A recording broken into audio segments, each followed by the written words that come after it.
Hello. Hello, hello. Oh, I never started my PNG tuber. Whoops. There. May I?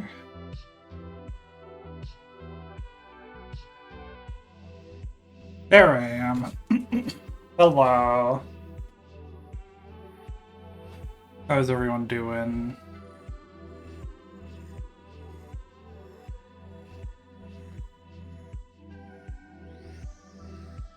Got a couple people in chat already. Sundays tend to be kind of quiet, but that's fine.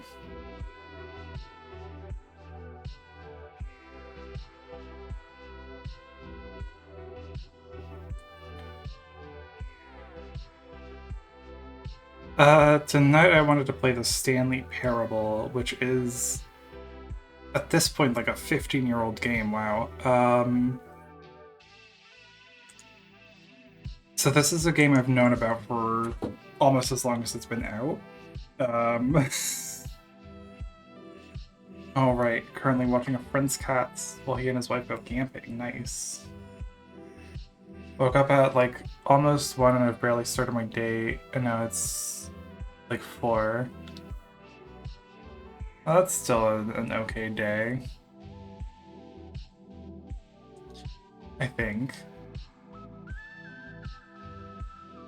I've known about the Stanley Parable for a really long time, and I know about it because like fucking PewDiePie played it.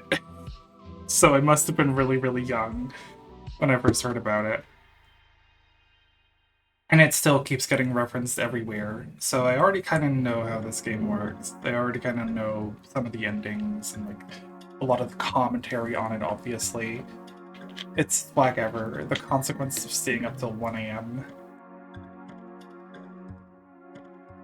Yeah, it's like that sometimes.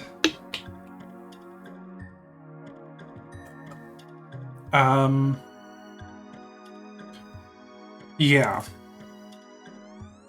So I already kind of know what this game is about, but I've never personally engaged with it. So I decided, fuck it, let's do it on stream.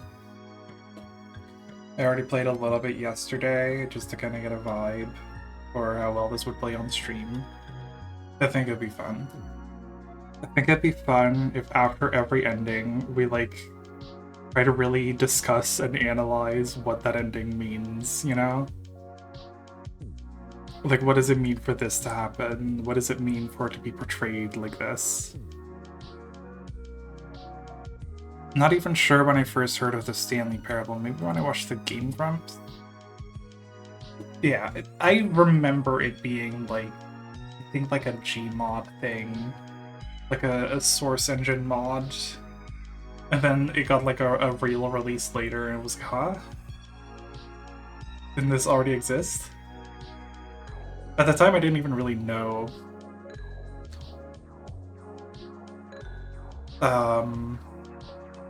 what source engine games were. I hadn't played Half-Life or anything, I didn't have a PC.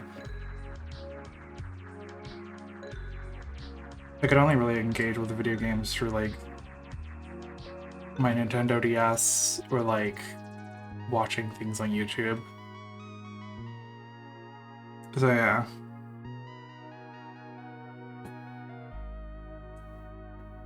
Hang on, I got some shit in my eye. Ugh.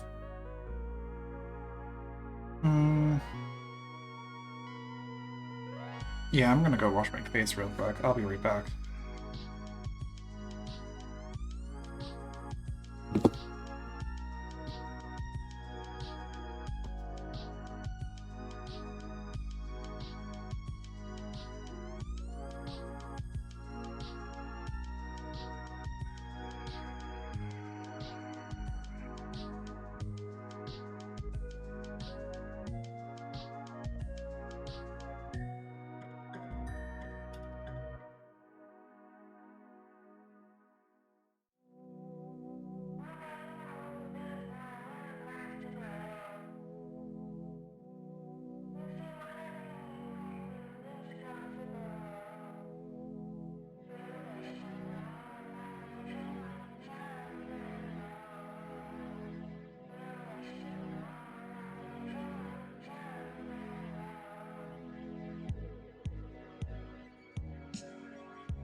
Okay, I'm back from cleaning shit from my eye. I played the original version once. It's super different visually, and I think one of the endings references the old visuals without acknowledging that that's what you're seeing. I've always known a fair amount about it, but then I got Ultra Deluxe and played it a bit, but never really felt pushed to see everything. It's neat, but I think maybe 15 years later it's a bit overhyped. Video games are kind of weird, and they're so young as a medium. The things that would be considered trite in other mediums are like groundbreaking in video games. I think that's kind of true if we're talking about shit like fucking David Cage games, you know? I think that's true if you're talking about like Heavy Rain, which got like really heavy praise when it came out, and like nowadays is seen as this like weird fucking bit of detritus from a previous age of gaming, right?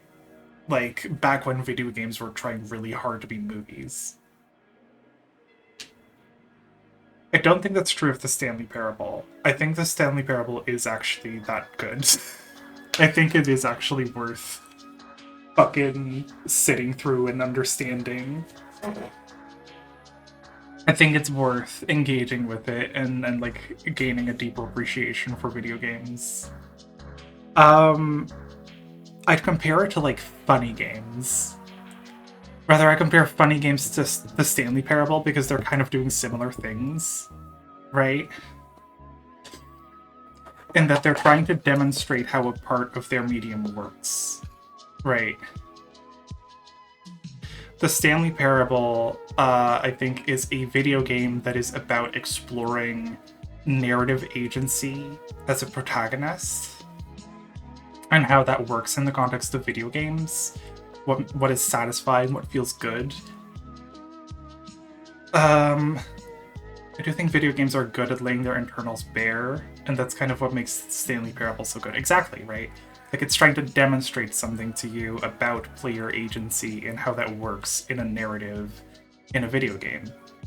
And I think it's sort of similar to Michael Haneke's Funny Games in that movie is trying to demonstrate something about violence in media, about violence especially in film, how it gets enacted, to whom, and how violence is constructed to like feel good and satisfying, and what that means, I think. Right? Like it tortures this family for like an hour so that the wife can shoot a guy, and you're like, yes, fuck yeah.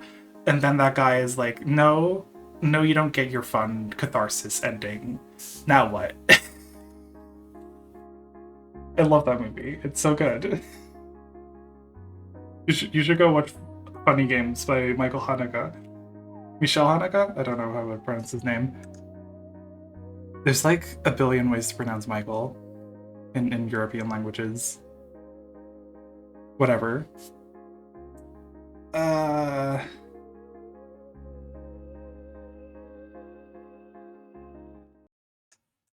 I have to cut the music and play the game, I think.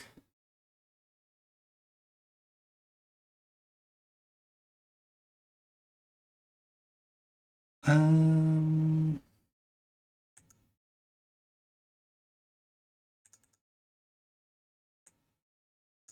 the Stanley Parable is that bitch. The Stanley Parable is good as fuck, actually.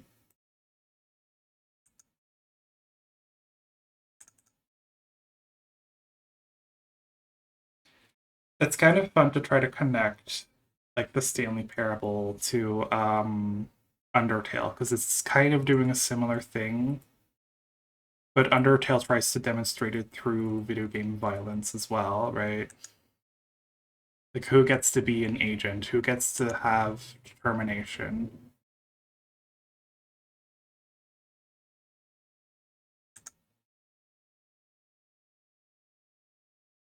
Oh, there. Nope. Oh, oh. Okay. that work? Yes. Please enter the current time.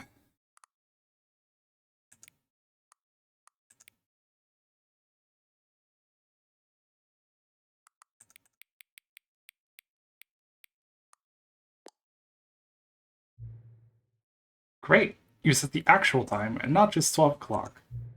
For a minute there, I was worried that you weren't taking all of this seriously. You've proven me wrong. Of course, I guess I have no way of knowing whether 10:09 p.m. is even the correct time. For all I know, it could actually be 12 right now. Tell you what, let's use another slider to get to the bottom of this. How accurate is 10:09 p.m.?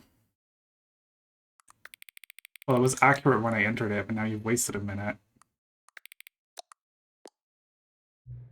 Now, can I just say, regardless of the accuracy of the clock, I'm having a great time adjusting these settings.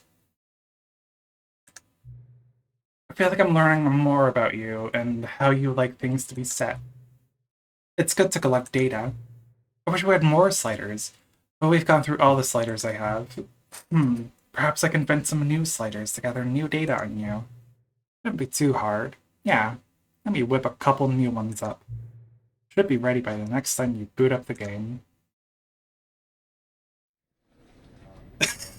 Isn't it fucking great? This game is fucking fantastic.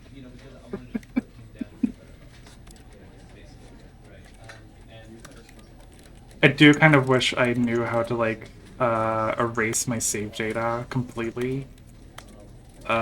So we're just gonna have to ignore some stuff. Because I often see people, when discussing video games as art, say stuff like, I don't care about the story, I just care about the gameplay. But I think this game plays strongly on the way you can drop in and out of the narrative experience. Yeah, the gameplay is the narrative, right?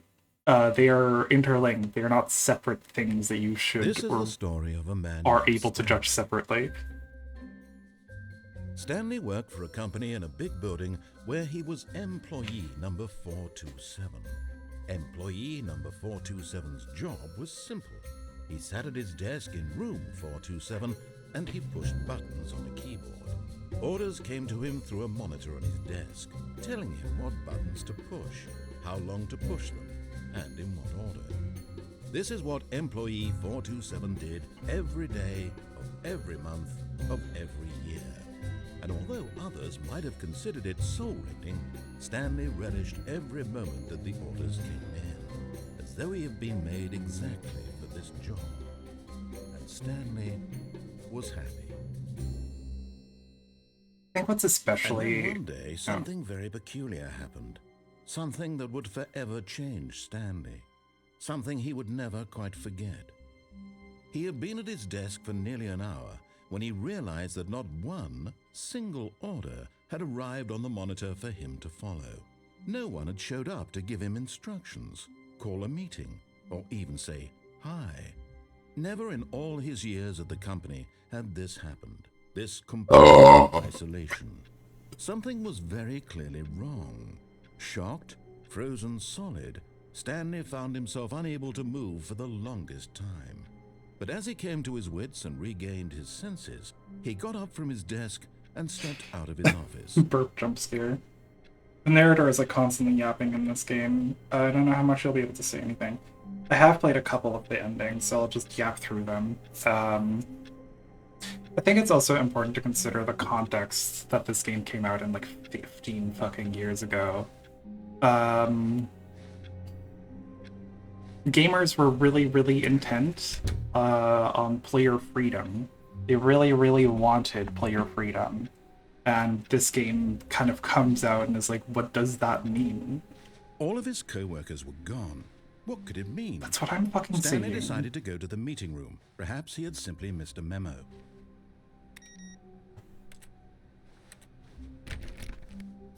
Stanley went around touching every little thing in the office, but it didn't make a single difference, nor did it advance the story in any way. Like, stuff like that, right? Like, players love interacting with the environment. And the game can tell you it doesn't advance the story, but, like, that's also information, that's also feedback, right? There's so much shit going on in this. It's so good.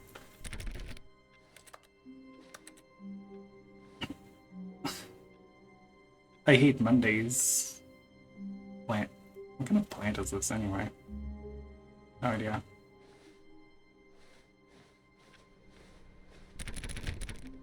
Let me in. We're gonna ignore that door for a while. This game has loads of freedom while also making you feel like you're on a strict railroad. It's such a cool way to do it in a way that makes you feel rebellious, yeah. When Stanley came to a set of 2 open doors, he entered the door on his left.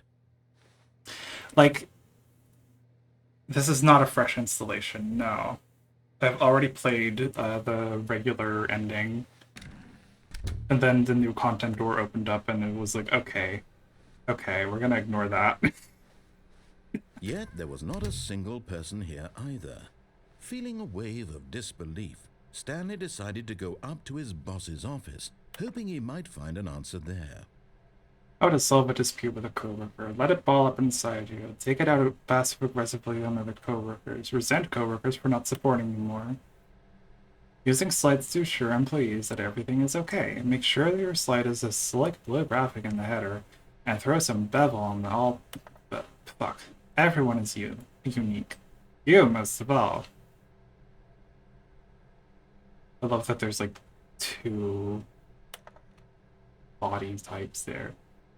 Number of slides in this slide. Charts and slides, slides. Everything's a slide though, so it should all be charts and slides, right? Rate at which charts in the same slide depict the same information. Rate of increase in graphs per slide. Please more charts. No more charts. No.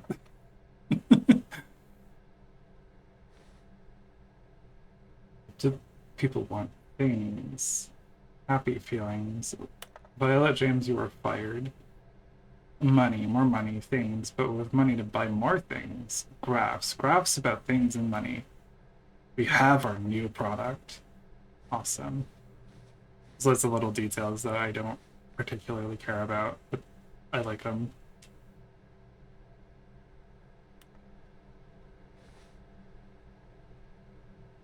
Do not alter without consulting whiteboard manager.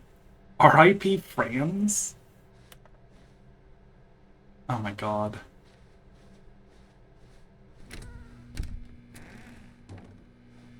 Stanley stepped into the broom closet, but there was nothing here, so he turned around and got back on track. Like, he tells you that there's nothing here, right? But him telling you things is content. There was nothing here. No choice to make, no path to follow, just an empty broom closet. No reason to still be here. But I'm getting new content. You're giving me new things, right? You're giving me feedback, right? Everything in this game Baffling that Stanley was still gives just you sitting feedback. in the broom closet. He wasn't even doing anything. At least if there was something to interact with, he'd be justified in some way. As it is, he's literally just standing there doing sweet FA.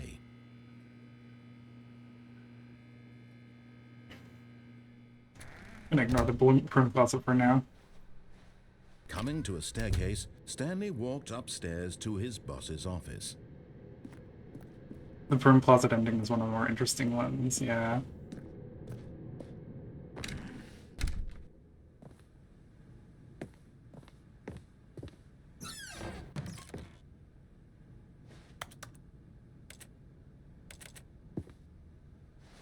To be rich. Is it a crime to commit crimes? Isn't it rich? What a life it would be to have to pick just one.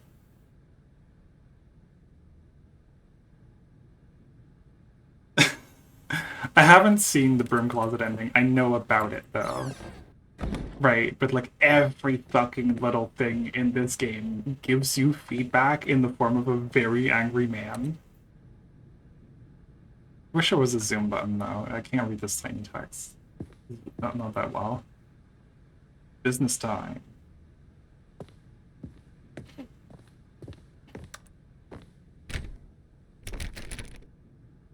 Really? Huh. That's different. Stepping into his manager's office, Stanley was once again stunned to discover not an indication of any human life. Shocked, unraveled, My Stanley awesome wondered piano in playing. disbelief who orchestrated this. What dark secret was being held from him? What he could not have known was that the keypad behind the boss's desk guarded the terrible truth that his boss had been keeping from him. And so the boss had assigned it an extra secret PIN number, 2845. But of course, Stanley couldn't possibly have known this. Yet incredibly, by simply pushing random buttons on the keypad, Stanley happened to input the correct code by sheer luck. Amazing. He stepped into the newly opened passageway. I'm gonna just do like the standard ending first, I think.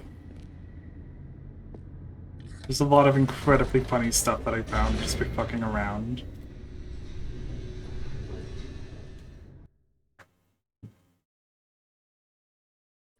Descending deeper into the building, Stanley realized he felt a bit peculiar. It was a stirring of emotion in his chest, as though he felt more free to think for himself, to question the nature of his job. Why did he feel this now, when for years it had never occurred to him? This question would not go unanswered for long. So, already, right, just on the standard route where you follow orders, you are following orders, right? Like, okay. The game starts by telling you that you are Stanley and your job is to push buttons, and then suddenly the commands stop and you're given player freedom, right? But through the standard route, once you get to the fucking once you get to the fucking boss's office, he literally gives you a set of numbers to input on a device. It's so on the nose, I love it. Stanley walked straight ahead through the large door that read Mind Control Facility. And here it just kind of reinforces that, right? Oh, look, a button on a desk. There's even a desk chair and everything. The lights rose on an enormous room packed with television screens. What horrible secret did this place hold? Stanley thought to himself. Did he have the strength to find out?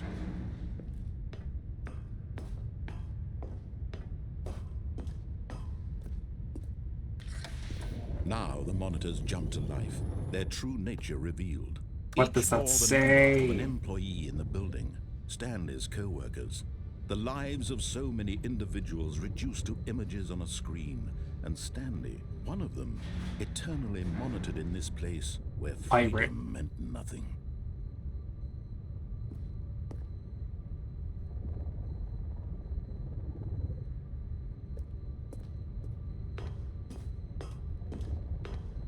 It's really overt and obvious all the time in a way that was new at the time. This mind control facility, it was too horrible to believe. It still feels good. I like this. I'm sorry, this is good. Under someone's control all this time? Was this the only reason This shit is evergreen, I think. that his emotions had been manipulated to accept it blindly? I think it does it better than Undertale, He actually. refused to believe it. He couldn't accept it. His own life in someone else's control? Never. It was unthinkable. Wasn't it? Was it even possible? Had he truly spent his entire life utterly blind to the world? But here was the proof. The heart of the operation. Controls labeled with emotions. Happy or sad or content. Walking, eating, working. All of it monitored and commanded from this very place. And as the cold reality of his past began to sink in, Stanley decided that this machinery would never again exert its terrible power over another human life. For he would dismantle the controls once and for all. The standard route is where the narrative about Stanley matters the most. It's kind of textbook ludonarrative dissonance, and it's very effective at stripping away the facades that need stripping away really quickly. Yeah, it is extremely on the nose. That bit at the boss's office is like yelling at you, "Hey, look, you're pushing buttons. You're pressing buttons that you're told to do." Just like at the start of the game. And here he'll do it again. And when at last he found the source of the room's power, he knew it was his duty, his obligation, to put an end to this horrible place and to everything it stood for.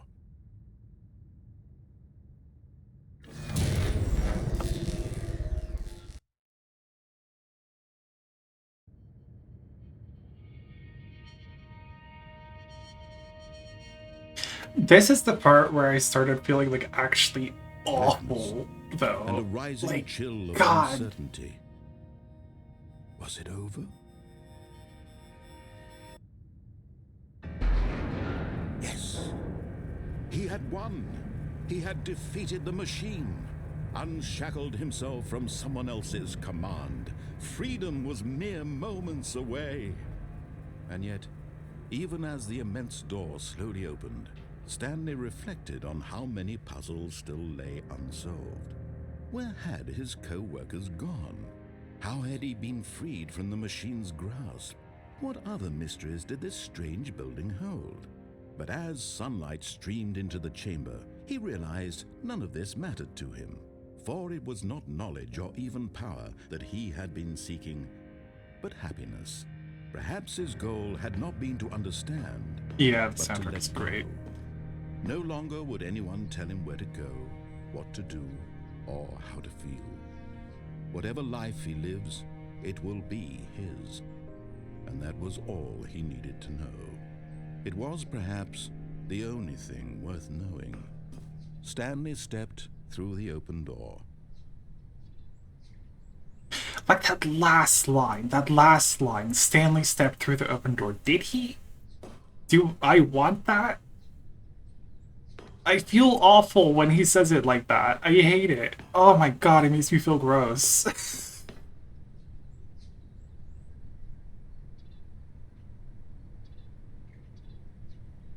You're like, what's that house over there? Oh, what's with these gardens over here? I'm gonna Stanley felt the choice. cool breeze It's upon just his skin, the straightforward. feeling of liberation, the immense possibility of the new path before him. This was exactly the way, right now, that It mirrors things your were first meant choice, to but you can't happen. take this one back. Yeah, exactly. And Stanley was The happy. moment you cross the threshold, the controls stop doing anything. You yourself are left to look at your keyboard and notice that you've been pressing buttons on the screen. Yeah, right. Like, it gives you freedom narratively, but it is the most stripped back possible. It is a cutscene. You don't get to choose anymore, right? Okay, let's discuss. So, I think this is pretty straightforward, right? Like a narrative about freedom that you can only obtain through following orders, a thing which explicitly within the narrative it is trying to tell you you are no longer doing, right? But you are following orders, you are following the exact text of the narrative. There is no such thing as player freedom in this narrative. It's all been laid out before you. It's all the choices the narrative wants you to make. The narrator literally tells you to make, right?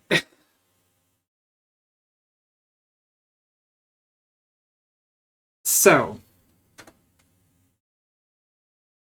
that.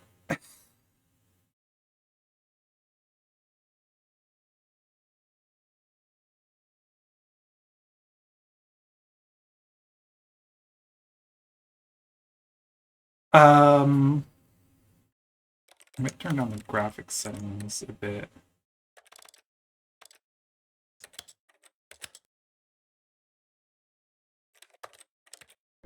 My fans are being a bit noisy. Um,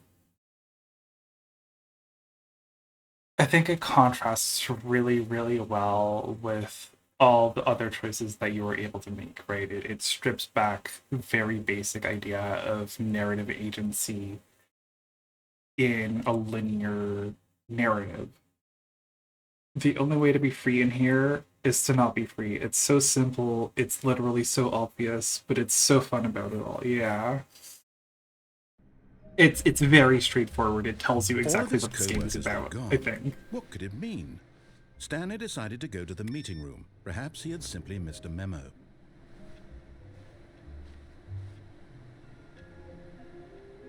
Stanley went around touching every little thing in the office, but it didn't make a single difference, nor did it advance the story in any way. One fun detail about the sound design, every time you like press a interactive button that isn't like interacting with anything, it makes like a key press noise.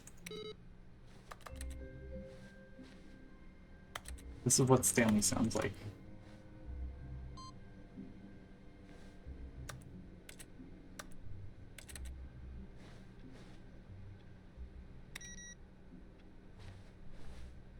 Input received.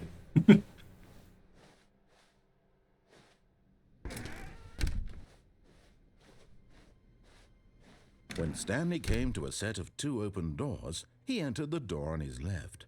So now we're gonna do the polar opposite, right? This was not the correct way to the meeting room, and Stanley knew it perfectly well. Perhaps he wanted to stop by the employee lounge first, just to admire it.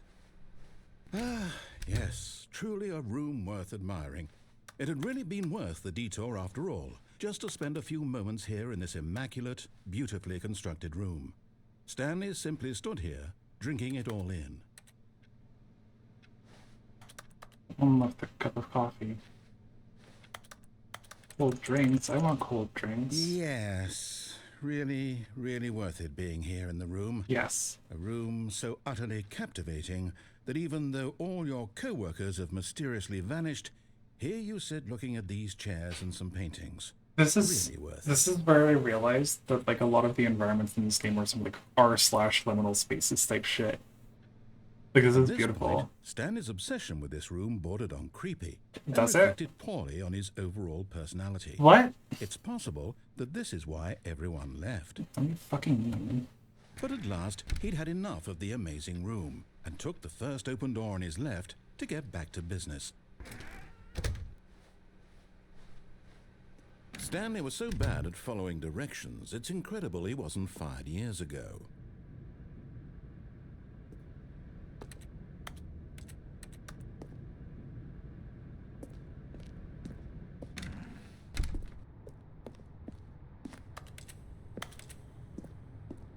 Part is also fun. Look, Stanley, I think perhaps we've gotten off on the wrong foot here. I'm not your enemy, really, I'm not. I realize that investing your trust in someone else can be difficult, but the fact is that the story has been about nothing but you all this time. There's someone you've been neglecting, Stanley.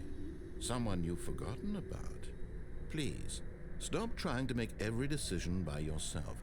Now, I'm not asking for me, I'm asking for her.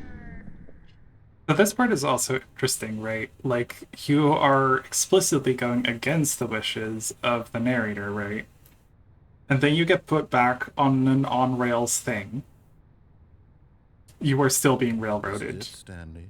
Your chance to redeem yourself. To put your work aside. To let her back into your life. She's been waiting. It's also, I think, about the way a narrative will, like, moralize not following directions, right? To tug at your heartstrings, to make you feel like, you know, it is your obligation to follow directions from the narrative.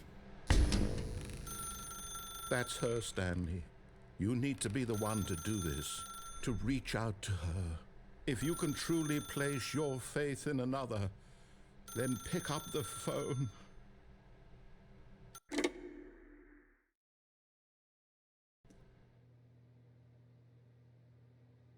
And it's still the same number, right? Hold on, sweetie. Sorry to keep you waiting. I'm just pulling the bread out of the oven. All right. Still your same numbered office. It's so on the nose. I love it. Come in and tell me all about your day. Gotcha. Oh, come on. Did you actually think you had a loving wife who'd want to commit their life to you? I'm trying to make a point here, Stanley. I'm trying to get you to see something. Come inside. Let me show you what's really going on here. Oh, I can go back. Sorry, but you're in my story now. Oh.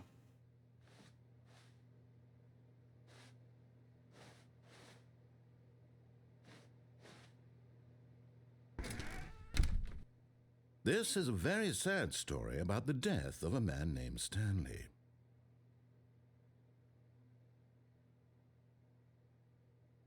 Stanley is quite a boring fellow. He has a job that demands nothing of him, and every button that he pushes is a reminder of the inconsequential nature of his existence. Look at him there, pushing buttons, doing exactly what he's told to do. Now he's pushing a button. Now he's eating lunch. Now he's going home. Now he's coming back to work. One might even feel sorry for him, except that he's chosen this life.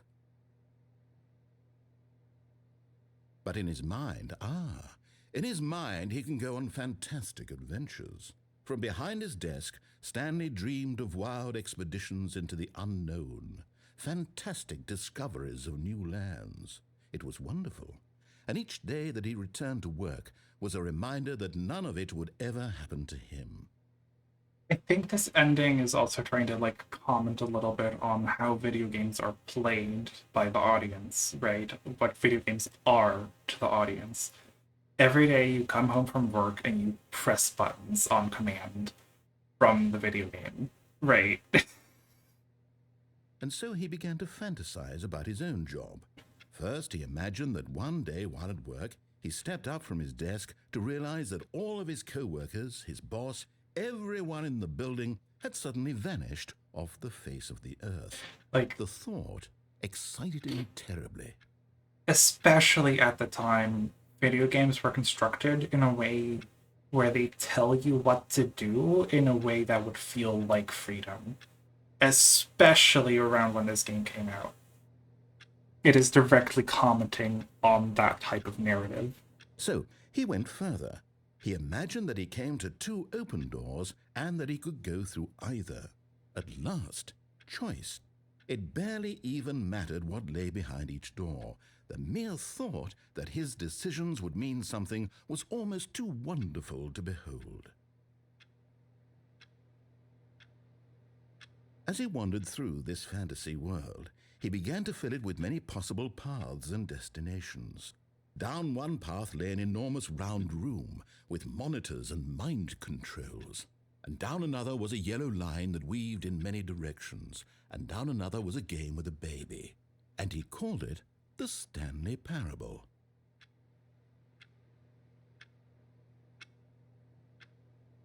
It was such a wonderful fantasy, and so in his head he relived it again, and then again, and again, over and over, wishing beyond hope that it would never end, that he might always feel this free.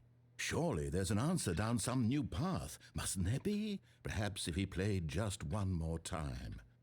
I think also this ending is like one of 2 times when there's a woman in the story that I know of.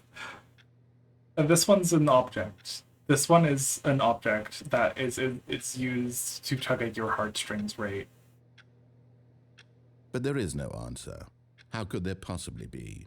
In reality, all he's doing is pushing the same buttons he always has. Nothing has changed. The longer he spends here, the more invested he gets, the more he forgets which life is the real one.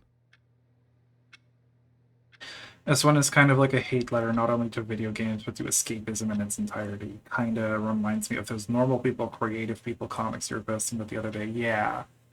It did feel, especially when I played it yesterday, when I was just kind of in a sour mood already, it felt mean. It felt very, very mean.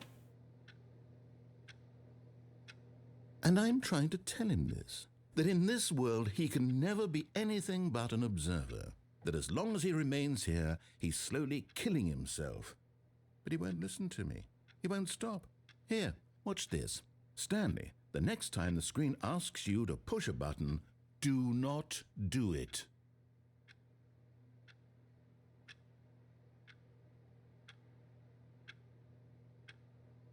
feel like this ending is also just it it starts to lay bare a little bit the inverse of the normal route, right? Where the normal route is all about following orders to get to a specific direction, and then this route is starting to kind of lay bare the fact that this is also a way of following directions by simply doing the opposite.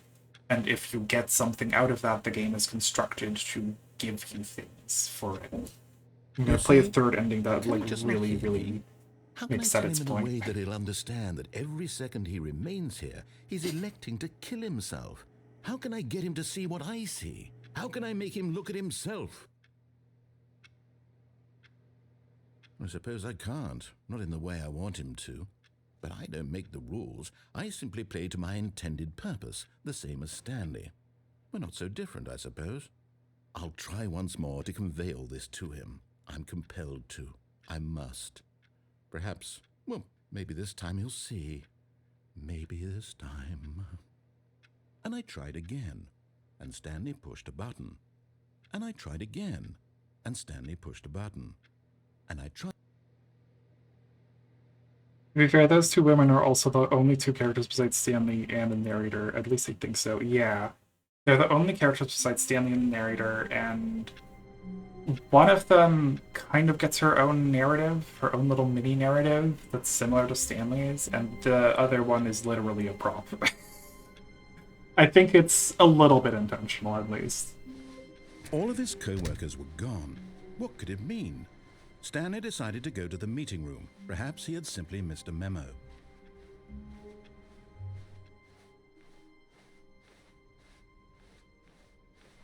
When Stanley came to a set of 2 open doors, he entered the door on his left. This was not the correct way to the meeting room, and Stanley knew it perfectly well. Perhaps he wanted to stop by the employee lounge first, just to admire it. Wow, yes, this room. What a beautiful room. What a gorgeous, gorgeous room. Thank goodness Stanley had taken this detour on his way to the meeting room. Life without having experienced this room was now too horrible even to consider. But eager to get back to business, Stanley took the first open door on his left. There are some paths where the narrator isn't mean. Yeah. And so he detoured through the maintenance section, walked straight ahead to the opposite door, and got back on track. Okay, I do want to think a bit more about that ending we just played, because it's very much you're going off the beaten path, and the game is attempting to moralize your decision to do so. And then it keeps getting more and more mean about video games as a form of escapism. Right. It's very odd, the way that it ends, the specific way that it ends. There's a third woman who's only a voice, but at least she acts instead of merely observing. Interesting. I don't know about that ending.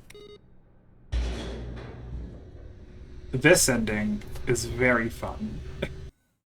What I'm getting now. But Stanley didn't want to go back to the office. He wanted to wander about and get even further off track. True. So now in order to get back, he needed to go, from here, it's, left. Oh, no, it's to the right, my mistake. No, not the right. Why would I have ever said it was to the right? What was I thinking? It's clearly... Oh dear, would you hold on for a minute, please? Confusion ending is so good. Yeah. Now, let's see. We went down right, left, down, left, right. Yep, okay, yes. I've got it now. This story is absolutely, definitely this way.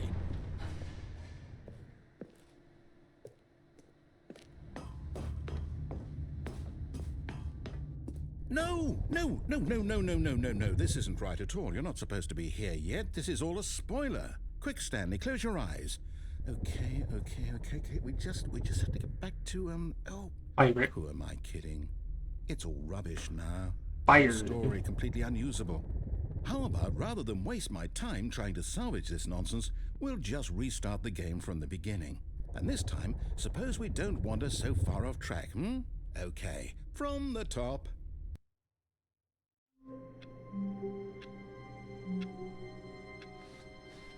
All of his co-workers were gone. What could it mean? Stanley decided to go to the meeting room. Perhaps he had simply missed a memo.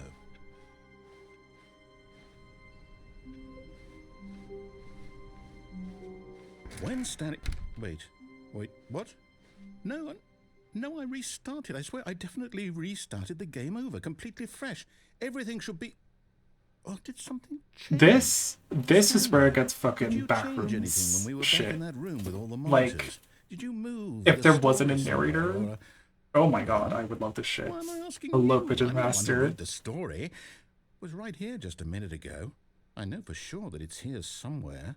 Okay then, it's an adventure. Come, Stanley, let's find the story. Look at this shit. If there wasn't a narrator in my ear fucking constantly yapping at me, I would love this so much. But thankfully it's the Stanley Parable and it's already good.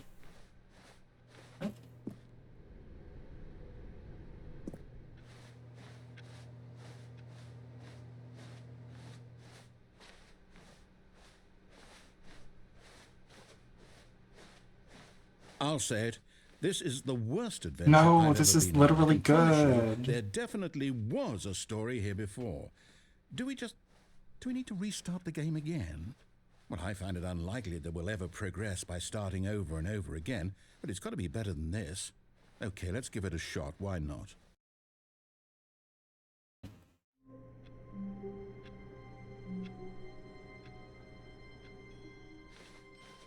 All of his co-workers were gone. What could it mean? Stanley decided to go to the meeting room. Perhaps he had simply missed a memo.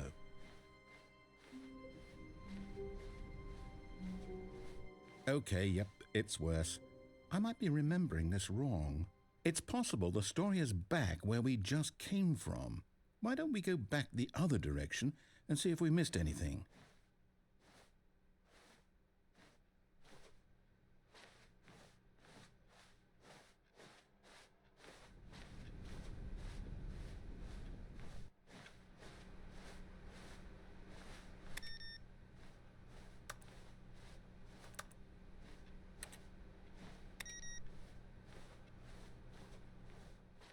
Aha!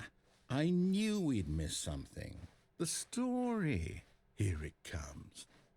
No, wait, never mind. Not the story. Okay, let's head back the other way and retrace our steps.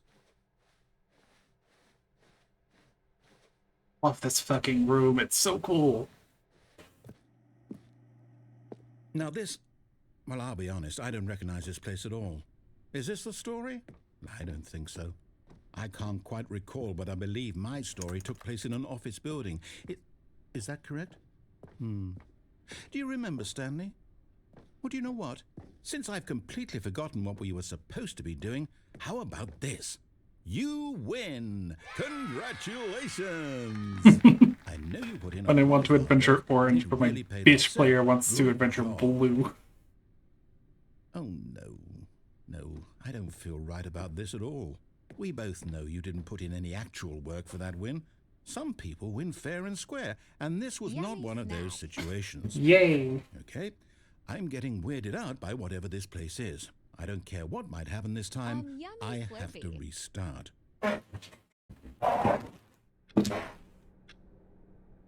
Ah, yes. All right, I've got a solution. This time, to make sure we don't get lost, I've employed the help of the Stanley Parable Adventure Line. Just follow the line. How simple is that?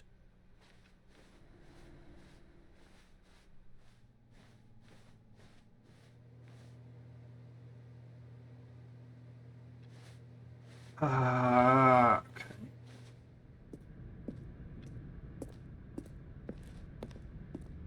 You see? The line knows where the story is. It's over in this direction. Onward, Stanley, to destiny. Though, here's a thought. Wouldn't wherever we end up be our destination, even if there's no story there?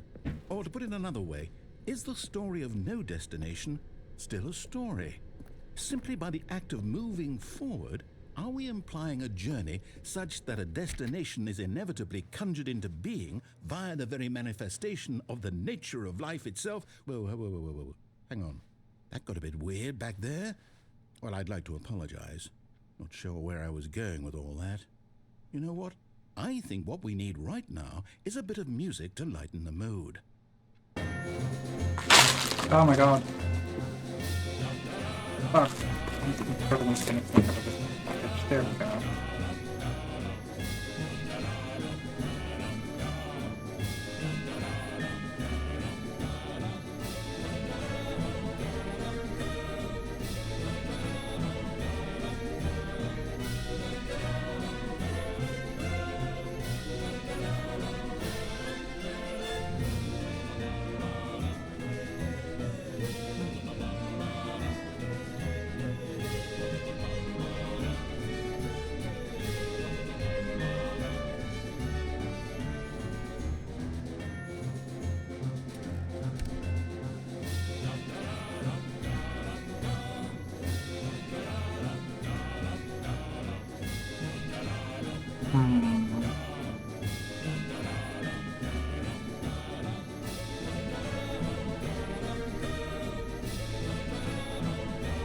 Huh, okay. Never mind that.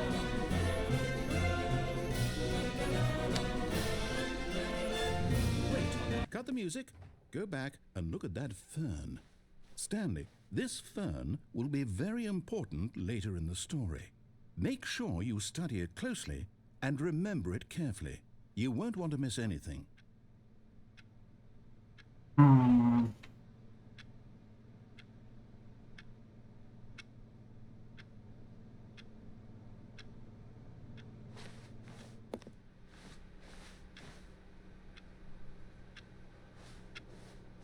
Wait, what?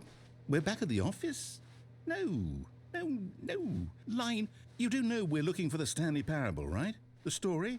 Is any of this ringing a bell?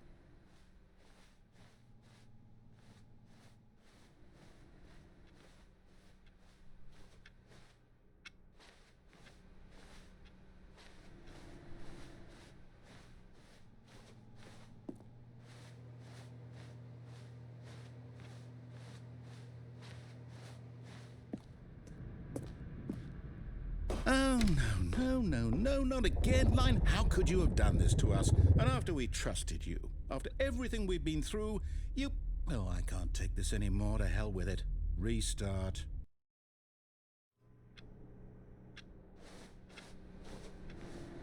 You know what, Stanley? I say forget the adventure line. What's it ever done for us? We're intelligent people, right? Why can't we make up our own story? Yeah, Something why can't we make exciting, up our own story? daring, mysterious. Why won't you let me make up my own story? I want this one. Why don't we simply start wandering in, well, I don't know. How about this direction? But I want one of these doors. Okay, fine. Now, yes, this is exciting. Just me and Stanley forging a new path, a new story. Well, it could be anything. What do you want our story to be? Go wild. Use your imagination. Whatever it might be, Stanley, I'm ready for it. Oh, no, not you again. Stanley, I'd also like to veto the line from having any role in our awesome new story. No lines or monitor rooms. Just don't acknowledge it, and we should be fine.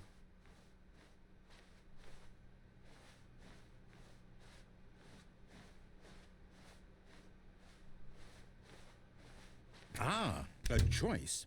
We get to make a decision. From here, the story is in our control. How important we mustn't squander the opportunity. In fact, I believe I need a minute to think here. Of course. Just walk in circles for a minute. Okay, so I know that each door has to lead somewhere, which means that somewhere, the place where we're trying to go, there must be a reverse door that leads here. And that in turn means that our destination corresponds with the counter-inverted reverse door's origin. So starting from the right, let us ask, will taking the right door lead us to where we're going? And since the answer is clearly yes, then by all accounts, the door on the right is the correct one. Another victory for logic. Yeah, that sounds Come, Stanley. good. Our destiny awaits.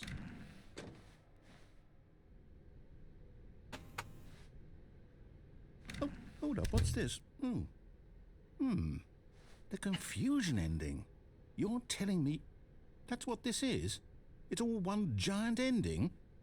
And we're supposed to restart the game, what, eight times? That's really how all this goes? It's all determined? So now, according to the schedule, I restart again. Then what? Am I just supposed to forget? Well, what if I don't want to forget? My mind goes blank simply because it's written here on this thing, wall. Well, who consulted me? Why don't I get to decide? Why don't I get a say in all of this? Is it really? No, it can't be. I don't want it to be. I don't want the game to keep restarting. I don't want to forget what's going on. I don't want to be trapped like this. I won't restart the game. I won't do it. I won't do it. I won't do it. And the timer stopped? Does that mean, did we do it? Did we break the cycle? The, whatever it is that made this schedule? How would we even know? Will someone come for us? Will something happen? So, okay. I guess now we just wait. You know, I suppose in some way that this is a kind of story. Wouldn't you agree?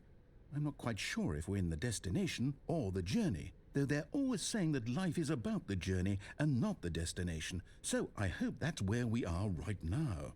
We'll find out, won't we? Eventually. Well, in the meantime, if you do...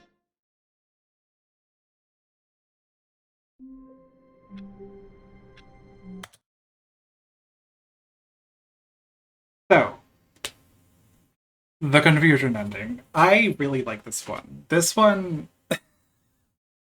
I like that it ends on you finding the fucking plan for the confusion ending. Like, you have to go way off the beaten path multiple times. And, like, the fucking yellow line telling you where to go.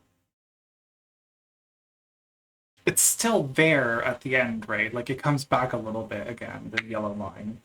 And then you get to the fucking confusion ending room. All of it was predetermined. All of it had to happen. There was a sequence of events that will take... There is a sequence of events that will take you to the confusion ending. Right? Every piece of this game is constructed to give you feedback, I think. The confusion ending is not actually off the beaten path. The confusion ending is one of the paths. The confusion ending is a way that the game can end. It's predetermined. It's also programmed, right?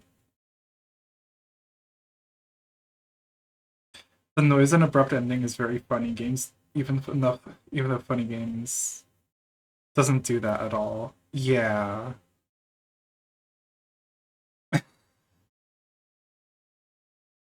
The way the confusion ending looks like it keeps going, and then you go off the beaten path, and the game like corrects itself, right? It's like that part of funny games where he picks up the remote and just reverses the ending, right? Kind of. And then you go back to the start. I like that the fucking confusion ending also requires multiple quote-unquote restarts of the game to get there, as if you are actually breaking the game.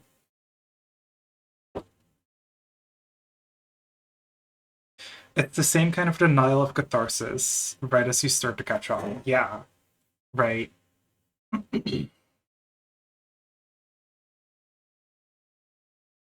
I think the confusion ending is sort of about how so nothing after Restart 5 actually happens, right? I don't think so, no. I think it's just regular Stanley Parable All of his again. co-workers were gone. What could You it can be? check. Stanley decided to go to the meeting room. Perhaps he had simply missed a memo. Yeah, it's just regular Stanley Parable again. I think the confusion ending is about the Stanley Parable itself, for the most part. It's sort of telling you how this game works, where even if you go off the beaten path, you'll find the adventure line. And there is a path to follow that'll take you to an ending, right? It doesn't matter where you go, you'll find a destination. And this destination is one that reveals the farcical nature of the quote unquote freedom of this game. You can't go against this game's rules.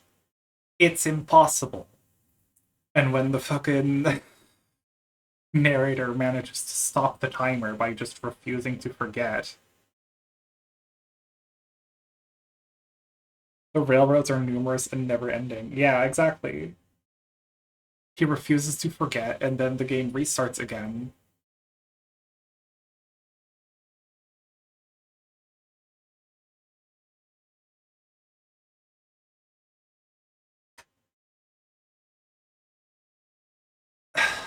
It's the game stopping itself from, like, going off the rails, isn't it? Oh, you fucked up the confusion ending. Now we have to actually restart the game for real. It's also about how, as long as there's story there, your freedom is still within the scope of the game. You can't have agency in a medium where the author must put down the rails for you to travel. One of my favorite things you can One of my favorite things is you can get out of bounds in one area, and instead of patching that, they made it another ending. You can't get out of the railing. Yeah. It's very, very meta. It's you do the normal ending, you do the opposite ending, and then you do the confusion ending, and then it's like, this is how this game works. This is a complete image. I'm now going to try and get an ending I haven't gotten before. When Stanley came to a set of 2 open doors, he entered the door on his left. This was not the correct way to the meeting room, and Stanley knew it perfectly well. Perhaps he wanted to stop by the employee lounge first, just to admire it. Hey, wait a minute.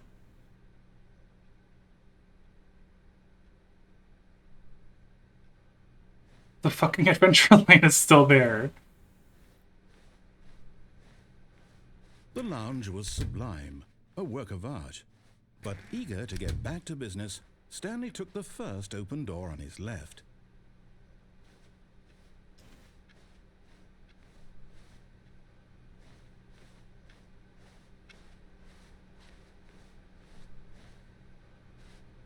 And so he detoured through the maintenance section, walked straight ahead to the opposite door, and got back on track. I know there's gotta be Stanley didn't an want to go alternate back way to through the office. adventure He line. wanted to wander about and get even further off track. True. So now, in order to get back, he needed to go, from here, it's, oh, no, it's to the right, my mistake. That's fun. No, not the right. It like Why instantly would I have closes. ever said it was to the right? What was I thinking? It's That's clearly... like the red eyes in dear. Hold Undertale. for a minute, please. What? Now, let's see. We went down right, left, down, left, right. Yep. Okay, yes.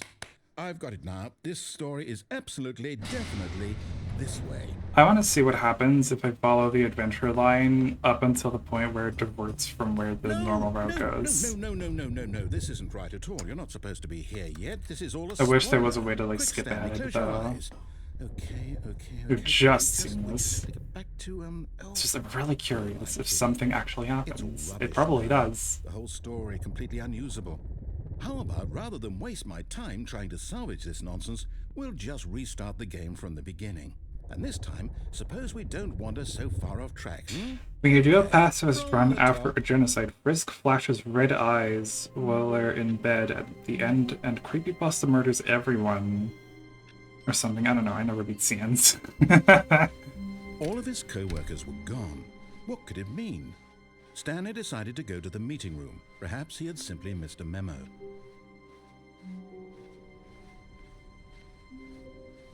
When Stanley... Wait.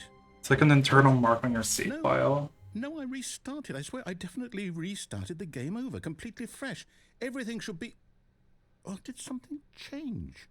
Stanley, Creepy did Boston you change murders. anything when we were back in that room with all the monitors? Did you move the story somewhere, or... I wish there was a skip button. Why am I asking you? I'm the And the one who deluxe wrote the version story. curls a monkey It's paw right for here just later. a minute Oh ago. no. I know for sure that it's here I am somewhere. playing the deluxe version, Okay, yeah. then. It's an adventure. Come, Stanley. Let's find the story. Ba-ba-da-da-ba-da-ba. Ba-ba-da-da-ba-da-ba. Ba-ba-da-ba-da-ba. Ba-ba-da-ba-da-ba.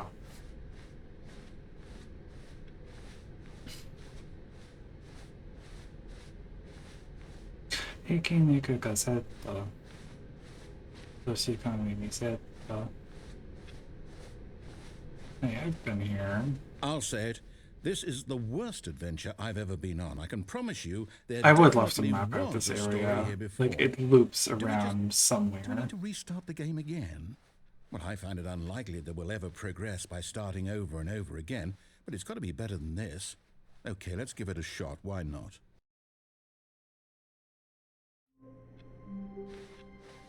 All of his co-workers were gone.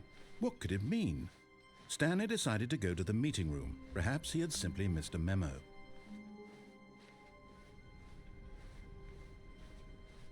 Okay, yep, it's worse. I might be remembering this wrong. It's possible the story is back where we just came from. Why don't we go back the other direction and see if we missed anything?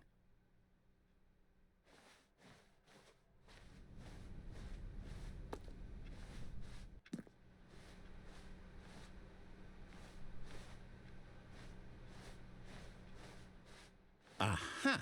I knew we'd miss something. The story. Here it comes. No, wait, never mind. Not the story. Okay, let's head back the other way and retrace our steps. Now, I love this room. well, I'll be honest, I don't recognize Check this this shit place at out. all. Is this the story? I don't think so. I can't quite recall, but I believe my story took place in Gone. an office building. Is that Maybe correct? I can go back in there. Do If you I remember, don't, Stanley? go You know ahead. what? Since Wonder I've if something completely forgotten happens. what we were supposed to be doing, how about this? You win! Yay! Congratulations! I know you put in a lot of hard work, and it really paid off. So Now the real shit good job. happens. Oh, no. No. As soon as this guy Don't feel bad about finishes this at all. rambling. We both know you didn't put in any actual work for that win. Some people win fair and square. This and game is this was about not one of bullying those your situations. narrator dad. Okay, I'm I getting think. weirded out by whatever this place is. I don't care what might happen this time. I A lot of the have environments in this start. game are very pretty. All right, I've got a solution. This time, to make sure we don't get lost, I've employed the help of the Stanley Parable Adventure Line. Just follow the line. How simple is that? No, I'm down. We're leaving it up to the line from now on. Oh. I guess.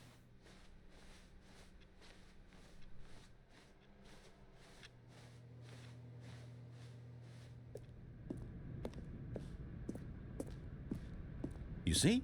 The line knows where the story is. It's over in this direction. Onward, Stanley, to destiny. Though, here's a thought. Wouldn't wherever we end up be our destination, even if there's no story there? Or to put it another way, is the story of no destination still a story? Simply by the act of moving forward, are we implying a journey such that a destination is inevitably conjured into being via the very manifestation of the nature of life itself? Whoa. Hang on. That got a bit weird back there. Well, I'd like to apologize. Not sure where I was going with all that. You know what? I think what we need right now is a bit of music to lighten the mood.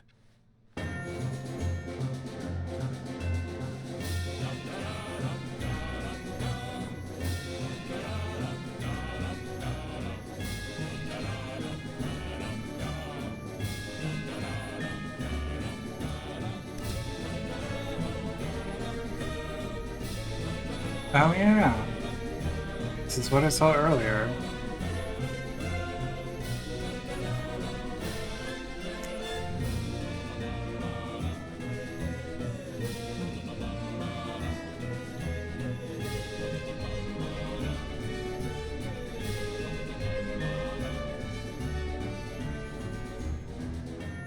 know if it works multiple times or if it's just a one-time trigger. Yeah. Lame. Wait, cut the music, go back and look at that fern. No. Wait, what? We're back at the office? No. Line, you do know we're looking for the Stanley Parable, right? The story? Is any of this ringing a bell? Yeah, I don't think anything is gonna happen.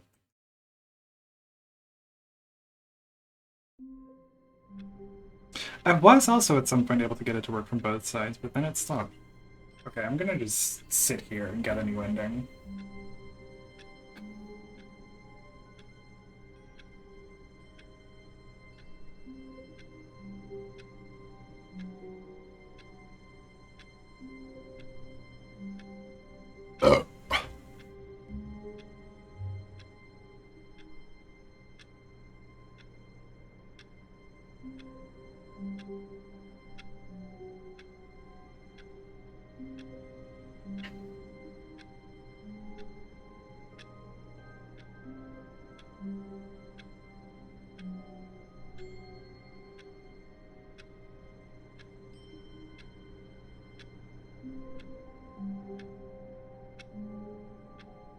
How long do you have to sit here for something to happen?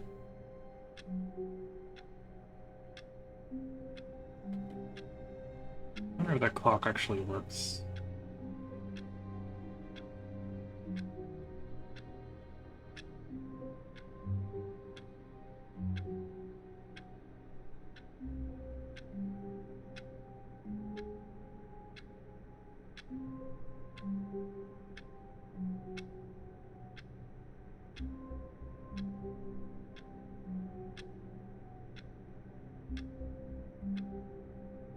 Okay, I'm going. Fuck it. All of his co-workers were gone. What could it mean? Stanley decided to go to the meeting room. Perhaps he had simply missed a memo.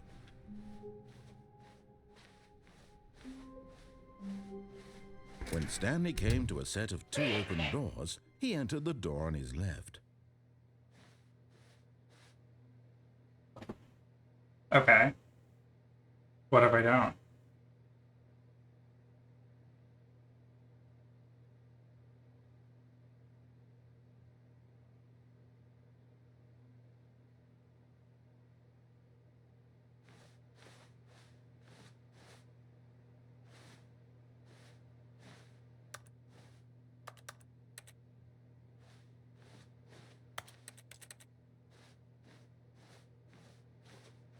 This was not the correct way to the meeting room, and Stanley knew it perfectly well.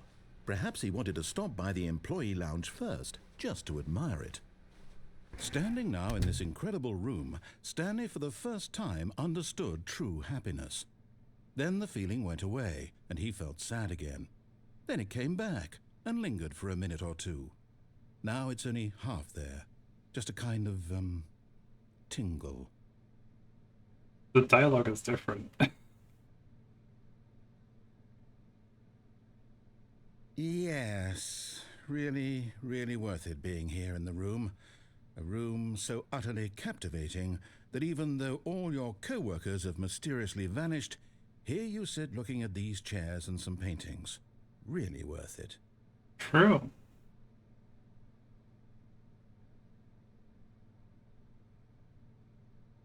At this point, Stanley's obsession with this room bordered on creepy and reflected poorly on his overall personality. It's possible that this is why everyone left.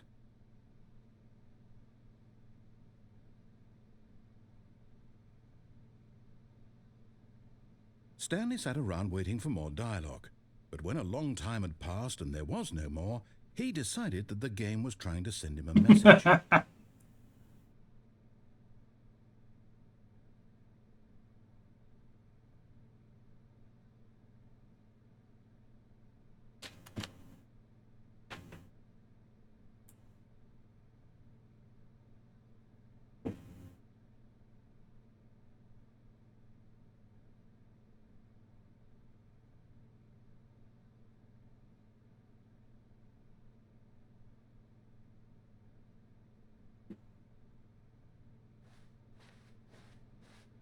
But at last, he'd had enough of the amazing room, and took the first open door on his left to get back to business. And so he detoured through the maintenance section, walked straight ahead to the opposite door, and got back on track.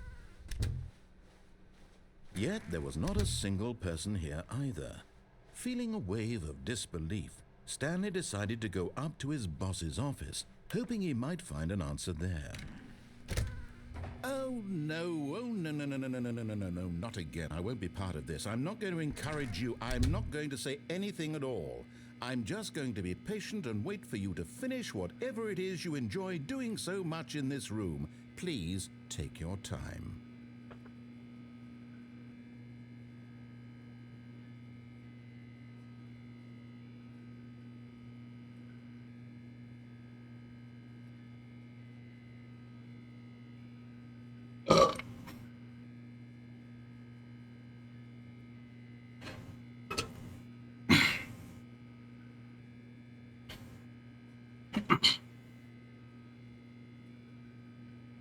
Might take a while. I don't know if anything happens. Not for sure.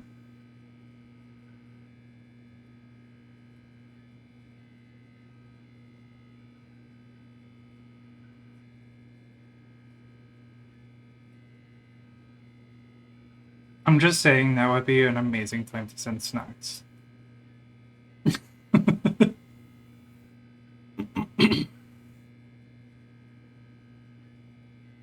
This game is beautiful. Yummy snack. Yay! I love when my viewers tell me what to do. I think this maybe takes a full real life hour. Damn.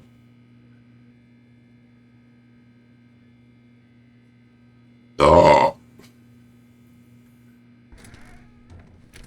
Yeah, okay, not worth it. Coming to a staircase, Stanley walked upstairs to his boss's office.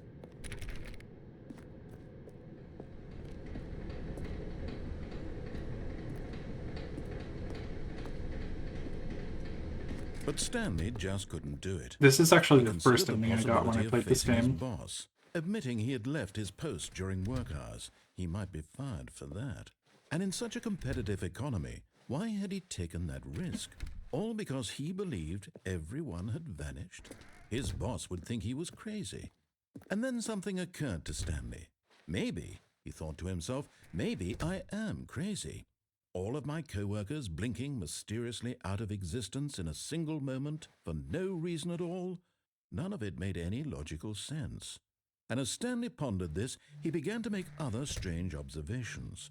For example, why couldn't he see his feet when he looked down? Why did doors close automatically behind him wherever he went? And for that matter, these rooms were starting to look pretty familiar. Were they simply repeating? No, Stanley said to himself, this is all too strange. This can't be real. And at last, he came to the conclusion that had been on the tip of his tongue. He just hadn't found the words for it. I'm dreaming, he yelled. This is all a dream.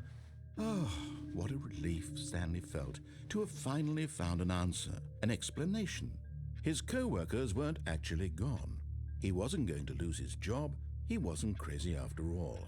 And he thought to himself, I suppose I'll wake up soon.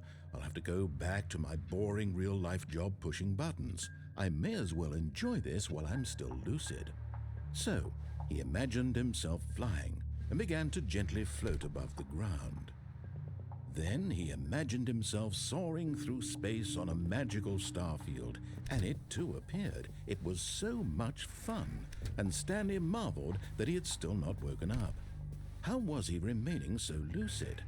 And then perhaps the strangest question of them all entered Stanley's head. One he was amazed he hadn't asked himself sooner. Why is there a voice in my head dictating everything that I'm doing and thinking? Now the voice was describing itself being considered by Stanley, who found it particularly strange. I'm dreaming about a voice describing me, thinking about how it's describing my thoughts, he thought. And while he thought it all very odd and wondered if this voice spoke to all people in their dreams, the truth was that, of course, this was not a dream. How could it be? Was Stanley simply deceiving himself? believing that if he's asleep, he doesn't have to take responsibility for himself. Stanley is as awake right now as he's ever been in his life. Now, hearing the voice speak these words was quite a shock to Stanley.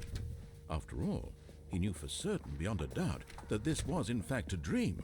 Did the voice not see him float and make the magical stars just a moment ago? How else would the voice explain all that? This voice was a part of himself too. Surely, if he could just...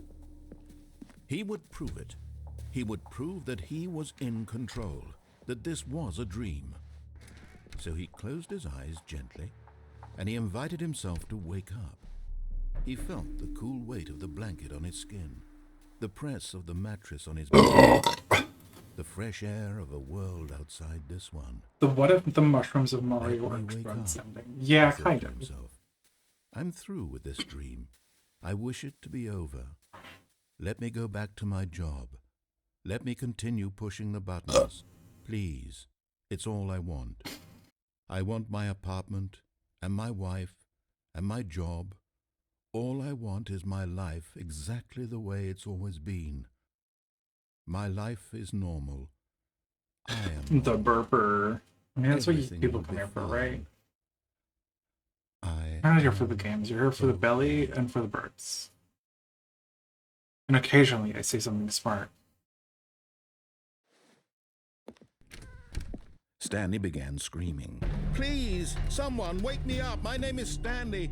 I have a boss. I have an office. I am real. Please, just someone tell me I am real. I must be real. I must be. Can anyone hear my voice? Who am I? Who am I? And everything went black. Hello, Frostbitten445. This is the story of a woman named Mariella. Mariella We have woke up on found day a like second any other. woman. She arose, got dressed, gathered her belongings, and walked to her place of work. But on this particular day, her walk was interrupted by the body of a man who had stumbled through town talking and screaming to himself, and then collapsed dead on the sidewalk. And although she would soon turn to go call for an ambulance, for just a few brief moments, she considered the strange man. He was I obviously swear last time I crazy, did this but ending this she was much wearing a she purple knew. suit. Everyone knows what crazy people look like. And in that moment, she thought to herself how lucky she was to be normal. I am sane. I am in control of my mind. I know what is real and what isn't. It was comforting to think this, and in a certain way, seeing this man made her feel better. But then she remembered the meeting she had scheduled for that day, the very important people whose impressions of her would affect her career, and by extension, the rest of her life. She had no time for this, so it was only a moment that she stood there, staring down at the body. And then she turned and ran.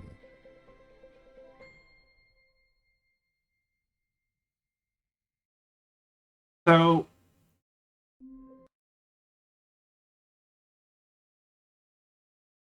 I think that ending is kind of about taking the world of the game very literally, right?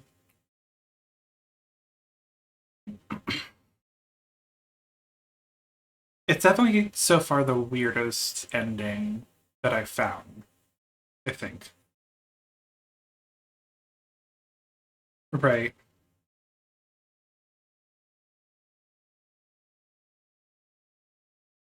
Like, I don't entirely know what it's about. I don't entirely understand why this course of action of just going down the staircase instead of up um, creates this ending, I guess.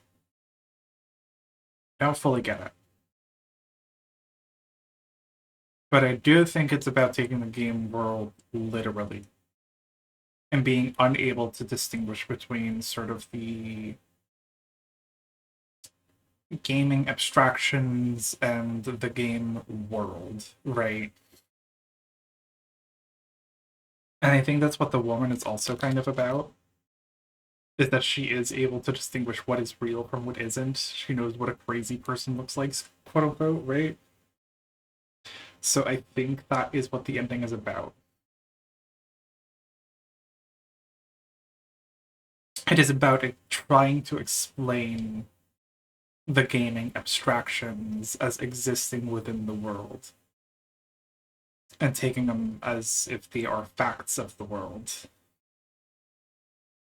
Right.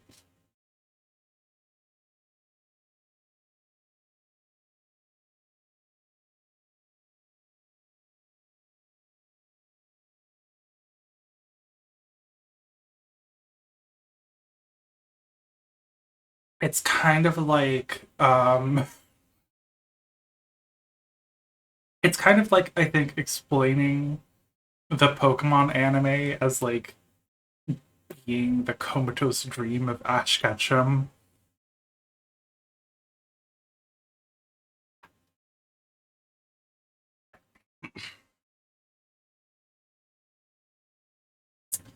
The X is in a coma thing. So surely it must just be a dream world that this character is in. Because normal people don't experience like a narrator narrating their thoughts at them. Almost every piece of media has some kind of like X is in a coma theory. Fucking Rugrats has it. And like it's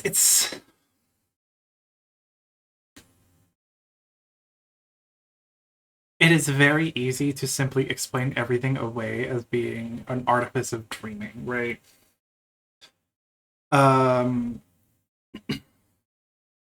and I think that's what that ending is about. I'm not entirely sure, but I think so. Okay, I think I know another way to get All a of new his ending co-workers that I don't know were yet. gone. What could it mean? Stanley decided to go to the meeting room. An Perhaps he had actually new simply missed a ending that I memo. haven't seen. Not in the new content door. Is there a line? No. When Stanley came to a set of 2 open doors, this was not the correct way to the meeting room, and Stanley knew it perfectly well. Perhaps he wanted to stop by the employee lounge first, just to admire it. There might be something to the notion that Mariella knowing the difference between what's real and what's fake is meant to kind of say, yeah, this is the way it's this way because it's a video game. Over analyzing it is pointless and leads to this kind of disproportionate behavior. Yeah.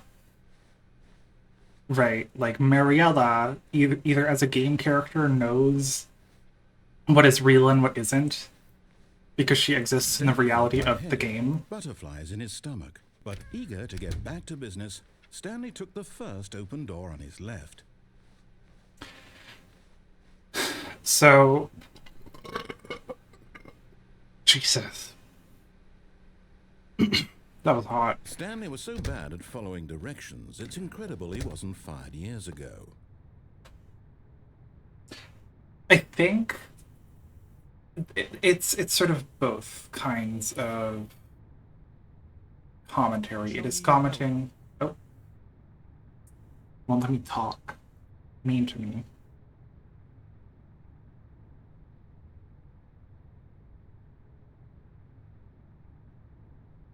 Is it working? Yeah, I think so.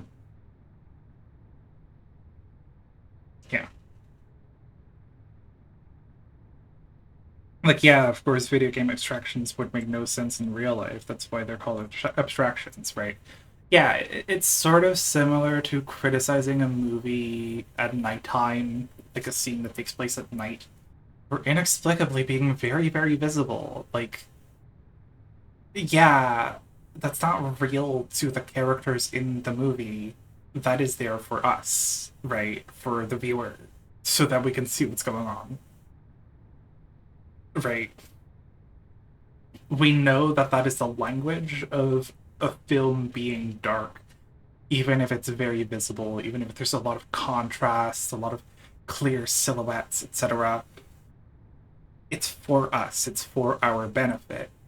And a lot of these kinds of gaming abstractions of like not being able to see your feet or having a narrator telling you every thought, that's for us, that's for the audience, right?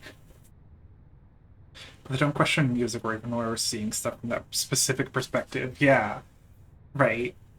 It's that. I think the ending is about that.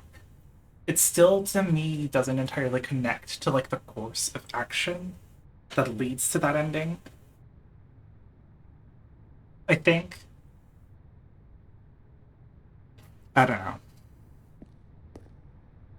Do not jump from cargo lift while it is in motion. Penalty for misuse of cargo lift, $1,000. Penalty for jumping off the cargo lift, $5,000. Look, Stanley, I think perhaps we've gotten off, but in his eagerness to prove that he is in control of the story and no one gets to tell him what to do, Stanley leapt from the platform and plunged to his death. Wow, that was Good job, quick. Stanley. Everyone thinks you are very powerful. That's it? Oh, wait. That's new. All of his co-workers were gone. What could it mean? What? Stanley decided to go to the meeting room. Perhaps he had simply missed a memo. I was about to analyze that ending, but is this like actually for real different?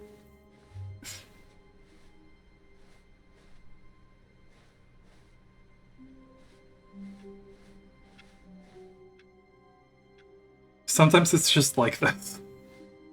Are you sure?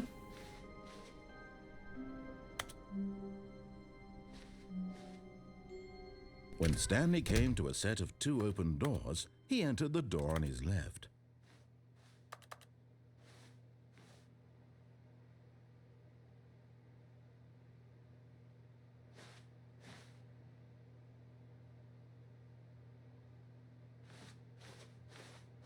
This was not the correct way to the meeting room, and Stanley knew it perfectly well. Perhaps he wanted to stop by the employee lounge first, just to admire it.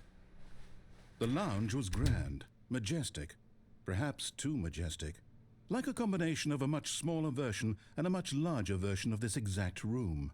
It all made Stanley uncomfortable, and he started to bleed a little. This made him smile. At last, proof that he was human. But eager to get back to business, Stanley... There is a third thing you can do with the lift. I'm aware, yeah. I'm gonna jump off of it again. Stanley was so bad at following directions, it's incredible he wasn't. Or I'm just 5 gonna years jump ago. off here.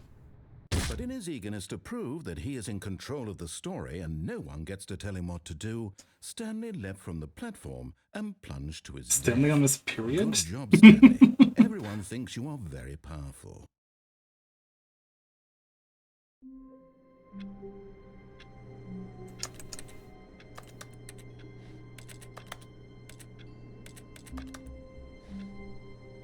Okay.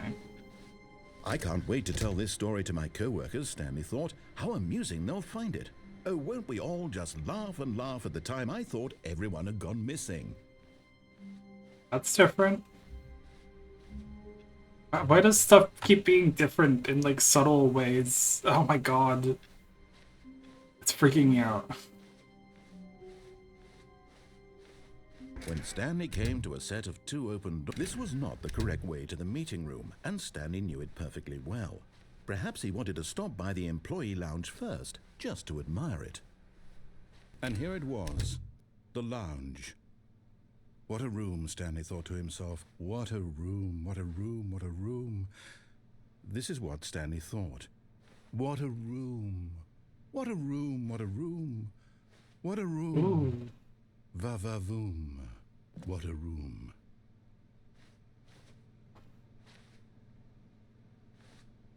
Yes, really, really worth it being here in the room. A room so utterly captivating that even though all your co-workers have mysteriously vanished, but eager to get back to business, Stanley took the first open door on his left. There's enough RNG to the beginning to keep you entertained through a game with several endings, something other games should learn from, I think. Yeah, Stanley is was so that bad it? at following directions. It always he feels incredibly very wasn't meaningful 5 when years something's ago. slightly different. I'm like, oh, I did Stanley, something. I think I did perhaps we've something. gotten off on the wrong foot here. I'm not your enemy, really, I'm not. I realize that investing your trust in someone else can be difficult, but the fact is that the story has been about nothing but you all this time. There's someone you've been neglecting, Stanley. Someone you've forgotten about. What? Really? Yeah, I fuck was in the you. middle of something. Do you Yeah, have fuck zero you. consideration for others? Yes. Are you that convinced that I want something bad to happen to you? Yes. I don't know how to This convince you band, of this, the ending but there I really sucks. do want to help you, to show you something beautiful. Look, let me prove it. Let me prove that I'm on your side. Give me a chance. Well, I have nowhere else to go. Danger. Danger everywhere.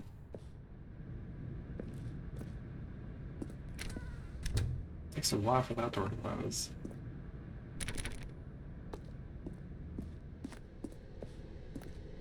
What a room. Vava-voom. What a room. No buckets past this point. Now listen carefully, this is important. Stanley walked through the red door. I actually haven't been through the red door. Oh, thank God you are willing to listen to me. Do you see that I really have wanted you to be happy all this time? The problem is all these choices. The two of us always trying to get somewhere that isn't here. Running and running and running, just the way you're doing right now. Don't you see that it's killing us, Stanley? I wanted to stop. Kinda gay, to be honest. We would both be so much happier if we just stopped. And I think I have a solution. Here, let me show you.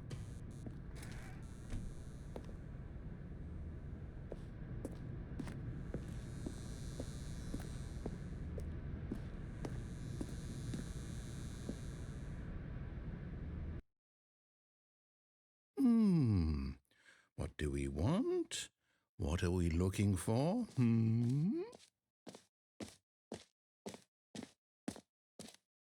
Here. Yes. Oh, it's beautiful, isn't it?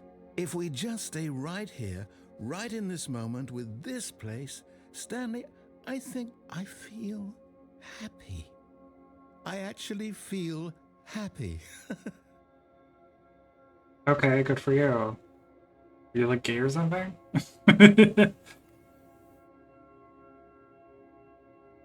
Is this like yaoi version of GLaDOS?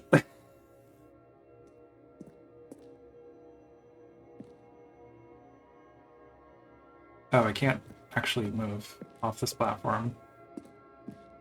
Oh, that kind of sucks.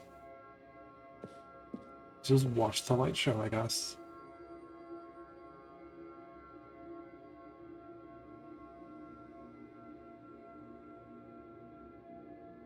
This is kind of pretty. You can leave. Yeah, I know the door's open. Oh, it's green now. Yeah, okay, I've seen enough. No, wait. Where are you going? Oh no.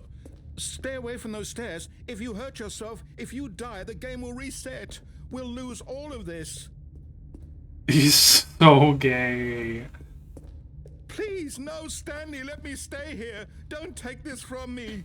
Doesn't want me to. Please, Stanley, think about what you're doing. Doesn't want me to kill myself. Kind of gay, to be honest. Well, I'm gonna do it. Nah, I'm fine.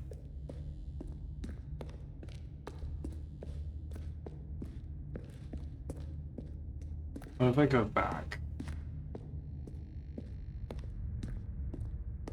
Does anything happen? Ooh. Good, good. We can't be too safe. Promise me you won't go back there. Just stay here. This is actually really nice. I like these colors. I like the way it makes like yellow in the overlap.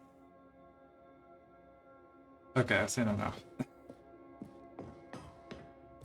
No! What do we talk about? You're risking everything we achieved here. You heard me before, didn't you? You will die! What about this isn't getting through to you?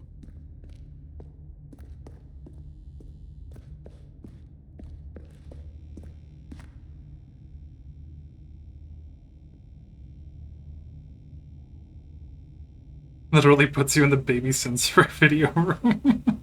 I edged him. I would like to stay in the room for like 5-minute intervals and then leave. I'm being a lot more impatient about it. I'm gonna keep doing it.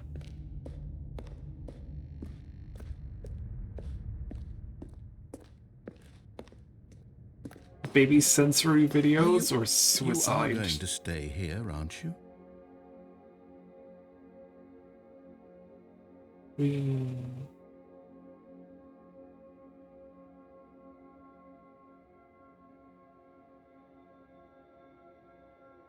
I don't think these ones are all that pretty. This effect is kind of weird with the squares. I don't like it nearly as much. Like,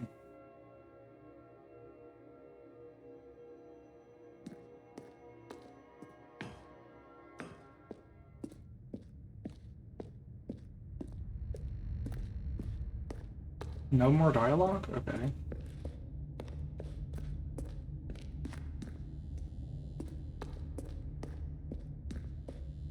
You sure? Are you sure you don't want to say anything? Because I'll do it. Oh! Oh, thank God you lived. You had me worried there for a moment. Now, can we please get back to the other room? Well, slower There. now. See? This is what you want. No, this is where what we you can both want. Be happy. We really can. If we stop moving, we just have to stop moving. I don't like baby sensory video. I want to die. Stanley, go back. There's nothing good that can come from this.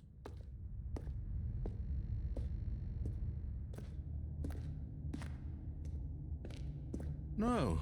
No, no. What are you doing? Do you just not believe me? What can I say to convince you?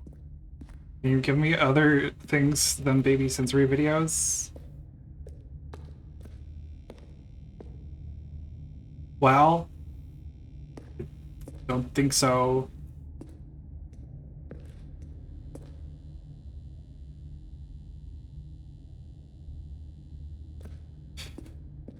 I genuinely love this ending because it's a place where you can tell the devs were shocked that somehow the players pushed the limits of agency further than they expected. Yeah. If the fucking narrator is effectively an antagonist. They are working against you because they keep telling you what to do in a game where you are clearly able to make choices and be free, right? So of course players are going to be obstinate. Of course players are going to be an obstacle to the narrator, right? Okay, no dialogue, okay.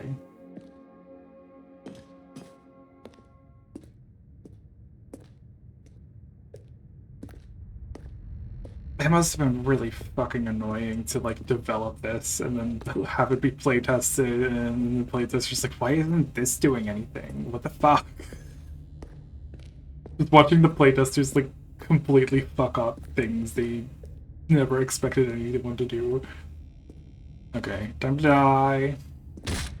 Stanley, let's go back to the other room. Oh, now I'm even Can slower. you do that for me? What is this? Oh, it's a little kid's drawing. That is cute. Yes. Perhaps you can. Perhaps you finally see what I'm talking about. Can you do the other effect with the light balls? I don't like the squares. I know you'll see. You'll see that we can't be happy if we leave this place. You can see that, can't you? I'm not happy here. I want to see the balls. Okay? Any fucking second. Is this it? Come on. This fucking reeks. I hate it. I'm gonna go die. This is like that one... Perhaps not. This is like that one experiment where they like leave someone alone in a room with like a device that will electrocute them for like 15 minutes, and like within 5 minutes they will have electrocuted themselves, and most people will electrocute themselves again instead of being bored, right? It's trying to see like, okay, if you are bored. Is this really how much you dislike my game? That you'll throw yourself from this platform over and over to be rid of it? You are literally willing to kill yourself to keep me from being happy. Yes. Am I reading the situation correctly? Yes. This ending already very much feels like that, right? With the child's drawing, this is totally about parents. Interesting. This ending can be seen as a commentary on parent-child relationships. To keep a relationship with a parent is to keep being infantilized. That is also a fun reading, yeah, right? Like, I think it's a player boredom, right? The only way for the dev to be happy, for the narrator to be happy, for the game to be happy, is to keep going back to that room and stay there, and they'll be happy, right? So you can go back and forth, and every time you have to go back, it's more and more torturous the more you've hurt your knees or whatever. This is where the dev is happy. As long as they are fully in control of what you can see and what you can do, they're happy. But you're given the slightest bit of agency to hurt yourself. And obviously most players will exert that power over themselves instead of go to the fucking baby sensory room. It's kind of about,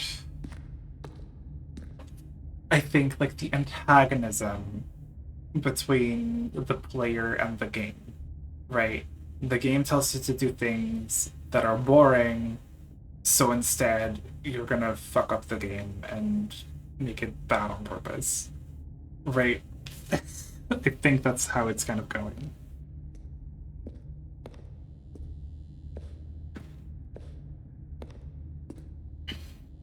It's the game begging you to give up your agency to see some pretty things, and instead you're going to this fucking awful room to like jump over and over again. Or maybe you're just getting a kick out of it. I'm still alive? I just wanted us to get along. But I guess that was too much to ask. It looks like you wanted to make a choice after all. Well, this one is yours. The fact that the narrator can't see why you'd be discontent in that room, but the game clearly knows you will be, is such a good way of expressing the need to break free from a toxic situation. Yeah. But I think that's why it reads well as sort of like a parent-child metaphor. Want to stay alive? Or are you just teasing me? Yes, I am teasing you. I'm fucking with you. It really does read like a parent-child situation, I think. I wanted us to be happy here, Stanley. I really did. I still thought that was possible.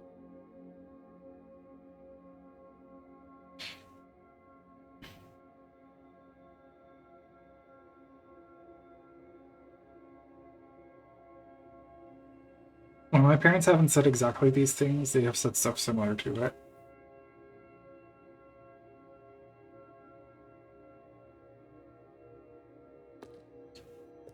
Like, people will prefer to exert agency that will hurt them instead of being bored and being told what to do, right? Instead of staying in place and being infantilized.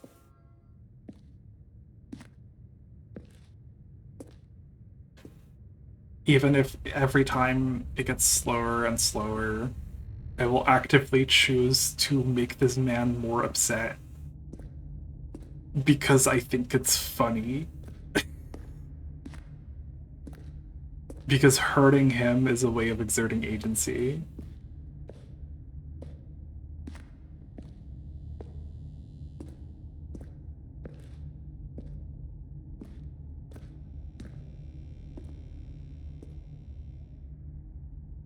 Is it over? It's going to restart, isn't it? I'm going back.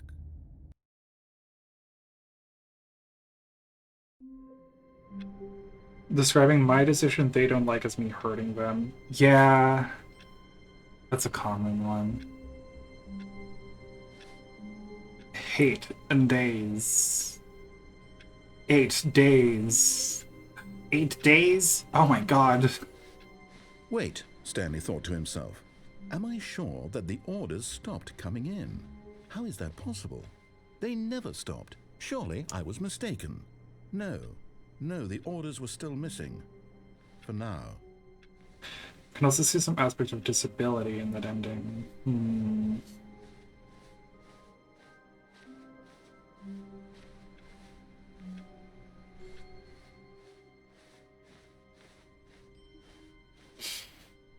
When Stanley came to a set of 2 open doors, he entered the door on his left. This was not the correct way to the meeting room, and Stanley knew it perfectly well. Perhaps he wanted to stop by the employee lounge first, just to admire it.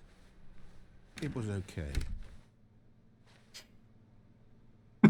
That's it?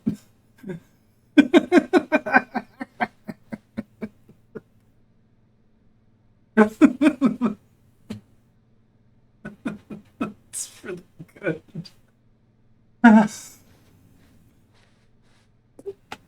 Yes, but eager to get back to business, Oh my Stanley god. took the first open door on his left. Like, the whole thing with this fucking guy is that he never shuts up, so it's really fucking funny when it's just a single line like that. Stanley was so bad at following directions, it's incredible he wasn't fired years ago. Look, Stanley, I think perhaps we've gotten off on the wrong foot here. I'm not your enemy, really, I'm not. I really wish I could realize that jump. investing your trust in someone else can be difficult, but the fact is that the story has been about nothing but you all this time. There's someone you've been neglecting, Stanley. Someone you've forgotten about. What? Really? Oh, it landed on the rail. Do you have zero consideration Whoa. for others? Are you that convinced that I want something Whoa. bad to happen to you? Why, I don't know how Safe. to convince you of this, but I really do want to help you, to show you something beautiful. Look, let me prove it. Let me prove that I'm on your side. Give me a chance. Now listen carefully, this is important. Stanley walked through the red door. Oh, I don't know what door I'm going through. Perhaps you misunderstood. Stanley walked through the red door. I wonder if it'll be different this time. Maybe. Oh, thank God you are willing to listen to me. That's not a good You sign. see that I really have wanted you to be happy all this time. The problem is all these choices. The two of us always trying to get somewhere that isn't here. Running and running and running, just the way you're doing right now. Yeah.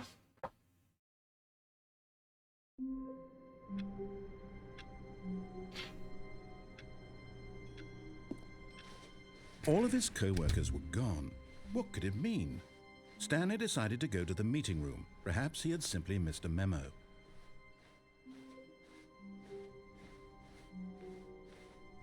When Stanley came to a set of 2 open doors, this was not the correct way to the meeting room, and Stanley knew it perfectly well. Perhaps he wanted to stop by the employee lounge first, just to admire it. It was okay. But eager to get back to business, Stanley took the first open door on his left. Stanley was so bad at following directions, it's incredible he wasn't fired years ago. Look, Stanley, I think perhaps we've gotten off on the wrong foot here. I'm not your enemy, really, I'm not. I realize that investing your trust in someone else can be difficult, but the fact is that the story has been about nothing but you all this time. There's someone you've been neglecting, Stanley. Someone you forgot.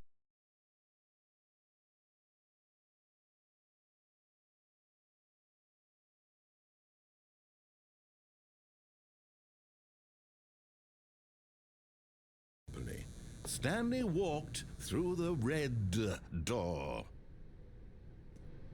All right, fine. Go ahead, Stanley. You want to know so badly what's out there? You want to find out what lies at the end of this road you've chosen? Well, Game gone. What? Is it back on? Are we live again?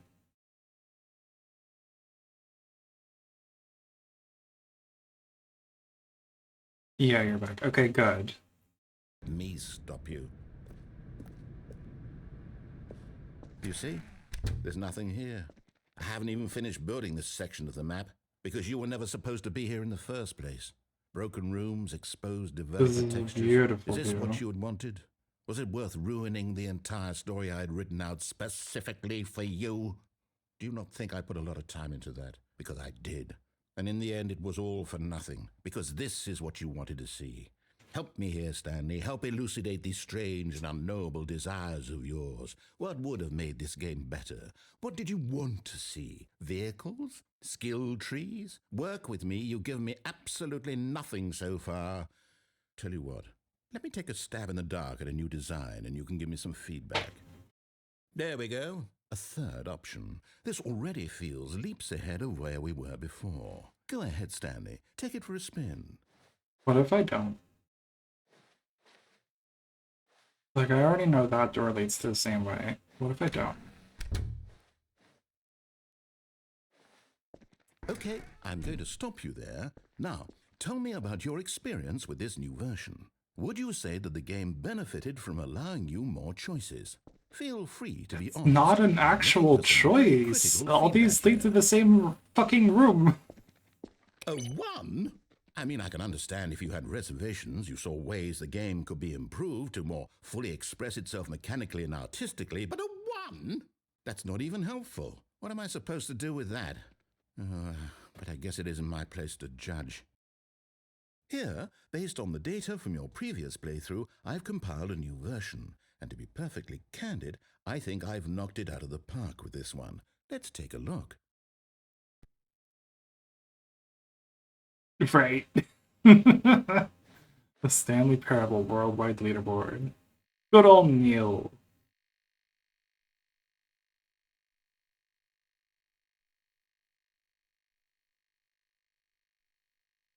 It's cycling through the same images over and over again. Stanley 427 is online. How long does it take you to get through the correct door?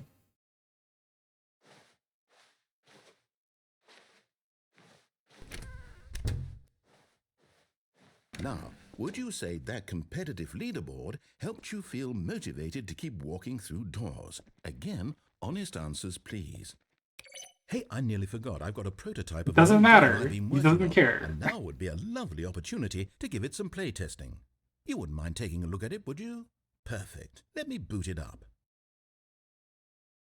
In this game, the baby crawls left towards danger. You click the button to move him back to the right, and if he reaches the fire, you fail.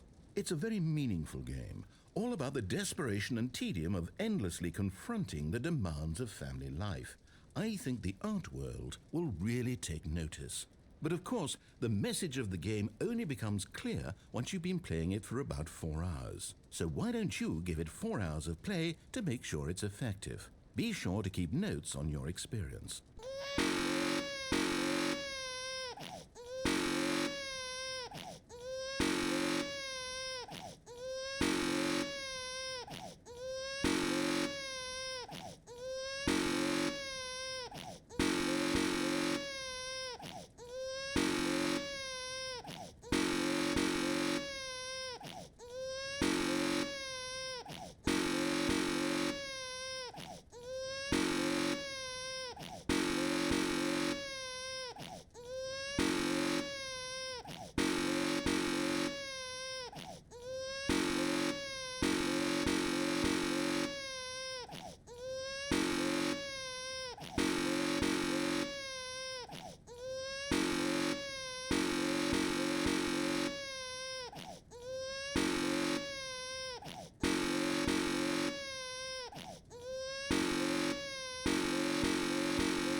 Yeah, okay, that's enough music.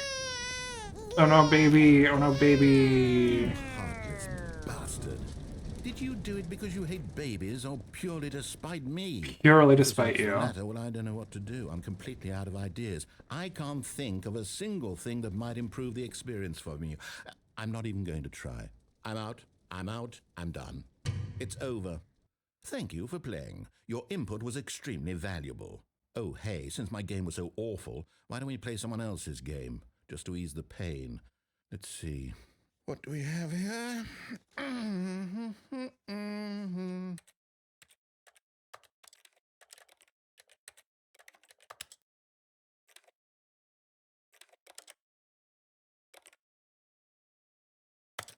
Yes, this seems like it'll work. Let's give it a shot.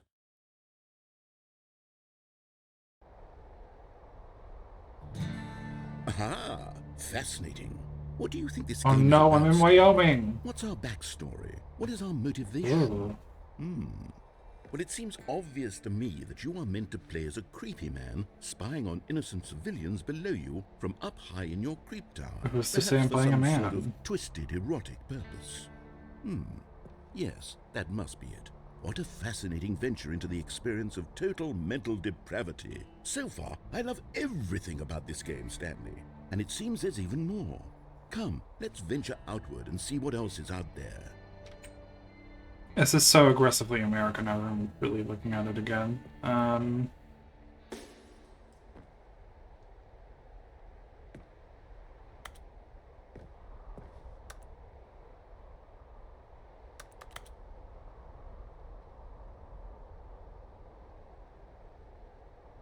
Love how everything here is placeholder textures, but the baby is still on the back of wooden planks for some reason. Yeah. It doesn't even really sit on fire.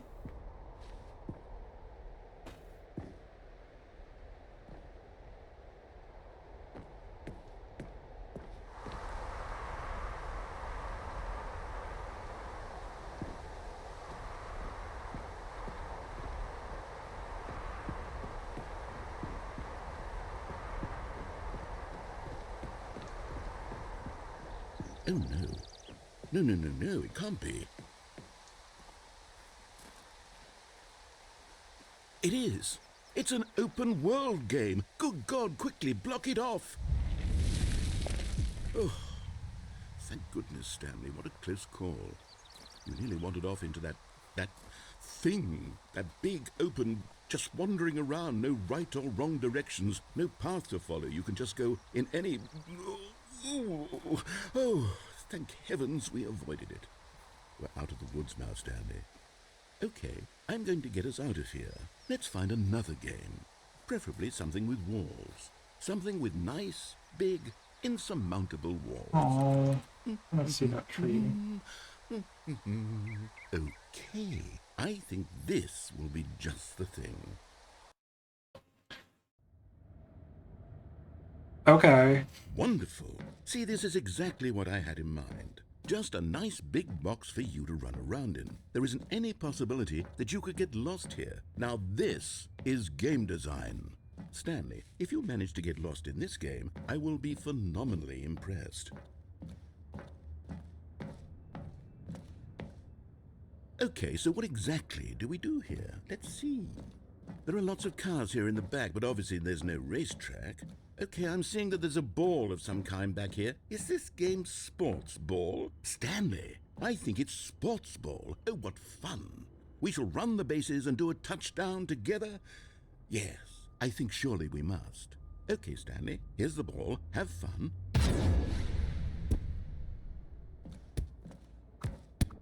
Ow.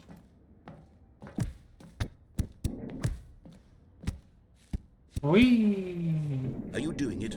Are you winning? Is this fun? Is it better than my miserable little story that I worked so... Hold on. What are you doing?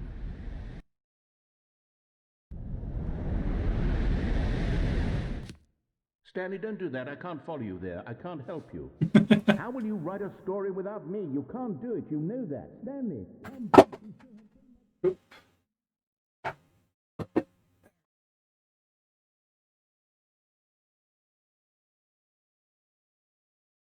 I think this is another one that's more about questioning what player agency is, I guess, this ending. Like different kinds of games and how you exert agency over them. The baby game is very strange and interesting. Like you have the agency to stop the baby from suffering. Right. And you can exert and you can also exert the agency to just let the baby suffer. You can exert the agency to turn it into a rhythm game.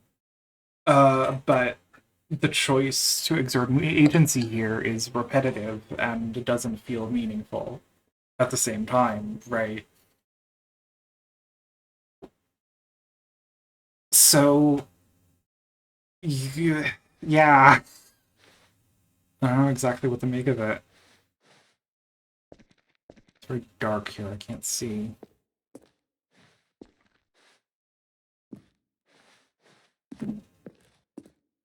Oh.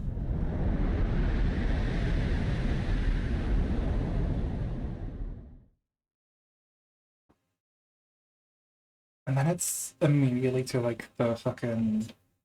Oh, this looks like Half-Life textures, alright.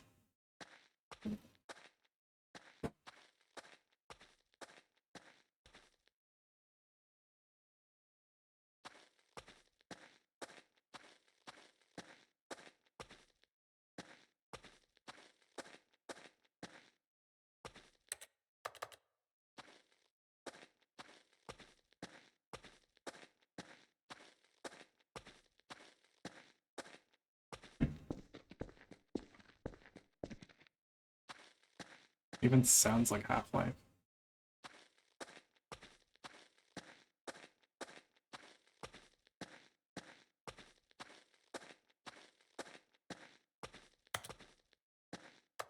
I think this ending is all about questioning how you can exert agency in worlds and make it feel meaningful. Right. The open world game is a weird choice, I think. Because, like, obviously it's very meaningful to just wander around and explore, typically, right?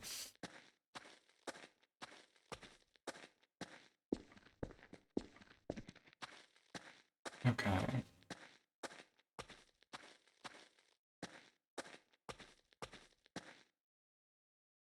From the player's perspective, at least. Like, a game with no goals can still feel like a meaningful game if you get to wander around and see things. And that is interaction. And I don't know. It's interesting to me that the interactivity is like blocked off from you in that game.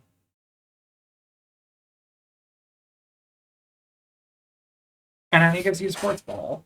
And even without like a team sport element where you're both trying to get the ball in the court or whatever the fuck. Um it is still fun to bounce against the ball and run around real fast, right? It's still interactivity. If you stay there for long enough, he spawns in like a bunch of extra balls, which is fun, and then he takes them away from you, and you're not allowed to do anything anymore. Right. Um, but then you still have the agency, the interactivity to just go down the hole and end up here.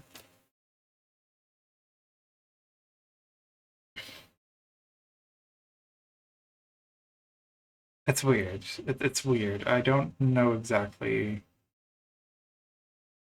how to feel about it, but the route continues on.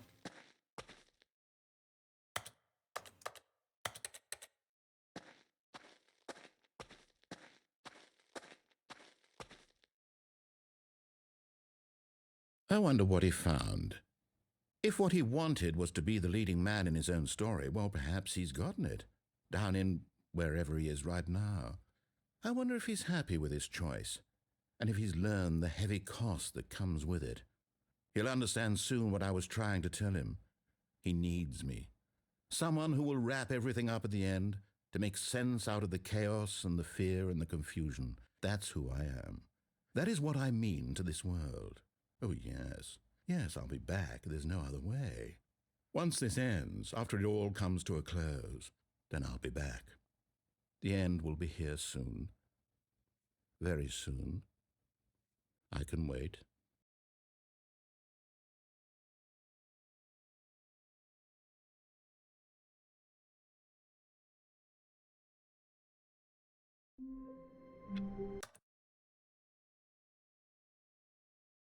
So I think that's also a route that's about player feedback, right? Like what constitutes a meaningful player feedback, I think. Because at some point he gives you, Ooh, my tummy hurts. Oh no, you should go make some tea maybe. It usually helps me. Um, I think this route is also about player feedback. Um, in multiple ways, right? Like literally, you give feedback on the game, and then it gets mad at you. Snack. Yay! No talking, only snacking.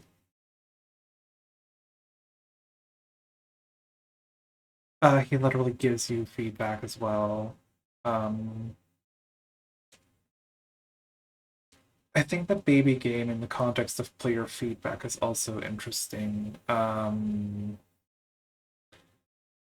as a player, you are given the feedback of the baby returning to where it started. Every time you press the button, there's a loud sound and the baby game starts over again. Right. And to the player, they won't be entertained with this for long because the feedback is repetitive. The feedback is the same every time. Right. The goal, the exertion of agency, doesn't provide meaningful feedback. And I think like the ball game is also kind of like that, right? Every time you score a goal, the game just kind of starts over again. And it can give you more balls or less balls, but it doesn't really change the game. The goal is still the same. And it takes away all the balls, so you're not allowed to have fun with sports ball anymore. Um,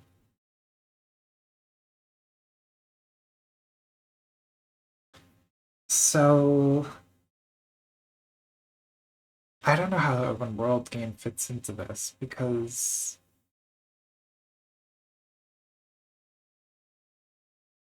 especially at the time, open world games were still kind of new.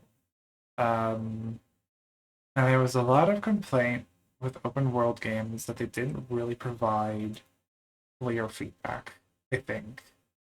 Right. We've got this big empty open world and nothing to do in it. It wasn't really until like Breath of the Wild that people started like really, really like loving open world games more.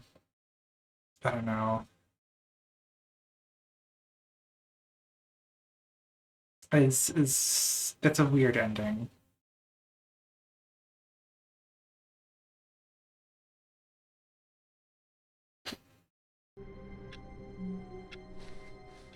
I guess it's about like what constitutes meaningful player action as well, right? Like that's kind of also what the narrator says at the end, like what constitutes a meaningful player action, meaningful agency. I don't know.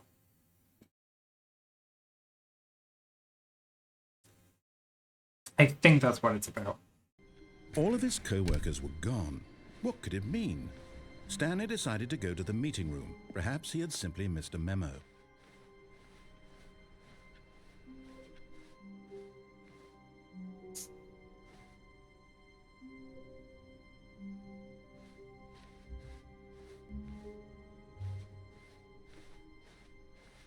What the fuck?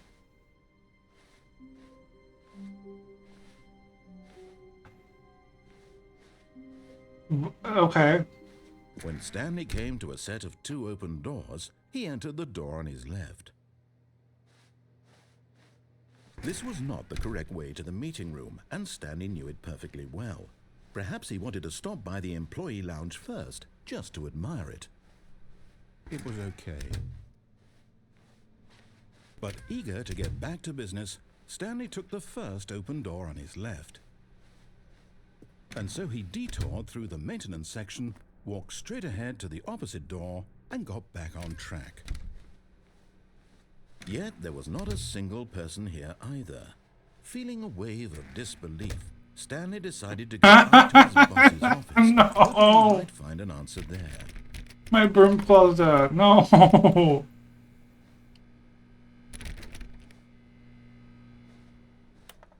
Mean to me. Coming to a staircase, Stanley walked upstairs to his boss's office.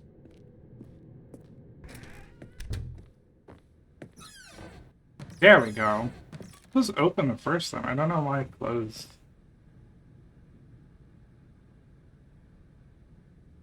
Beautiful.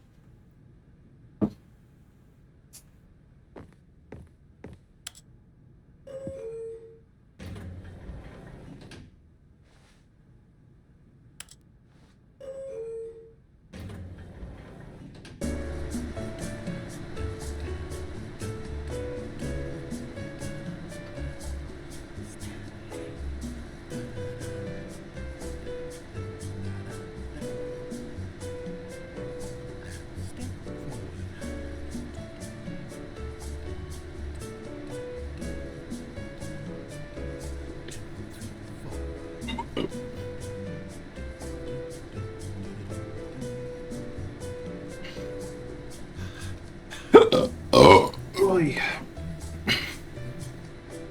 That went down weird.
There are no other floors.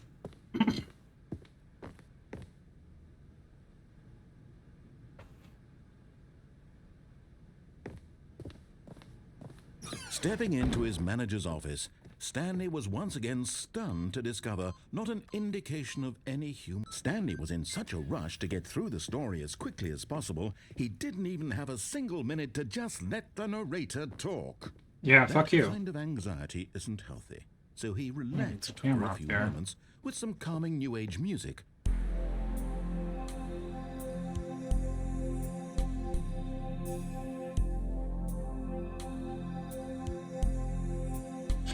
Amazing.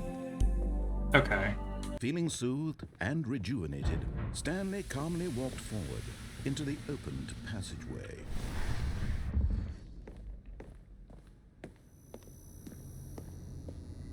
I gotta figure out how to clip out of bounds in this game. I bet it's funny.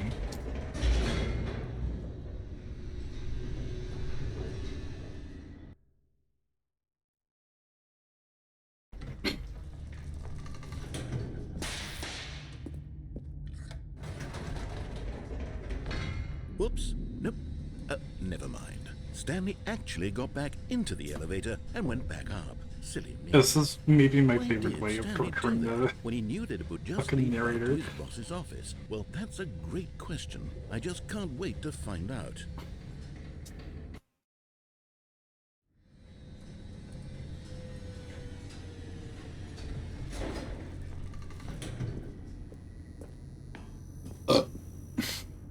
Here we are, Stanley. It's your boss's office. Exactly the way it was before you got onto the elevator.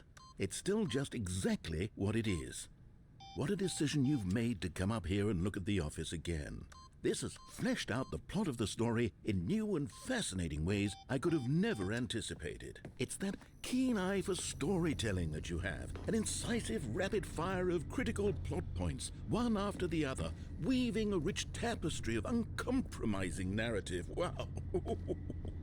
I'm bolted to the edge of my seat. I can't see. Oh, I'm out. Incredible. Now he's getting back into the elevator and going down again. Ladies and gentlemen, How does he keep coming up with all of this?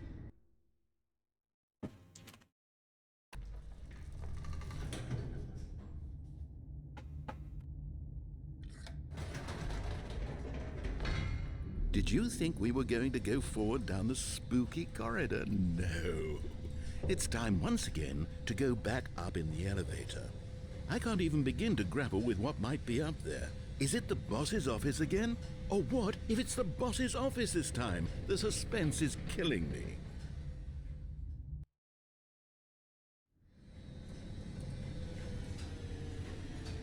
I do like how I'm loaded into the elevator sideways every time I come back up.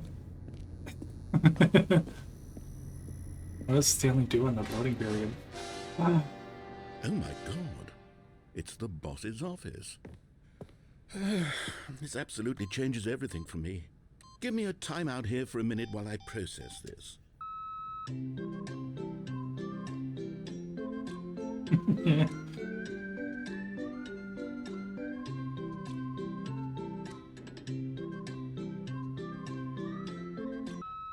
Okay, I'm ready. I'm prepared to embrace this stunning revelation and to move forward with... No! No, wait! No! I need more time to process.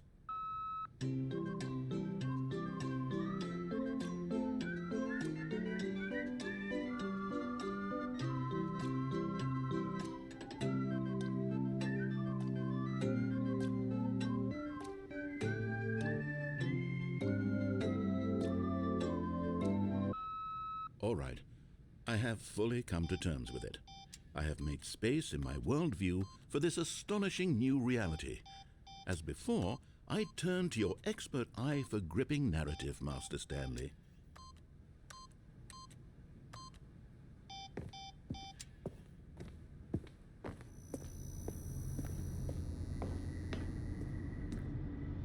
Of course, going back down in the elevator. How did I not anticipate it? I mean, sure, now it's obvious, but you have to understand that 30 seconds ago, this kind of thing had never been attempted before. I had no frame of reference to even anticipate it. That's just how revelatory Stanley's decision-making is. A breath of fresh air in a landscape of storytelling that has grown stale and repetitive. Yummy Slurpee. Yay! This is the last of the drink for tonight.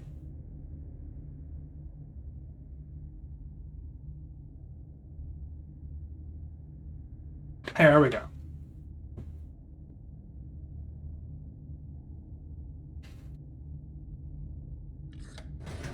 Yeah, baby.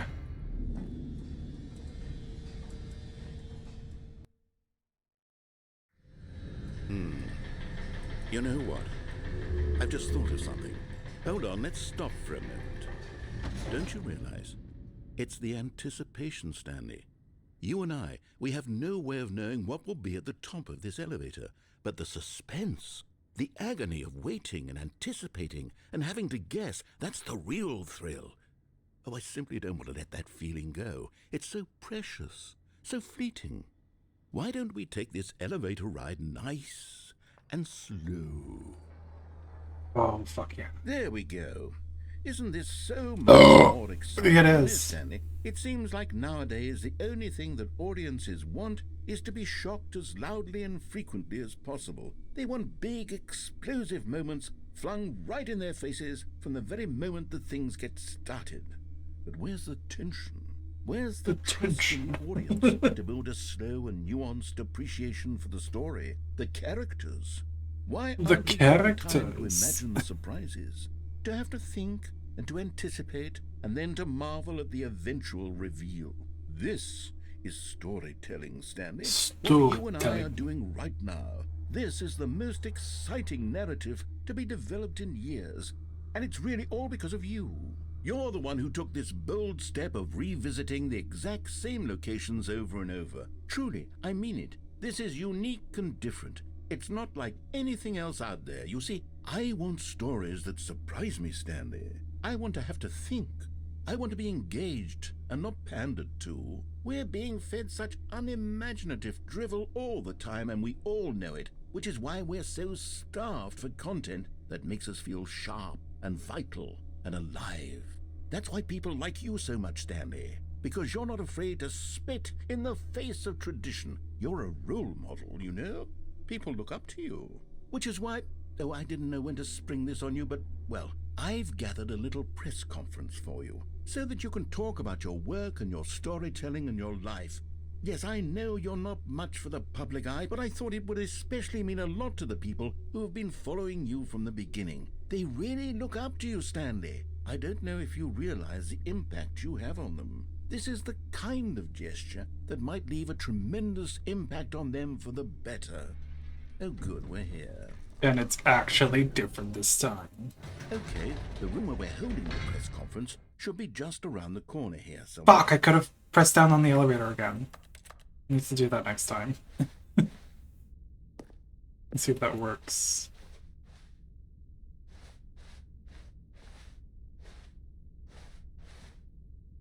An evening with world peace, baby.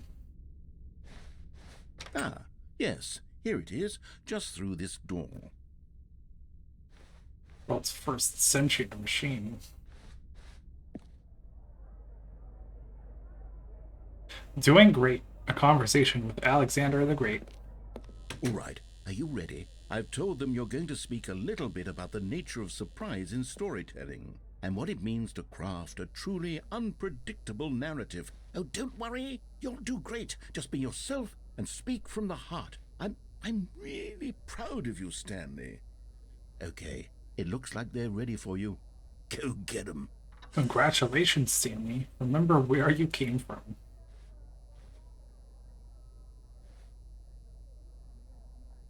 The freedom ending. Aloha from the freedom ending.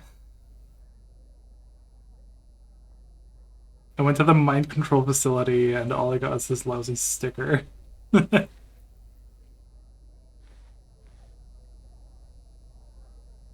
Break a leg, champ. Your boss. And I wish there was a zoom button. He sent that letter twice. Are you kidding me?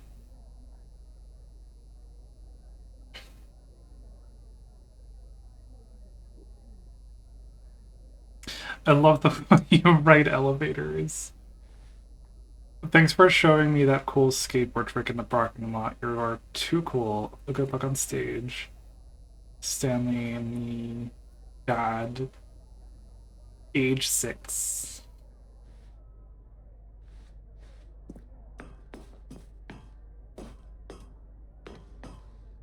The guy who went to Mars. The Lord meet and greet. Awesome.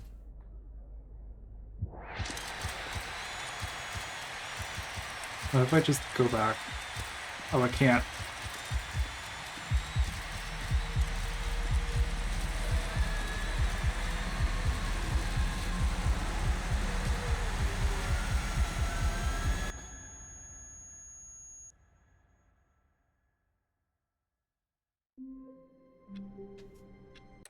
Okay, I'm gonna go take a break real quick. I'll be right back.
Okay, I'm back. So, I don't really know entirely what to make of that ending, the one where you end up on the stage, the fame ending. I don't know what to call it. Um, because to get it, you have to get to, like, I guess the suspenseful moment of the game just before the ending. And then you have to fuck it up, right?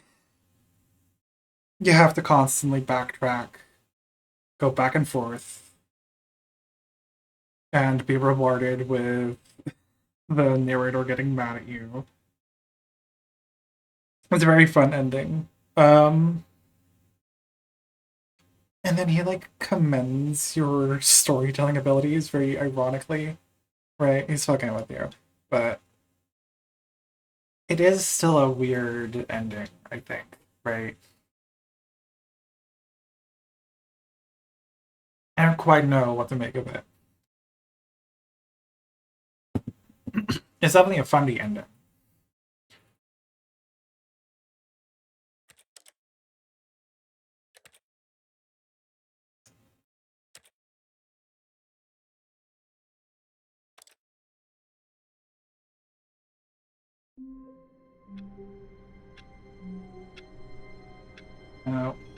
Uh, Twitch isn't updating on my phone again. There we go.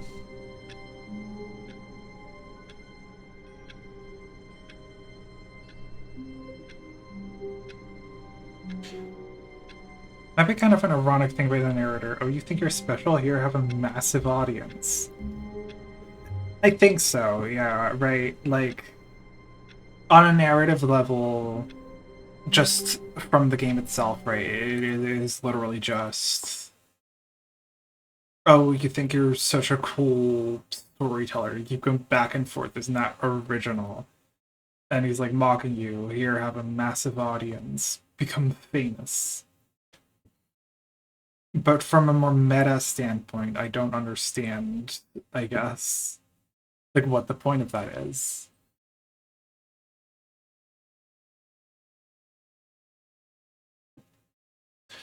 Here we go. She's Stanley on my parable till I hit that. Yeah, okay. I should like look up methods for the different endings because I'm kind of running out of ideas. um,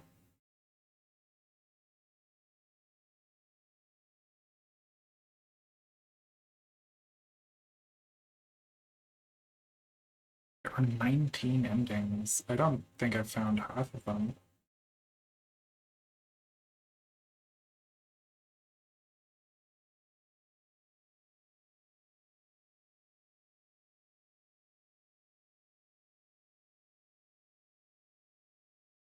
Hmm.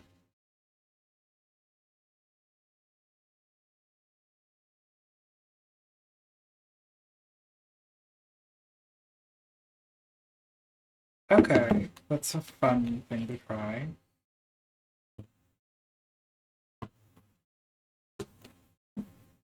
There's probably a bunch of endings there already that I haven't tried that I know are there. I just forgot.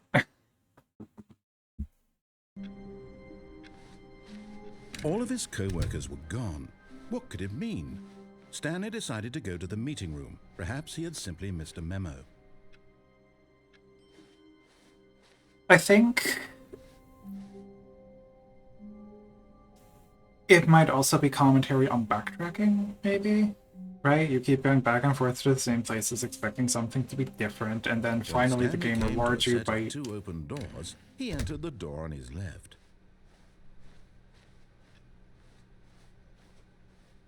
Yet there was not a single person here either. Feeling a wave of disbelief, Stanley decided to go up to his boss's office. Hoping he might coming to a staircase, Stanley walked upstairs to his boss's office.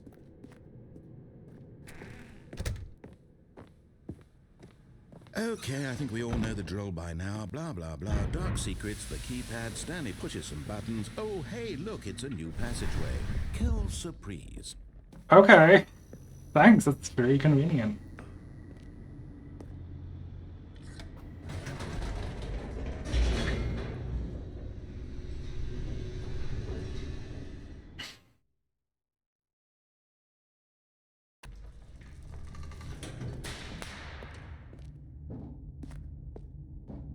Stanley walked straight ahead through the large door that read Mind Control Facility.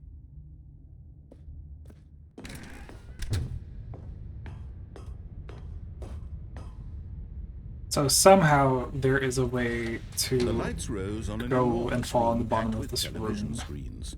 What horrible secret did this place hold? Stanley thought to himself. Did he have the strength to find out? And I think I might know how.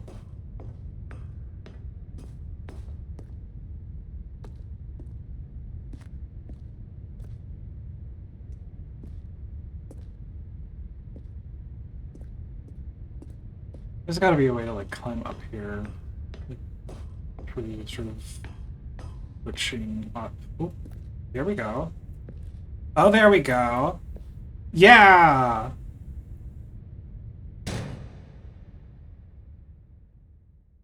Aha! You've made it to the bottom of the mind control facility. Welcome! You see, back when the Stanley Parable first launched in 2013, getting to the bottom of the mind control facility was a bug that we simply didn't catch during development. And you all sent us lots of photos of it on Twitter and acted very superior about it. Very, very clever. Good for you. Anyway, when it came time to update the game, we knew that we had to do something about this little goof of ours, so here you go. New content.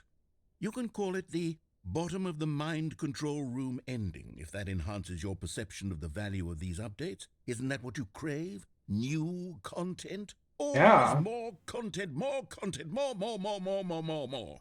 And I'm here to give it to you. I'm here to make it seem like we really covered every nook and cranny of the game with secrets and Easter eggs. How about this? We wrote a new piece of music just Wow. for this section. You won't hear it anywhere else in the game. It's a secret that's just for you. That's how special you are. We call this track, Good Job You've Made It to the Bottom of the Mind Control Facility. Well done.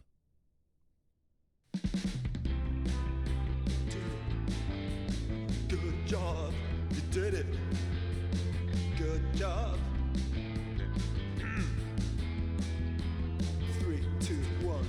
Good job, you made it to the bottom of the mind control facility. You jumped on the catwalk. This is so Should've been good. careful, should've been careful. It used to be a bug, but now it's an ending. Now it's an ending. This game is so fucking I good. believe in you. I believe in your ability to cross. It reminds me of Lemon Demon. Chase your dreams. The railings Like don't early Lemon Demon end. especially. Good job, you did it. Good job, you did it. Good job, you did it. Good job, you did it. Good job, you did it. Good job, you did it. Good job, you did it. Good job, you did it. Good Good job, job, you did it. Good job, you did it. Good job. Oh.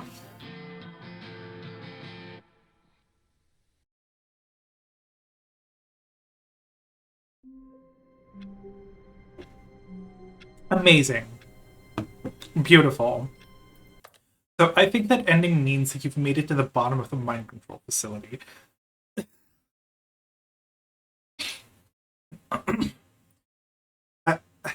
Yeah. I feel like that ending is also very on the nose about itself, right? Um, it's about breaking the illusion, I think, on some level. Right? It is about the illusion. Such deep commentary on the nature of making it to the bottom of the mind control facility. I think it's about breaking the illusion, right? Like, it calls attention to the fact that it used to be a glitch, a bug, that people made it to the bottom of the mind control facility and like bullied the devs about it. So now they've made it a real ending, I guess. And it like calls attention again to the artifice of making these kinds of endings and like I guess the pursuit of new content as well. The pursuit of like maybe there's a secret there, maybe this will do something. The endless mining for new things to do in a game. Just a step through this door, Stanley thought to himself. That's all I need. If I can make it through this door, I can make it through them all. We're not touching that. Not yet. When Stanley came to a set of 2 open doors, he entered the door on his left.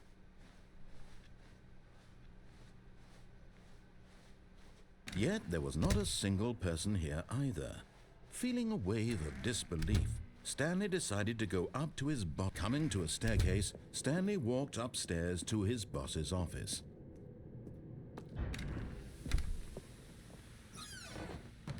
Okay, I can go back in the elevator if we want.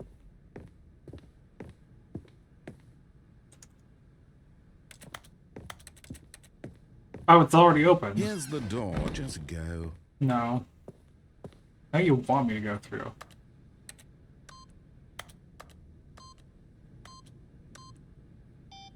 Okay.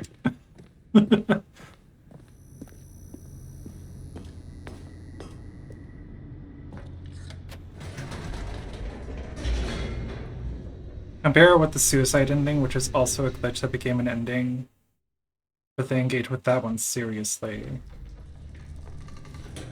You mean the one where I have to keep walking up the staircase, right? Is that the one you're talking about? Okay, yeah. Yeah. Yeah, that one's also kind of interesting to compare it to.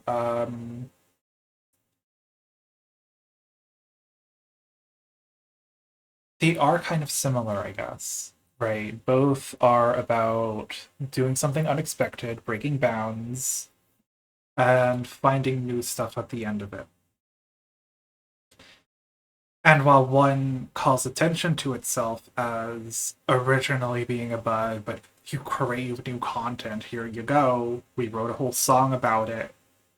Congratulations, you did something special. The other one takes itself more seriously, as in, like, we made this game so that you would be happy, and you keep fucking it up, and you keep exerting your agency in a way the narrator doesn't want you to because you're able to. Because the straightforward path is boring, right? Like, let's be real, the main route doing it is boring. It is so fun to go against. Stanley walked straight ahead through the large door that read Mind Control Facility.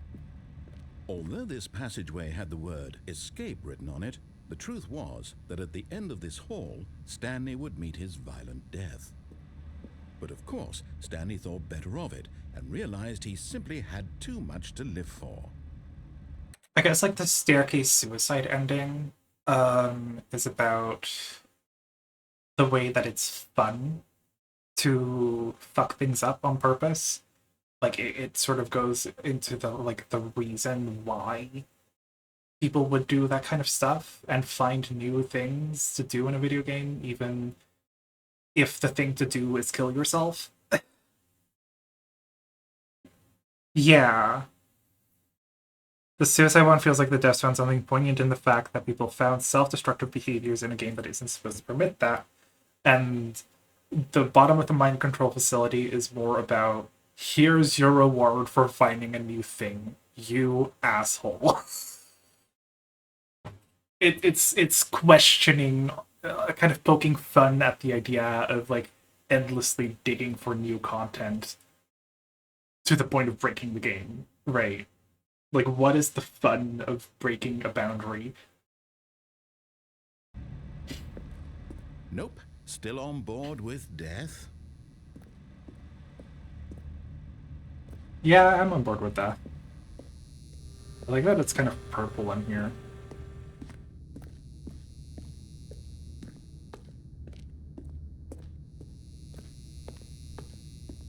The door behind him was not shut. Stanley still had every opportunity to turn around and get back on track. Yeah, it's safe, right? At this point, Stanley was making a conscious, concerted effort to walk forward and willingly True. confront his death. I mean, I don't know.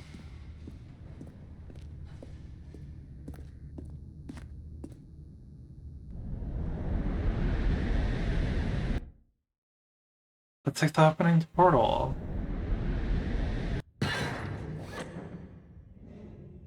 It is like Portal. As the machine whirred into motion and Stanley was inched closer and closer to his demise, he reflected that his life had been of no consequence whatsoever. Stanley can't see the bigger picture. He doesn't know the real story, trapped forever in his narrow vision of what this world is.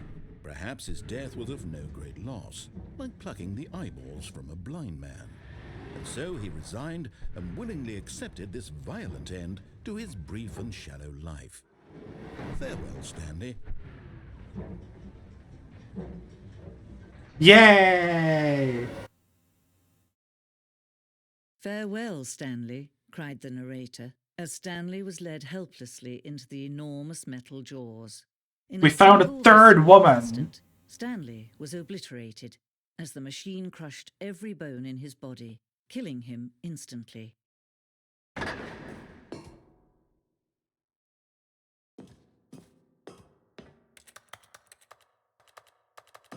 Like a mouse. This is my snipping noise.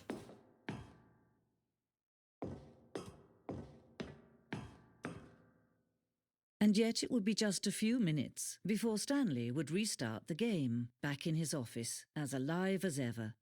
What exactly did the narrator think he was going to accomplish?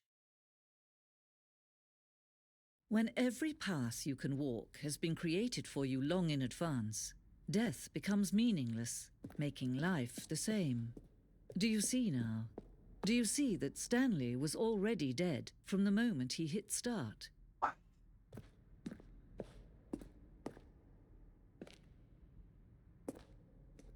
This is like the acid room.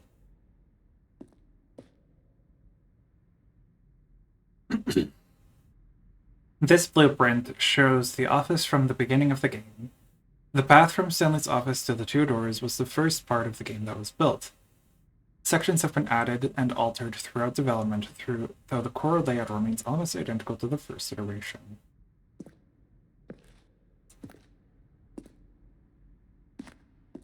What the This is so cool! The Developer Museum. The set of two doors was the very first concrete piece of the Stanley Parable's design. Once this room was created, the rest of the game emerged as an extension of it, an exploration of the contradiction this room posed. Corridor. The pacing of this opening section was important to get right. This corridor had been moved and altered to make sure the player reaches the two doors in a good time. Filing cabinets. Office computers.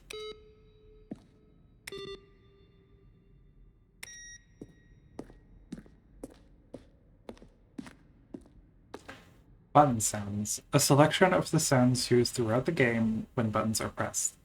Each sound is a mix of a keyboard stroke and a synthesized tone.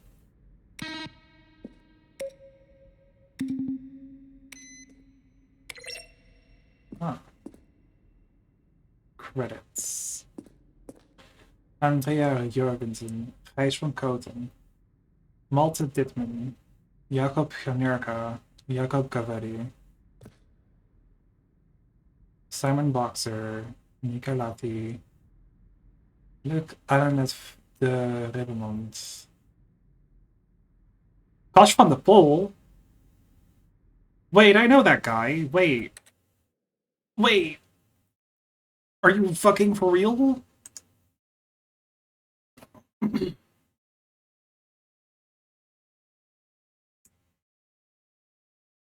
That guy? He went to my animation school, I think. He's like a Dutch animator. He's like really well known on YouTube for like silly animations. That can't be the same guy. Are you joking?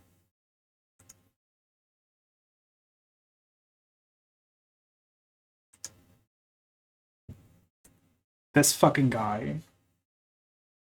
Is that the same guy?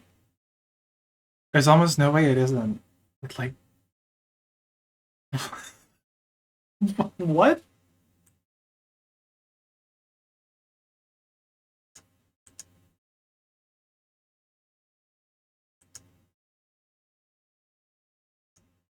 No, the timeline does kind of make sense.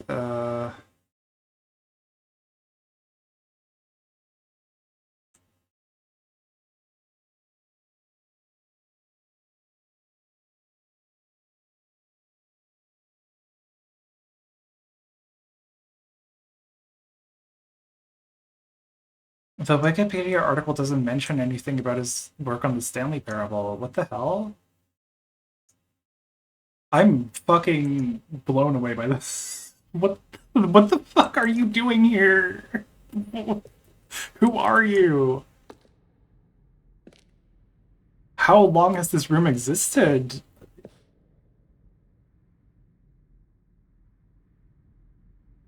Oh my god. And Van Murazura, I don't know who you are. Yanis Ion Yanis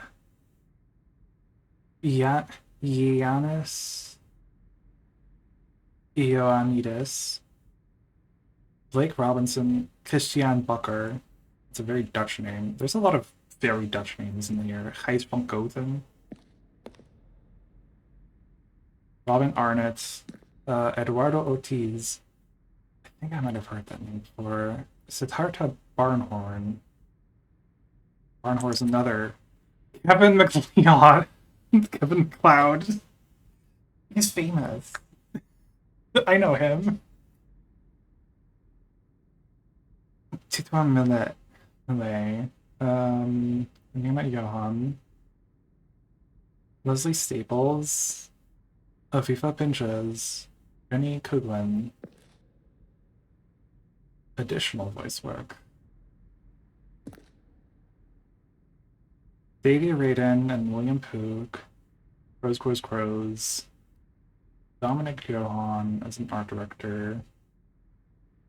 Audio direction, Tom Schley. Really good audio work, by the way. I like this game's audio. Development lead, Jens Gutmann. The impeccable Kevin Brighting as the narrator. This fucking narrator voice is fucking iconic. I love him. Additional developer, Richard Baxter, Mariska Zachariah, Rito, Joseph Silverman? I think I've heard that name before. I'm not sure. Joe Feingold, Wilhelmina Franca, Alicia Contestabile. This was in pre-Ultra Deluxe, but from a Google, it seems like Gus from the Bulls' contribution was an Ultra Deluxe thing. Okay. That makes sense, I guess. He went and updated it. That makes sense. Console development by 22nd Century Toys LLC. I feel like my Dutch really comes out as soon as I have to pronounce names I'm not familiar with. Luc Alanet Terriblemont. Siddhartha Barnhorn. Yeah, I can hear it.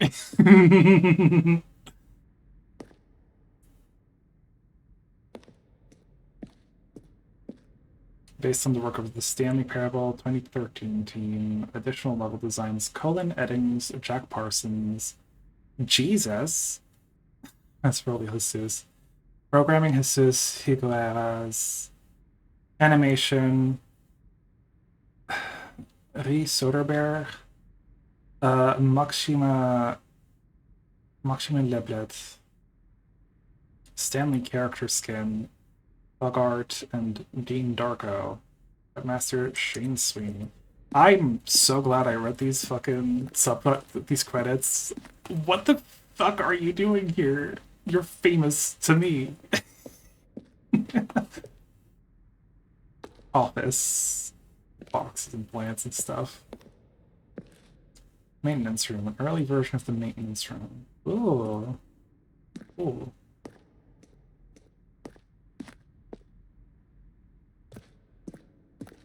Well, I'll probably look back around. Oh, the bottom. The bottom of the thing. Fun. Money. Ultra Deluxe announcements.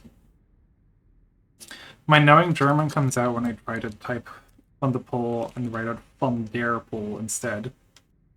No, that's still... Von der Pool is still like a Dutch last name thing. I mean, maybe it's also a German thing.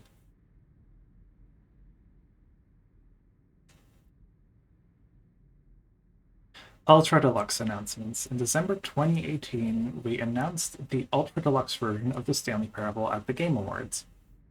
These are screenshots of the videos we made for the announcement and the game's delay. That visual from the bottom of the mind control room is so iconic to me. Warzone. Early in development, we designed an ending where Stanley would end up on a battlefield fighting aliens. The action game would become sentient and would wage war against the narrator. We realized shortly after starting to build it that it was far too jokey and on the nose for the tone of the game.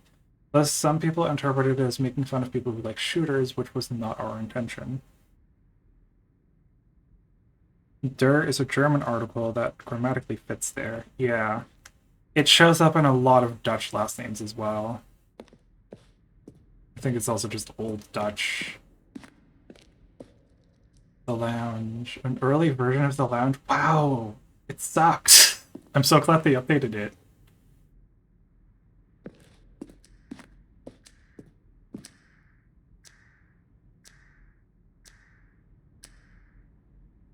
The apartment timer.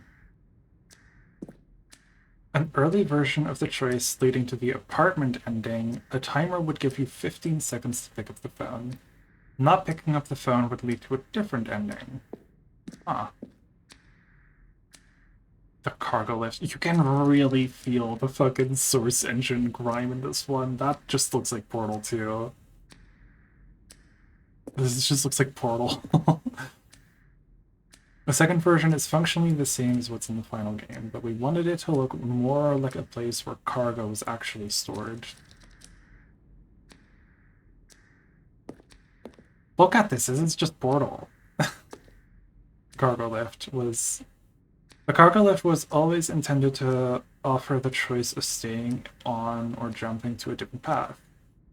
However, after this early version, we decided we also wanted the option of the player falling to their death. Yeah. Chair.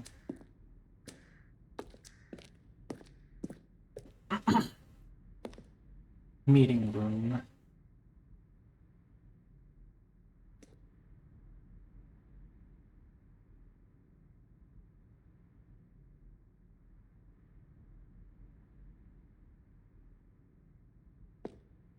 Maintenance layout. The flow of hallways following the first two doors was important to get right, since players will replay them so many times. We discussed a number of designs, but ultimately it was the simplest version that won out.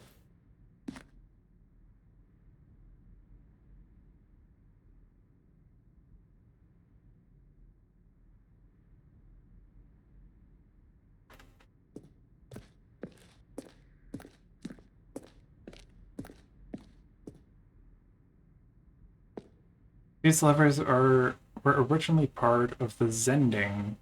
The player would pull a lever and the narrator would describe the color they had pulled. Oh, they're not interactive. Zending model.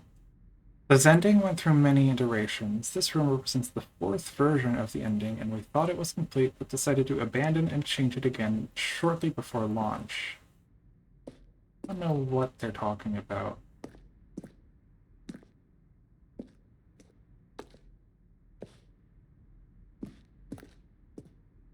Zending. Yeah, I don't remember this one at all. An early version of the ending known as Zending, which was eventually cut and merged with another part of the game. Okay. That makes sense.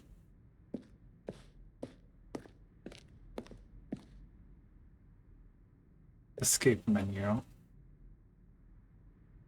For a long time, we had an ending. What the fuck was that? For a long time, we had an ending that only ended when the player restarted from the escape menu. Unfortunately, very few players realized that this was what they were supposed to do, which was frustrating for everyone. Oh, it's the counter in the other room, yeah. It was probably all portal textures in the Half-Life mod version. I can't really remember.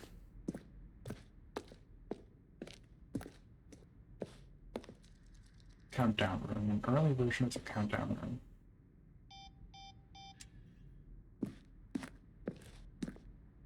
This is the freedom ending as it existed in beta. Yeah, this is kind of the one I remember watching all those years ago. Monitor room elevator. For a time, the elevator in the monitor room would go up or down, with freedom above and countdown below.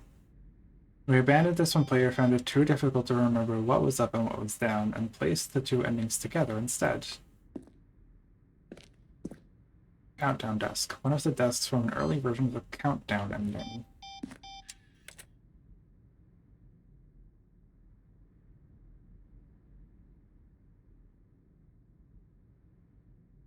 Well. Aww.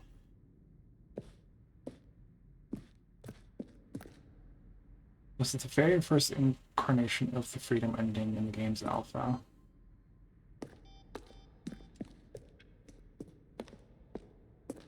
Boss's office. Screens from the development of the boss's office. It's like textureless. Even more textureless.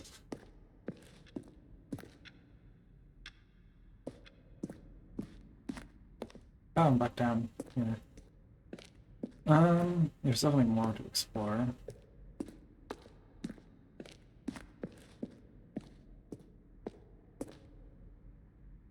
The lounge. Underground. Early version of an underground portion of the game. Then he pushed the number 8. Where were all of his co-workers? Oh, I don't know. How about Stanley? They're throwing a surprise party for him for all his button pushing. Does that sound plausible to you? Nothing there. Kevin Brading, the voice of the narrator, recorded dialogue for the entire game roughly 3 separate times over the 2 years of development. These are clips from early takes that were not used in the final game. Right back on track to where he was supposed to be in the story. Stanley walked over the bridge.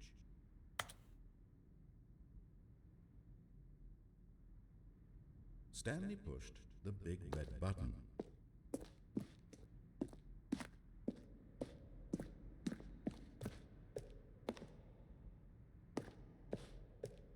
It's really, really cool coming here, like, after already having played the game a bunch. And, like, seeing all this stuff. It's the exit. I don't think I've seen everything.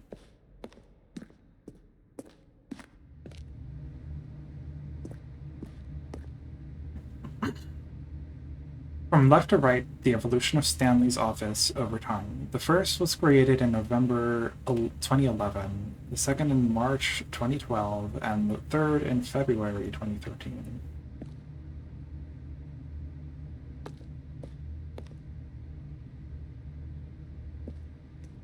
It's my office.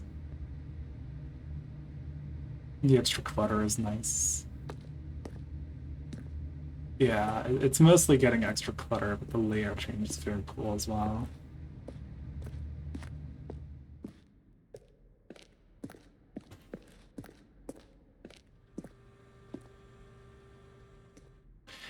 Narrator emails. After the second trailer we sent out, we asked people to email the narrator for questions. While we had initially planned to use these for the promotional materials, we never found the perfect use for them.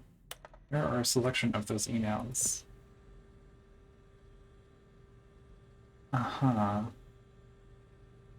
What is Stanley's last name? Congratulations, congratulations, congratulations. In light of their previous announcement regarding the ongoing promotion, here is the result. Okay, I can't read all of this.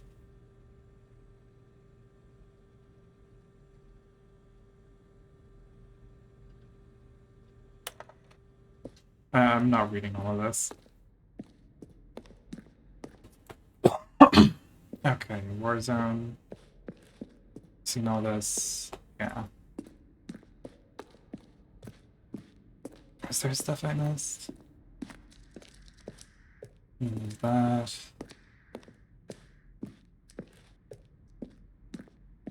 I don't think I went here.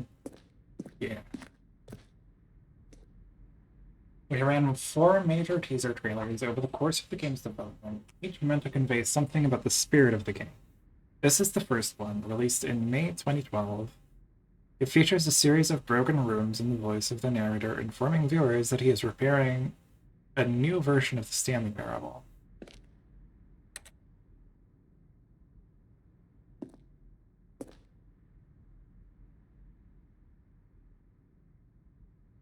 Hmm.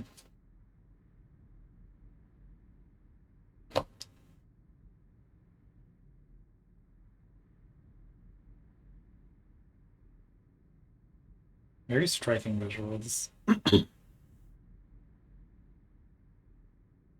This game definitely has a really good sense of, like, environment composition. I'm not sure what to call it, but the way that a game environment leads the player to new places, new areas.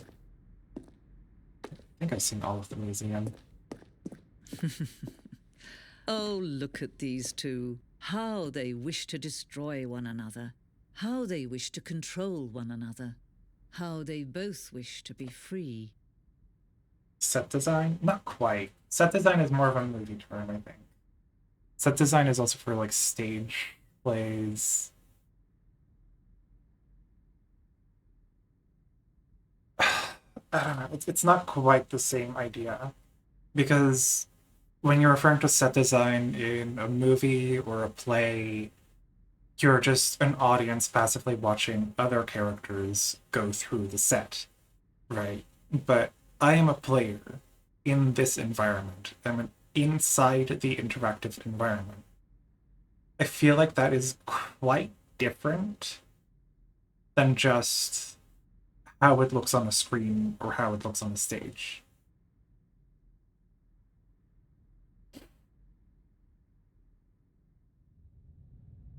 Can you see? Can you see how much they need one another? No, perhaps not. Sometimes these things cannot be seen. But listen to me. You can still save those two. You can stop the program before they both fail.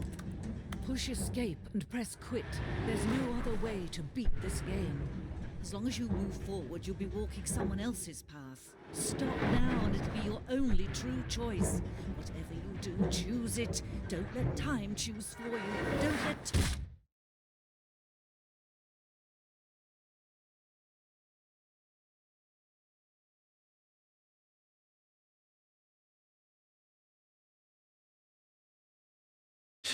That's weird. I think that one is very much revealing the design of the game, obviously, right? That ending. Like, um,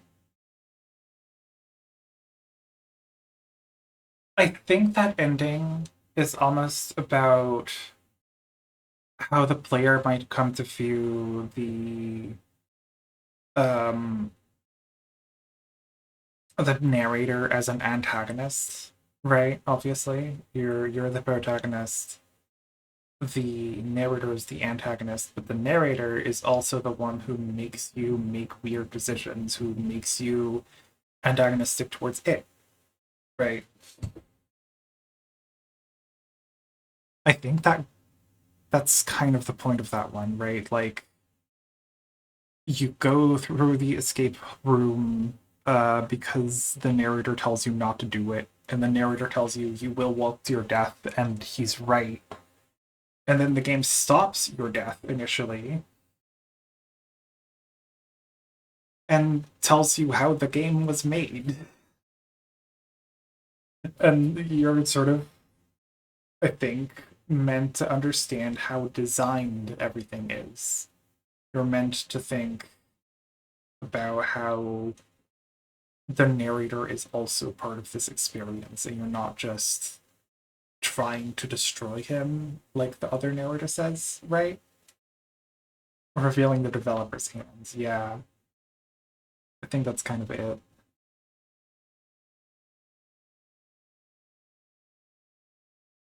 That's more of what I said about the confusion ending. There is no true player agency in a medium where the developer must lay every track you tread. Yeah, it's kind of like that, right? But I think it's also about how the game is designed to push you to make certain decisions. It's not just, look, every path that you can take is constructed. It's also, on top of that, every decision you make is informed by the narrator. And we have designed it to be rewarding every time.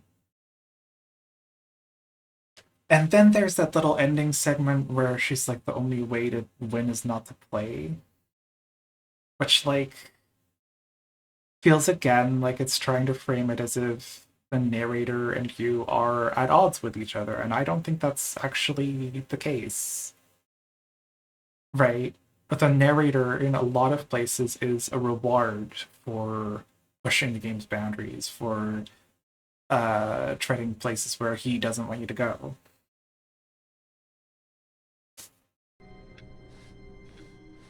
A soft wind blew outside and perhaps rain started, and if it did, it stopped shortly after. Stanley hoped that he would one day see Yo, they're weed. I swear these outside rooms are different every time.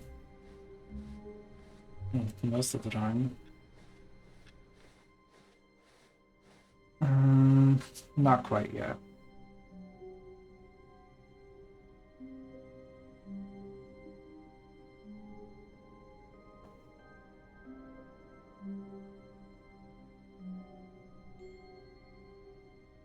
Let's see, what's another ending?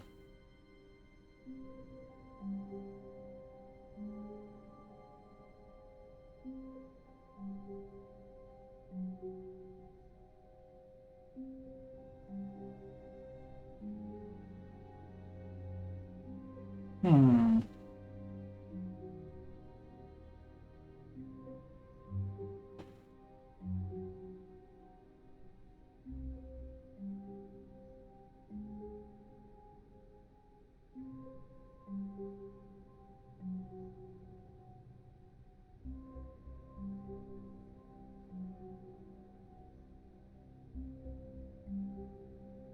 Okay, that's a quick one. When Stanley came to a set of 2 open doors, he entered the door on his left. That's kind of what I mean. So you're saying that the only agency you're really taking is playing the game or not playing the game. You aren't really able to defy the game from within because the entire inside is made for you to see. Oh, okay. Yeah, that makes sense. This was not the correct way to the meeting room, and Stanley knew it perfectly well. Perhaps he wanted to stop by the employee lounge first, just to admire it. It was okay. But eager to get back to business, Stanley took the first open door on his left. No, I didn't. Stanley was so bad at following directions, it's incredible he wasn't fired years ago. Oh, well, look who's got cold feet. Sorry to break it to you, Stanley, but that lift isn't coming back. You'd best either get comfortable right here on this platform, or test your luck by jumping to the floor below. Okay. You know what? Looking at it now, it's not that far to the bottom floor. I bet you can make it. Is there like a high platform I can try to land on? There's boxes. Whoops. Looks like I was wrong. How clumsy of me. Okay, I guess that's technically a different ending. With all the Dutch names in the dev team, surely there's weed in that room. Okay.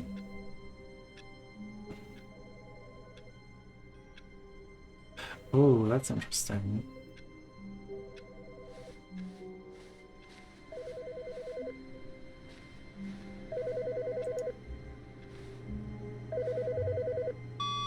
Hello. This is a recorded message scheduled either by you or a person in your place of work. The purpose of this message is to warn you about the dangers of recorded messages. If at any time you believe you are listening to a recorded message, please terminate it immediately and cease all flow of information from the recorded message into your perceptual sphere. Thank you, and have a pleasant day.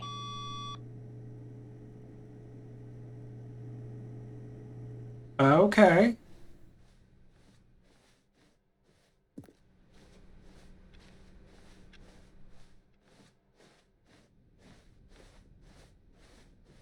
When Stanley came to a set of 2 open doors, this was not the correct way to the meeting room, and Stanley knew it perfectly well. Perhaps he wanted to stop by the employee lounge first, just to admire it. It was okay. But eager to get back to business, Stanley took the first open door on his left. Stanley was so bad at following directions, it's incredible he wasn't fired years ago. Look, Stanley, I think perhaps we've gotten off on the wrong foot here. I'm not your enemy, really, I'm not. I realize that investing your trust in someone else can be difficult, but the fact is that the story has been about nothing but you. It's all about me. There's someone Everything you've is been about me. neglecting, I'm so Stanley. special. Someone you've forgotten. I'm about. world's specialist little office Please, boy. Stop trying to make Office every decision slut. by yourself. Now, I'm not asking for me, I'm asking for her. This is it, Stanley. Your chance to redeem yourself, to put your work aside, to let her back into your life. She's been waiting. That's her, Stanley. You need to be the one to do this. To reach out to her. If you can truly place your faith in another, then pick up the phone. As Stanley picked up the phone, a white light engulfed him, filling him not just with radiance, but with hope. Hope for a life reunited one... Wait. Oh, goodness. Stanley, did you just unplug the phone? No, that wasn't supposed to be a choice. How did you do that? Oh, sure, it Actually, wasn't supposed to be a chose choice. incorrectly. I didn't even know that was possible. Let me double check. No, it's definitely here, clear as day. Stanley picks up the phone. He's taken to his apartment where he finds his wife, and the two pledge themselves to one another. Music comes in, fade to white, roll credits. Not picking up the phone is actually somehow an incorrect course of action. How is that even possible? None of these decisions were supposed to mean anything. I don't understand. How on earth are you making meaningful choices? What did you... Wait a second. Did I just see... No, that's not possible. I can't believe it. How had I not noticed it sooner? You're not Stanley. You're a real person. I can't believe I was so mistaken. This is why you've been able to make correct and incorrect choices, and to think I've been letting you run around in this game for so long. If you'd made any more wrong choices, you might have negated it entirely. It's as though you completely ignored even the most basic safety protocol for real-world decision-making. Or did you not grasp the severity of the situation? Well, I won't have that kind of risk on my watch. I'm going to stop the game for a moment so we can educate you properly on Oh my safe fucking decision god. making in the real world. What the Please hell? observe this helpful instructional video. Choice. It's the best part of being a real person, but if used incorrectly can also be the most dangerous. For example, in this scenario, a hypothetical real person named Rupert has a choice. He could invent a machine that eliminates food shortages across the world to make life better for all people. Or he could spend years of hard work forgetting how to read. Which choice would you make? Remember that I would in forget how to life, read. the That sounds real awesome. world makes sense, and at no time should you make a choice that does not conform to rational logic. If you find yourself speaking with a person who does not make sense, in all likelihood, that person is not real. Allow the person to finish their thought, then provide an excuse why you cannot continue talking. Turn to a partner and practice saying, "My goodness, is it 4:30? I'm supposed to be having a back, sack, and crack." A what? Excellent. Making choices on a regular basis is the best part to a healthy decision-making process. Most medical professionals recommend making at least 8 choices per day. Do you make more than 8? Less? And finally, if you begin to wonder if your choices are actually meaningful and whether you'll ever make a significant contribution to the world, just remember that in the vast infiniteness of space, your thoughts and problems are materially insignificant, and the feeling should subside. At this time, your instructor will guide you in an exercise to test and reinforce the material covered in this video. Uh-huh. Okay. Ah, welcome back. You may have noticed that this room has begun to deteriorate as a result of narrative contradiction. But not to worry. Sure it Now that you're has. properly informed on good decision-making, we're going to revisit a choice you made just a few minutes ago and see what the correct thing to do would have been. This way, please. What if I don't?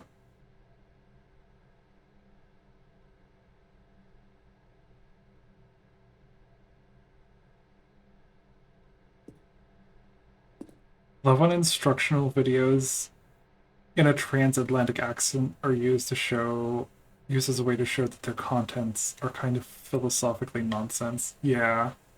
I mean, that's kind of like actual real propaganda from the 1950s. Like that's just what a lot of American propaganda looked like. Like literally. And a lot of them told you very bad, wrong things. So that was just visual shorthand for being told something that's bullshit.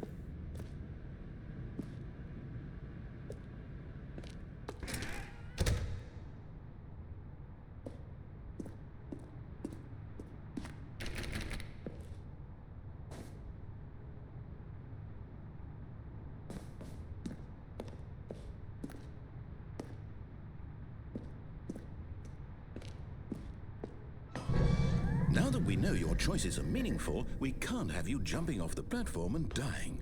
Imagine the main character dying senselessly halfway through the story. That story would make no sense at all.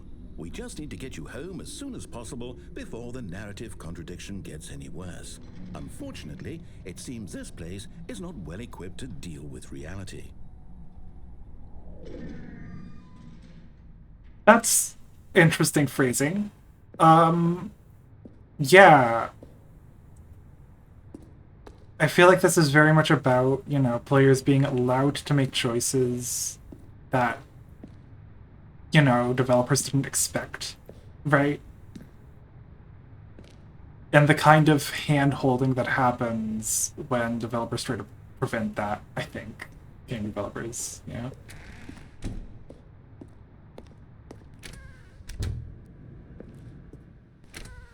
I'm not going backwards through this hallway. It's weird.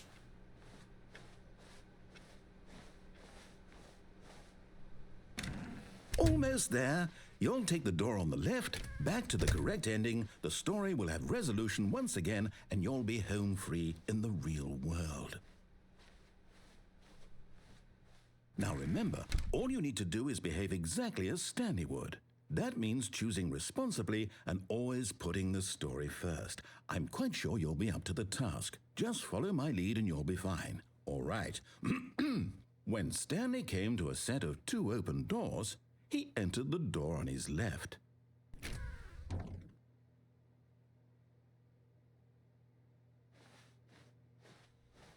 No! Why did you do that? Quickly, hurry back in the other direction. Perhaps we're not too late. This is really cool.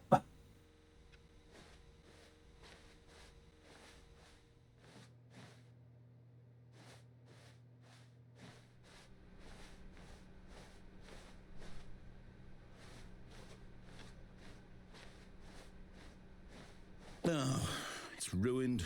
I can't believe, after everything we talked about, that my story, you've destroyed my work. Why? For what? What did you get out of that? What did you think was so special about seeing the game undone, left here like so much garbage? It's worthless now. And what am I supposed to do? Even if there were a way to continue, would it be worth it? To know that my story is now incorrect? I'm gonna go there. Back to that. I can't erase that knowledge. I'll have to live with it forever, reliving its impossibility forever. I couldn't live that way. Is it better to shut the game down entirely? To willingly destroy all of my work? I don't know.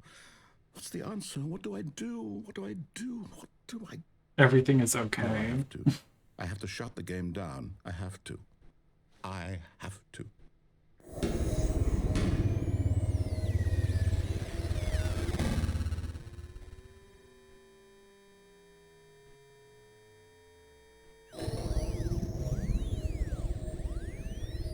Hello, beginning of Portal 2.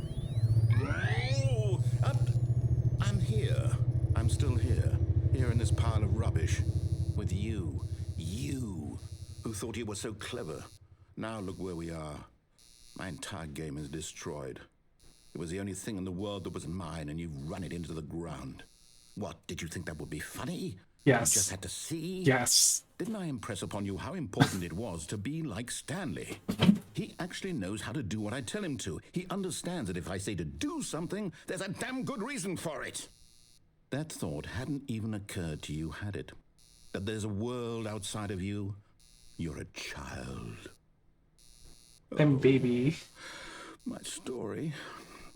To be fair, If it you'd is just gone funny. through the door on the left, you would have seen it. There was a whole underground facility. You would have destroyed it and been victorious. It would have been so perfect. I worked so hard on it. I tried so hard to make... behave exactly as Stanley would. That means choosing responsibly and always putting the story first. I'm quite sure you'll be up to the task. Just follow my lead and you'll be fine. All right. When Stanley came to a set of 2 open doors, he entered the door on his left.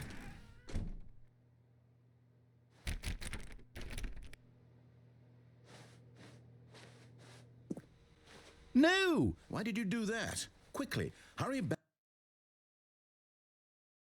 Behave exactly as Stanley would.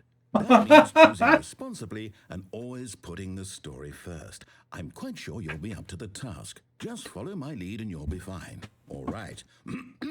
When Stanley came to a set of 2 open doors, he entered the door on his left. Oh, no pushback? No! Why did you do that? Quickly, hurry back. Behave exactly as Stanley would. That means choosing responsibly God, and this always is putting so the story weird. first. I'm quite sure you'll be up to the task. Just follow my lead and you'll be fine. All right. When Stanley came to a set of 2 open doors, he entered the door on his left.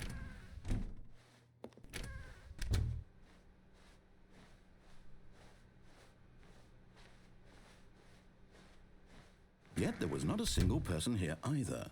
Feeling a wave of disbelief, Stanley decided to go up to his boss's office, hoping he might find an answer there. Let me in! Let me in! Coming to a staircase, Stanley walked upstairs to his boss's office. No. No, you can't do this to me. You can't do this to me.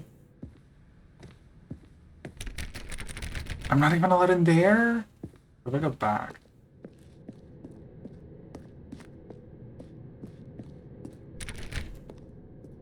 I'm never allowed to open doors for myself in this game. I'm never allowed to open doors for myself in this game. They have to be open. And if I close them myself, they're just dead.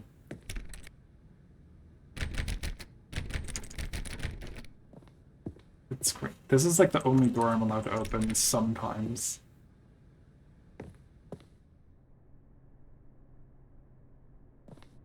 Stepping inside his manager's office, Stanley was once again stunned to discover not an indication of any human life.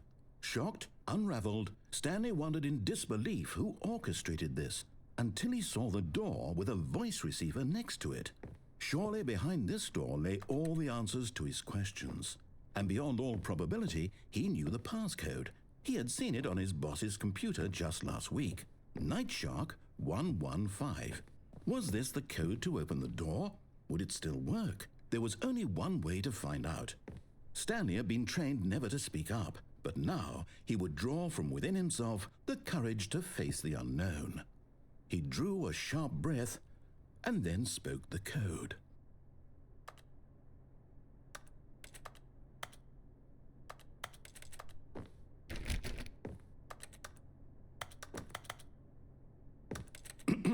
Stanley spoke the code. Night Shark 115. He spoke it into the receiver, right there on the wall.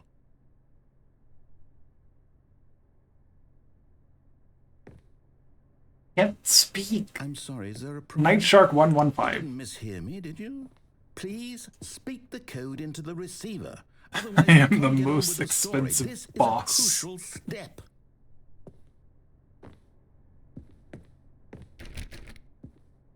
Okay, fine, you're not going to do it, but you know what? It's pretty humiliating to bring you this far, only for you to suddenly decide you have better things to do. I asked you for this one single thing, for your respect. The kind of respect Stanley shows for his choices. He knows what it means to take a story seriously. If you didn't want to see what I had to show you, then why did you come here? You had a choice, you know. You could have gone through the door on the right. You could have done whatever the hell you wanted over there. Why did you come this way? Speak. Say something to me. Explain yourself, you coward. You...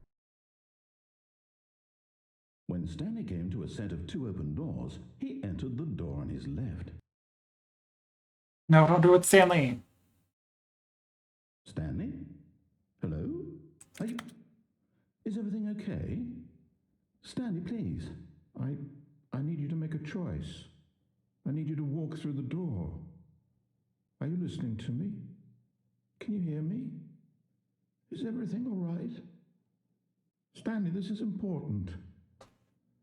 The story needs you. It needs you to make a decision. It cannot exist without you. Do you understand me? Whatever choice you make is just fine. They're both correct. You cannot be wrong here. We can work together. I'll accept whatever you do. I simply need you to take that step forward, please. Choose. Do something. Anything. This is more important than you can ever know. I need this. The story needs it. So, you hear me? Are you there? Are you listening to this? Stanley, are you there? Okay. It's okay, I can wait. You need time to decide. Time to make sure your choice is correct. That is the best choice. That's all right. I'll wait for you to decide what's the right thing to do. Take as much time as you need.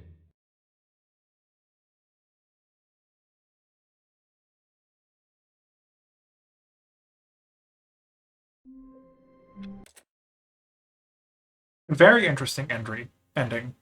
Wow.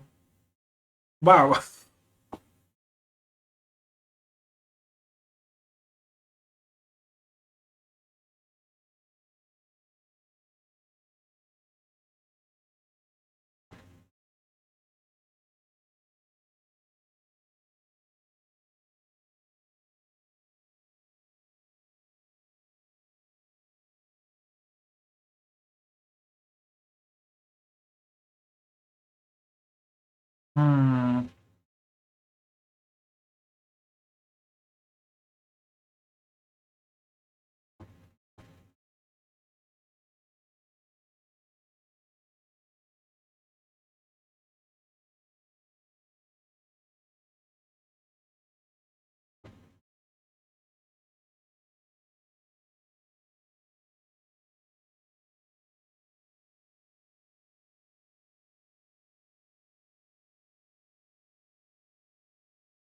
An unnamed ending where the player lands safely on the warehouse floor. How do you do that?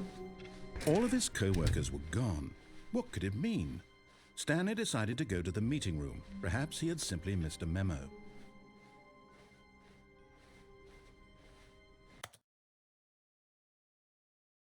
I think that last ending is very interesting. I think it's sort of about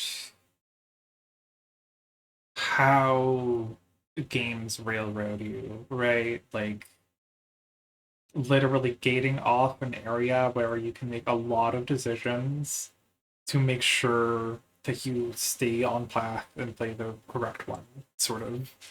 Right.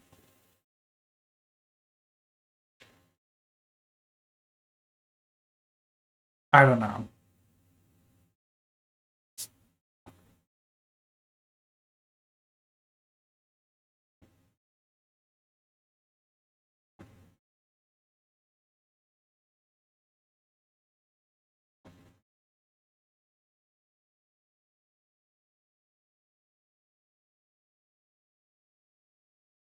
Okay.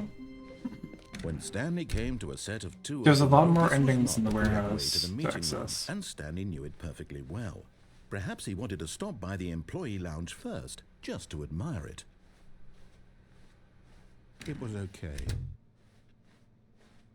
But eager to get back to business, Stanley took the first open door on his left.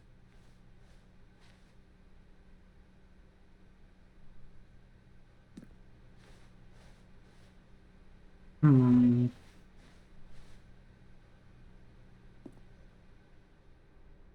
And so he detoured through the maintenance section, walked straight ahead to the opposite door, and got back on track.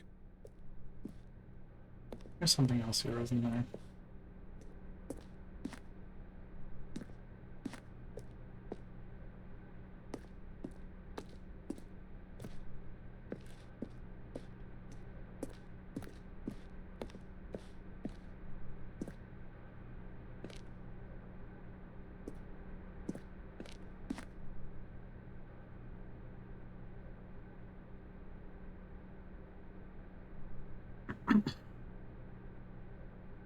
It also seems like it's about how the player's decisions themselves may not matter, but the work needs you to interface with it. Yeah.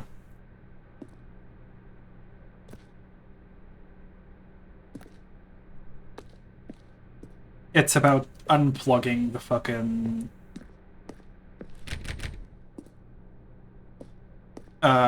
it's about unplugging the phone, and then the game is like, okay, well, we can't fucking continue now. You know that, right?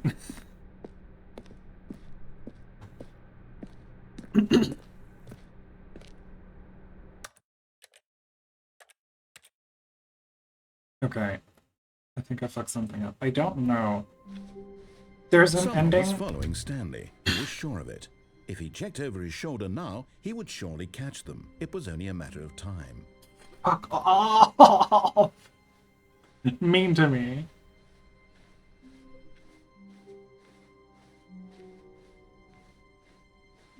When Stanley came to a set of two open doors, this was not the correct way to the meeting room, and Stanley knew it perfectly well. Perhaps he wanted to stop by the employee lounge first, just to admire it. It was okay. But eager to get back to business, Stanley took the first open door on his left. Like, the incorrect ending is about how sometimes you make choices that just break the game, Stanley was so and now you bad can no at longer following interface with it. directions, it's incredible he wasn't fired years ago. Okay, so somewhere in here, there's a vent I can access, I think.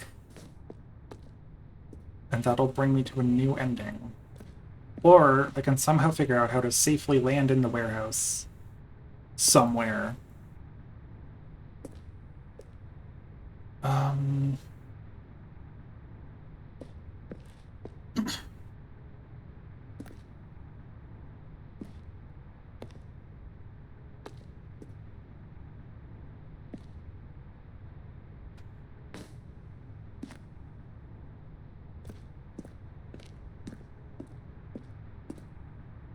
Oh my god, it's so close I can almost taste it.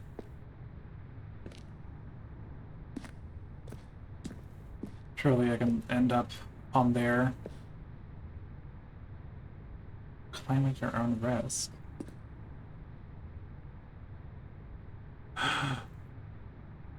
There it is.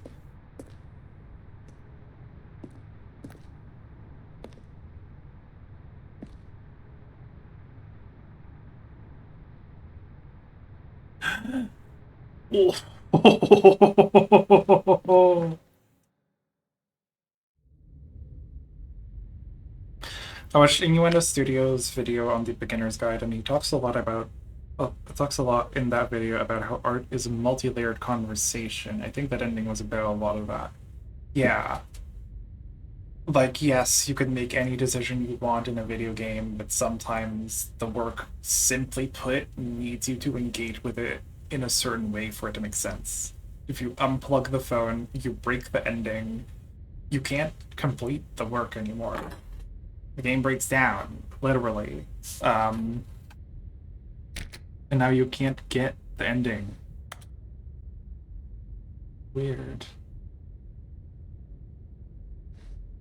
Stanley had now gotten himself so far off the beaten path that it seemed the office had begun so far off the beaten path that it seemed the office had begun so far off the beaten path that it seemed the office had begun so far off the beaten path that it seemed the office had begun so far off the beaten path that it seemed the office had begun Narrator so far off the dialogue. beaten path that it seemed the office had begun so far off the beaten path that it seemed the office had begun so far off the beaten path that it seemed the office had begun so far off the beaten path that it seemed the office had begun so far off the beaten path that it seemed the office had begun so far off the beaten path that it seemed the office had begun so far off the. You didn't think I was actually just a recording, did you? Oh, fuck What a silly you. and trite explanation that would be. All the back and forth between you and me, all the absurd adventures we've been through, and it all turns out I'm just a tape recording? It was all just in Stanley's head. I bet that's the kind of twist you think is revelatory. I bet each and every time you watch a movie where it turns out all to be in the main character's imagination, you must absolutely bolt off the couch in pure shock at the phenomenal and intricate storytelling. It must be so simple to be you. Life being an unending waterfall of surprises and delights. How much more exciting you must find the world than the rest of us do. Now I've become sad. Look what you've done to me. This is all your fault. Okay. That one feels like a companion to the, like, it's all a dream ending, right? Kind of. Like, ooh, there's like a fun secret you can uncover, and it turns out to have all been this. It's kind of making the same point, I think. About like a secret revelation. It's the Ash Ketchum coma theory again. All of his co-workers were... Wait, no. This isn't the right office, is it? Is this Stanley's office?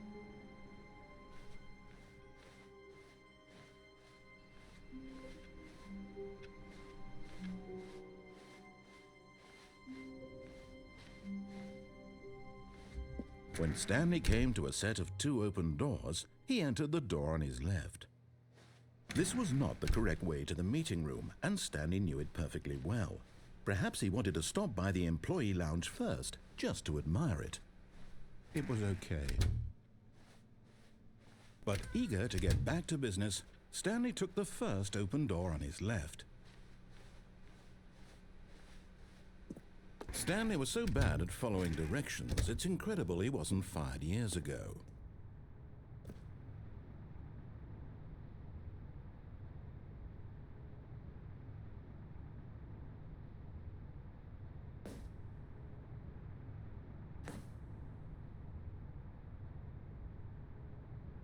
But in his eagerness to prove that he was in control of the story and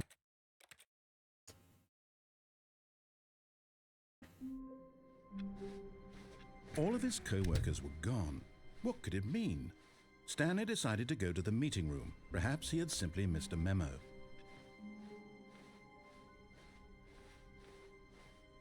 When Stanley came to a set of 2 open doors, this was not the correct way to the meeting room, and Stanley knew it perfectly well. Perhaps he wanted to stop by the employee lounge first, just to admire it. It was okay. But eager to get back to business, Stanley took the first open door on his left. There's supposed to be an ending for Stanley was somehow so bad at following directions, safely it's incredible he making wasn't it 5 down. years ago. And I feel like there has to be a way to do it. I do have a second idea, which involves taking that lift and then landing specifically on the railings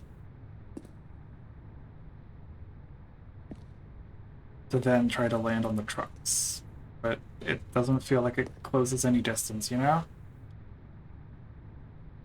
Not much. I'm gonna try it anyway. Look, Stanley, I think perhaps we've gotten off on the wrong foot here. I'm not your enemy, really, I'm not. I realize that investing your trust in someone else can be difficult, but the fact is that the story has been about nothing but you all this time. There's someone you've been neglecting, Stanley. Someone you've forgotten about. Please. Oh, Really? oh. I was in the middle of something. Do you have 0 consideration for others? Are you that convinced that I want something bad to happen to you? Why, I don't know how to convince you of this, but I really do want to help you, to show you something beautiful. Look, let me prove it. Let me prove that I'm on your side. Give me a chance. But in his eagerness to prove that he is Nope, in control okay. of the story and no one gets to tell him what to do, Stanley leapt from the platform and plunged to his death. Good job, Stanley. Everyone thinks you are very powerful.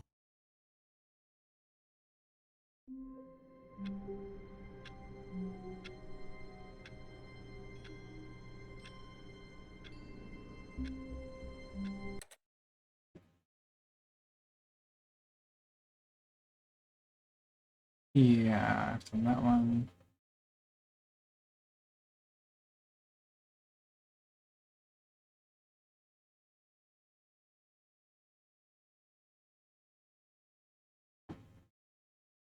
That one looks fun.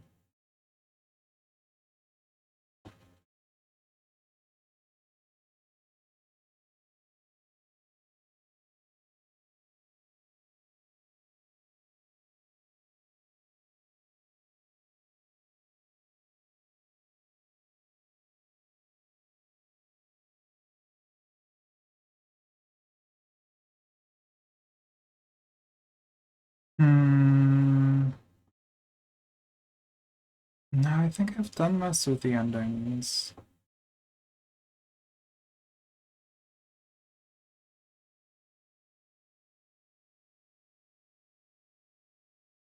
Ah, But Stanley simply couldn't handle the pressure. What if he had to make a decision? What if a crucial outcome fell under his responsibility? He had never been trained for that. No. This couldn't go any way except badly.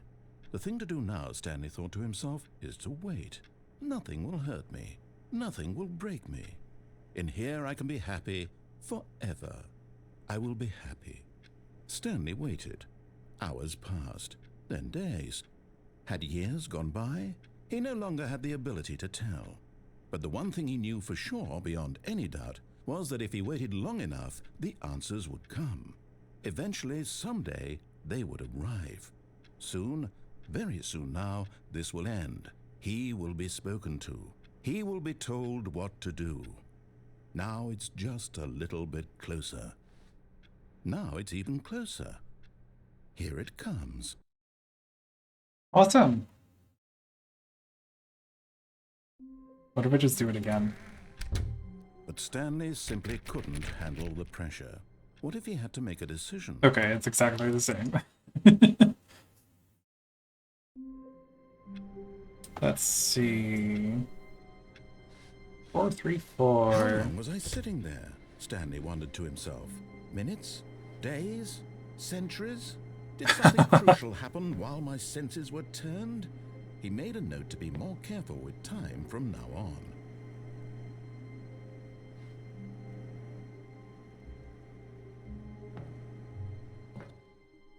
Oh, wow. At first, Cool. Stanley assumed he'd broken the map until he heard this narration and realized it was part of the game's design all along. He then praised the game for its insightful and witty commentary into the nature of video game structure and its examination of structural narrative tropes. So, now that you're here, what do you think? Isn't this a fun and unique place to be?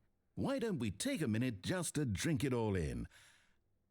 Okay, I'm over it now. What do you think? Are you sick of this gag yet? Ah, then in that case we'll continue. But now, here comes the real question. What do you think would have happened if you had told me that you wanted this to stop? Do you think it would have been particularly different? Would I have taken the same idea but rephrased it superficially to fit that answer? Perhaps you never would even have thought of it if I hadn't brought up the issue in the first place. Oh, now think about it. Will it be worth it for you to restart and then come back here just to do the other option? Clearly, this whole gag takes some time. What if the other option is even longer? How long will you spend in total just to have heard all the narration? Oh, and this is rich. Perhaps you've just played the other option, and now you've come to see what happens in this one. So, what do you think? Which choice was the better one?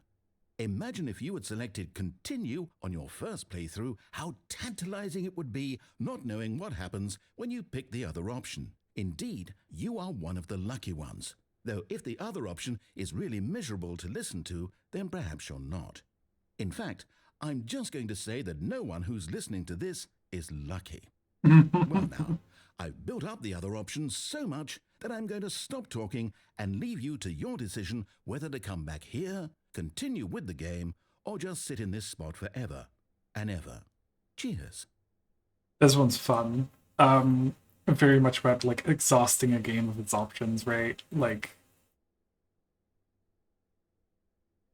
doing everything, finding every secret, every bit of content there is in the game. Is it fun? Are you sick of this gag? No, I want more. I want more.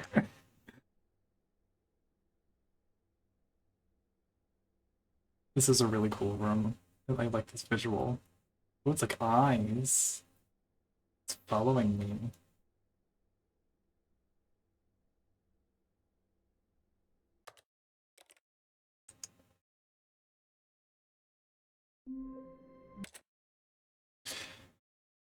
Um, let's see.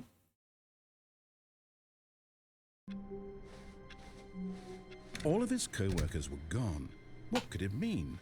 Stanley decided to go to the meeting room. Perhaps he had simply missed a memo.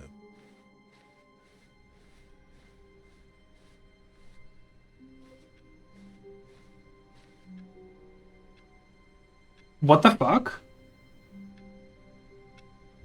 There was definitely a person there, right? Yeah. Game's haunted. Game's fucking haunted.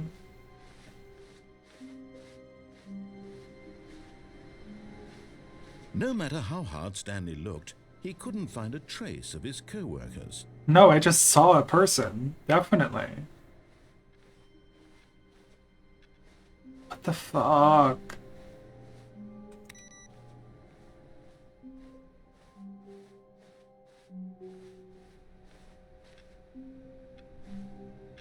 Oh, that was fucking creepy.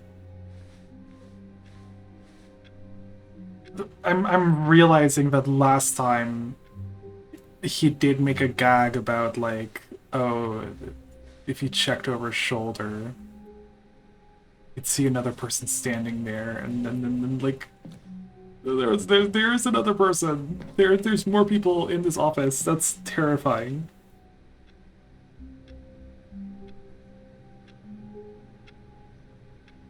Reminds me of the game Super Liminal. Still want to play that at some point. What was I doing? There was something I was doing.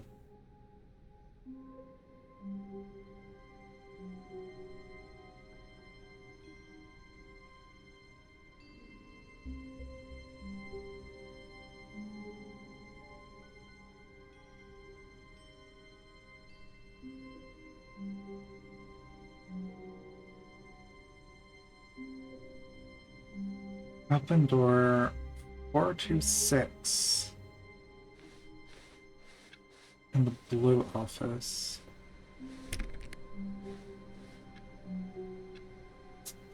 Nice.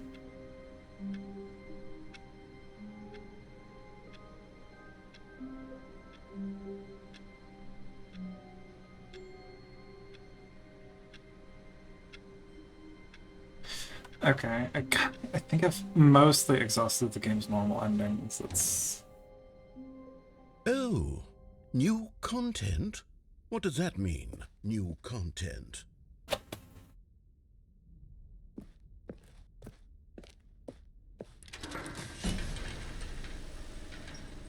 Exciting. So this was added to the deluxe version years after the original release. Hello, and thank you for playing the Stanley Parable Ultra Deluxe. As you may know, the Stanley Parable was a video game released in 2013 on home computers. After receiving critical and commercial success, it was expanded upon in 2022 with the Stanley Parable Ultra Deluxe, a reimagining of the game for consoles and home computers. The Stanley Parable Ultra Deluxe features exciting new content that broadens and expands the world of the Stanley Parable, delighting audiences the world over. Please, step inside and see what thrilling new adventures await in the Stanley Parable Ultra Deluxe. Oh, well, this sounds delightful. I'm very excited to see the thrilling new Ultra Deluxe content. Notice how everything still, like, sucks shit. Like, this environment is beautiful, but it's grimy. Okay, I can so far it's an fucking smell the Nothing dust. special yet, but I'm sure it's just the beginning of a mesmerizing adventure.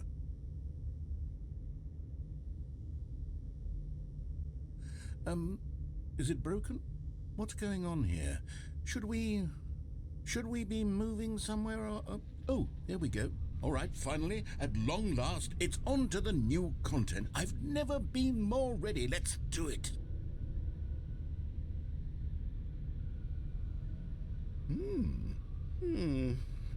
I have to say, initial impressions of Stanley Parable Ultra Deluxe, mostly tedious. It's as if Oh, okay. Let's see the content. Gimme the content, Stanley.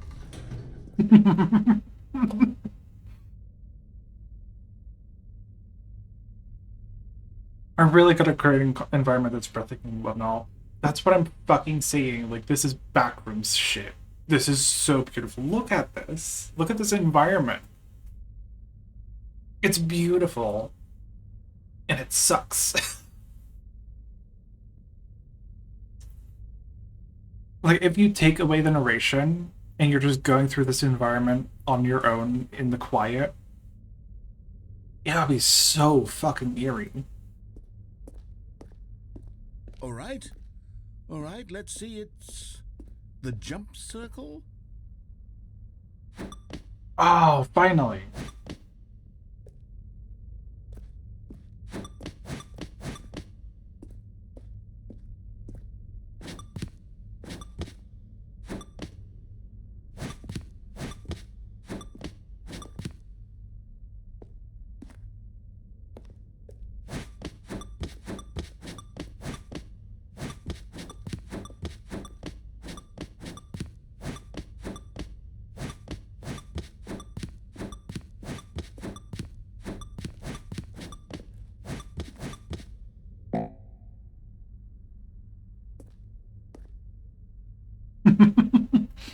Okay.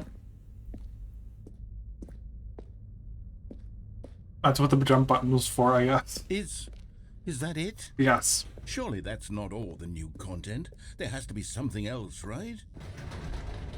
Goodness, another elevator. Stanley, I have to say, initial impressions of this game are not positive. It's just elevators and jumping. Is this what passes for exciting new content? If this is new content, then I could just read you the whole dictionary. There's 20 hours of new content right there. Hell, I could count to 30 trillion. You could put that on the box. The Stanley Parable Ultra Deluxe, now with over 1,000 hours of new content. And oh wait, there's more. Very good. Awesome. I knew there had to be something else. Let's see it. I'm ready for whatever it is.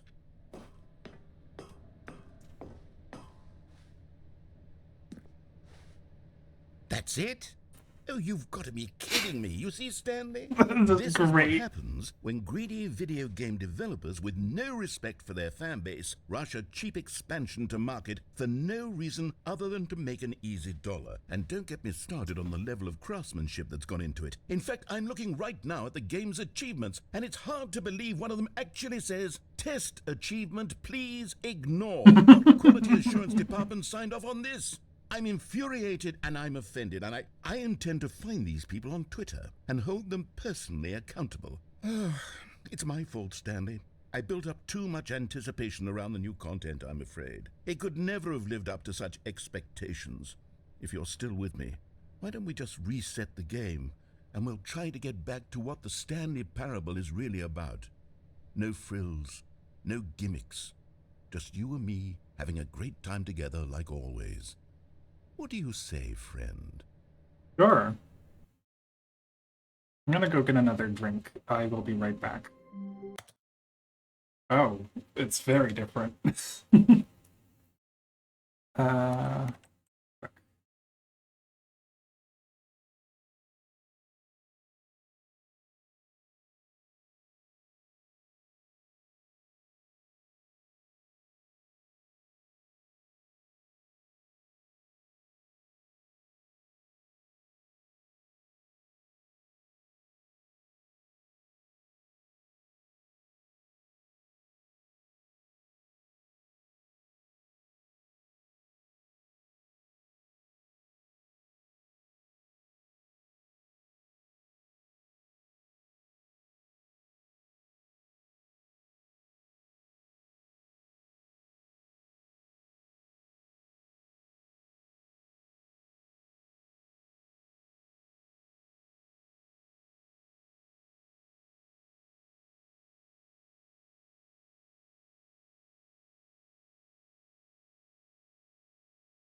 Okay, this is turning out to be one of my longer streams because this game just does not stop fucking being interesting.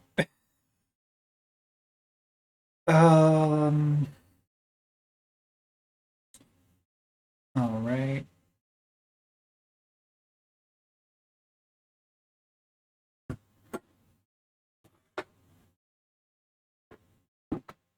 Me and my 7 beautiful viewers trucking onwards.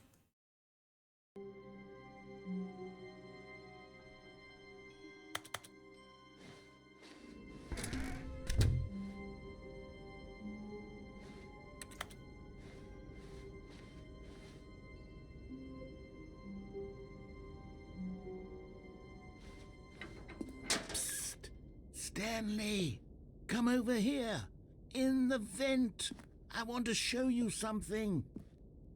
Nah. Oh, you don't want to see the cool surprise I made for you? Well, fine. You're a dork anyway, so who cares? What's happening?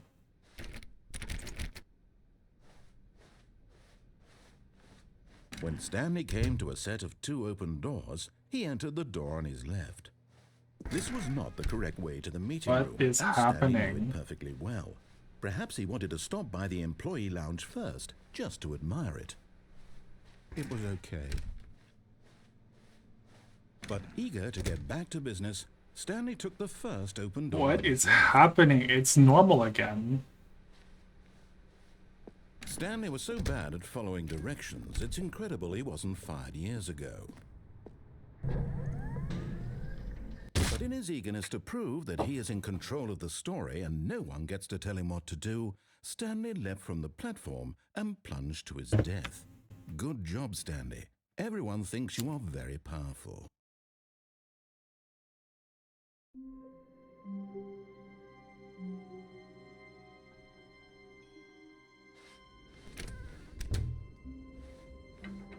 Psst. Stanley, come over here. In the vent. I want to show you something.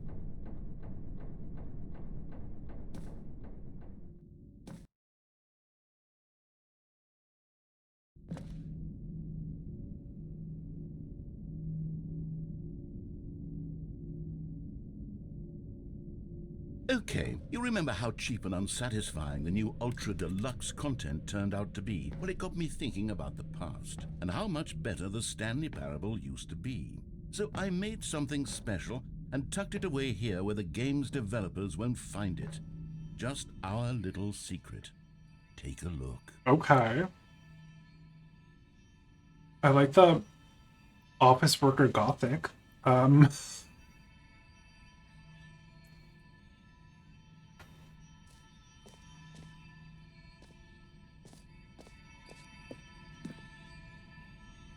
I call it the Memory Zone.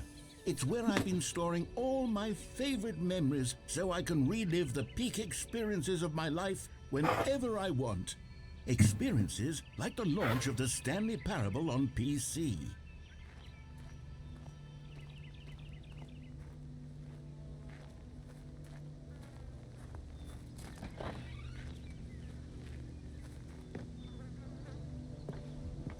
You see, Stanley, doesn't the Memory Zone remind you of how wonderful Stanley Parable was before it was sullied with a cheap re-release? Remember back in October of 2013, when the game originally launched? Back then, video games had integrity. Back then, it all meant something. Oh, the waste. Fuck off. I still can't open doors.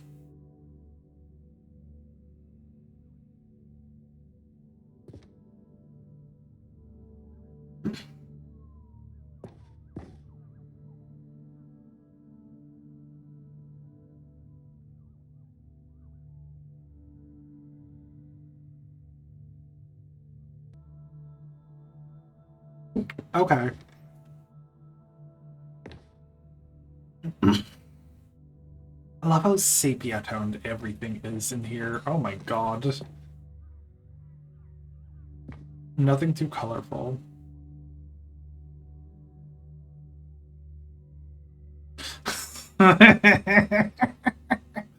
Our first kiss, my first car, the release of the Stanley Parable in 2013.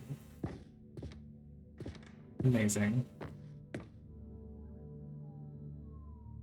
The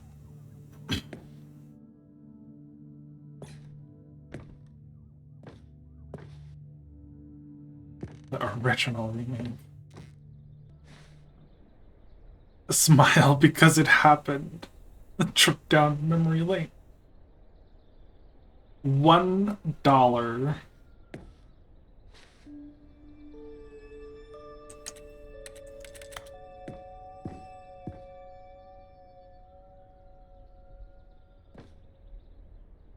Don't pay for 5 years. Okay.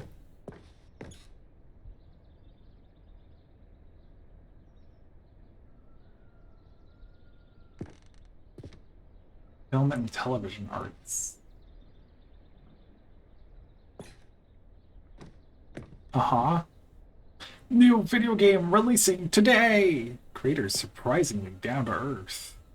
Rutgers goes from scandal to new crisis. Colleges show uneven effort to end world war. Costs hinder new tech to achieve diversity. Business leaders pushing election of council allies. 50% off designer hat, but a small creature owns the other half.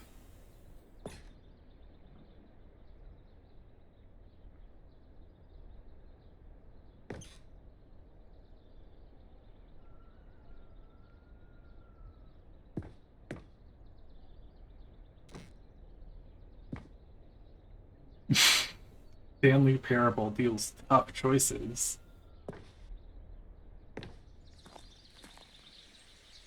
I mean, this place is a gorgeous place to be. Oh, I can't sit on the benches.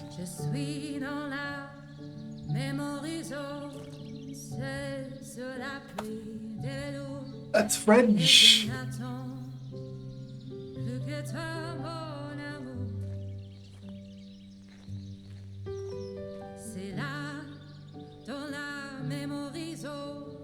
Je me remémore les jours où je t'ai rencontré, mon amour. There's a piano there. Mais ici, c'est aussi où je me souviens de la sortie de The Stanley Parable. Oh my fucking god. C'était en 2013, un très bon jeu vidéo. 2 mois après, les journaux, mon amour.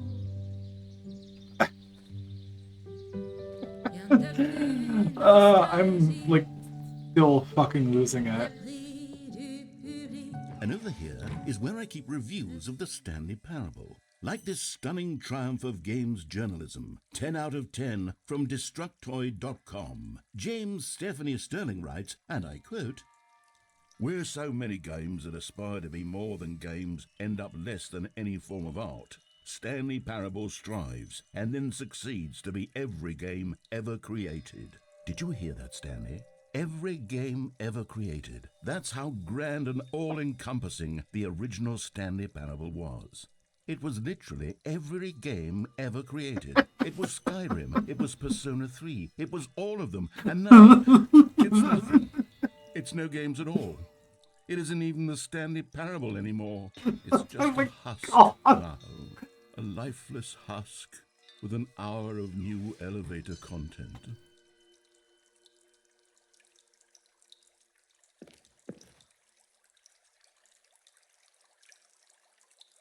Oh my fucking god. Oh, this game is so fucking good. Close the fucking doors. What is this? Maintenance, okay. This is where I keep all my beautiful memories. James Stephanie Sterling called it every game ever created. It's literally every game ever created. That's how good it was. Fucking blurry picture of Stanley.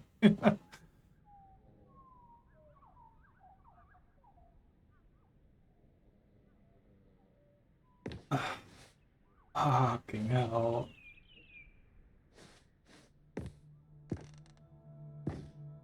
The end is never the end is never the end. I do like that phrase. I like it. The way it can infinitely repeat itself. And, like, the sentence never has to end.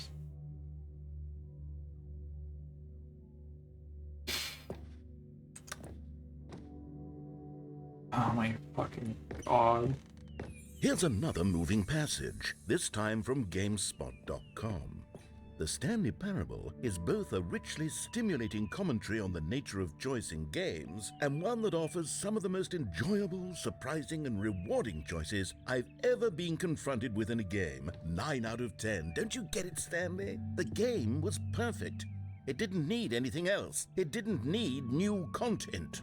It just needed to be left alone, to spend the rest of time collecting dust in the hallowed hall of beloved video game memories. Fucking pedestals. Literally, the game is being put on a pedestal.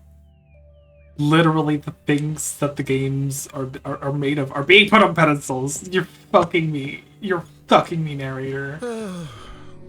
These were simpler times, Stanley. But I wouldn't give to go back, to have it all over again.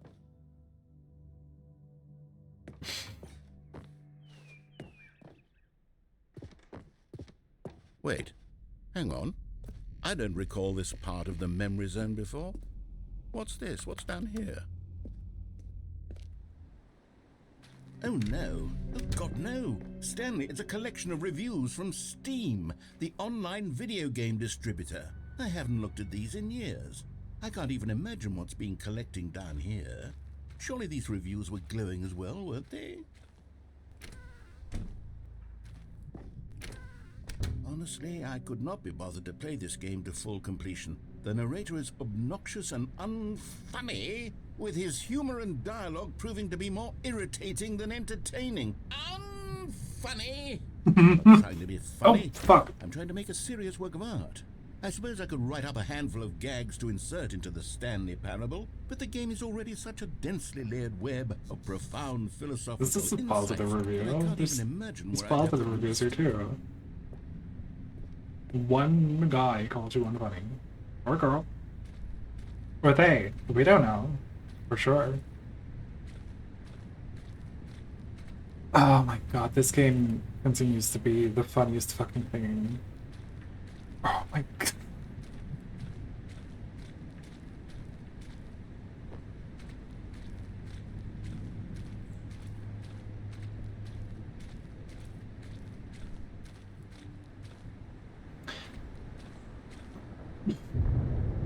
Couple more negative reviews, all faded, impossible to read.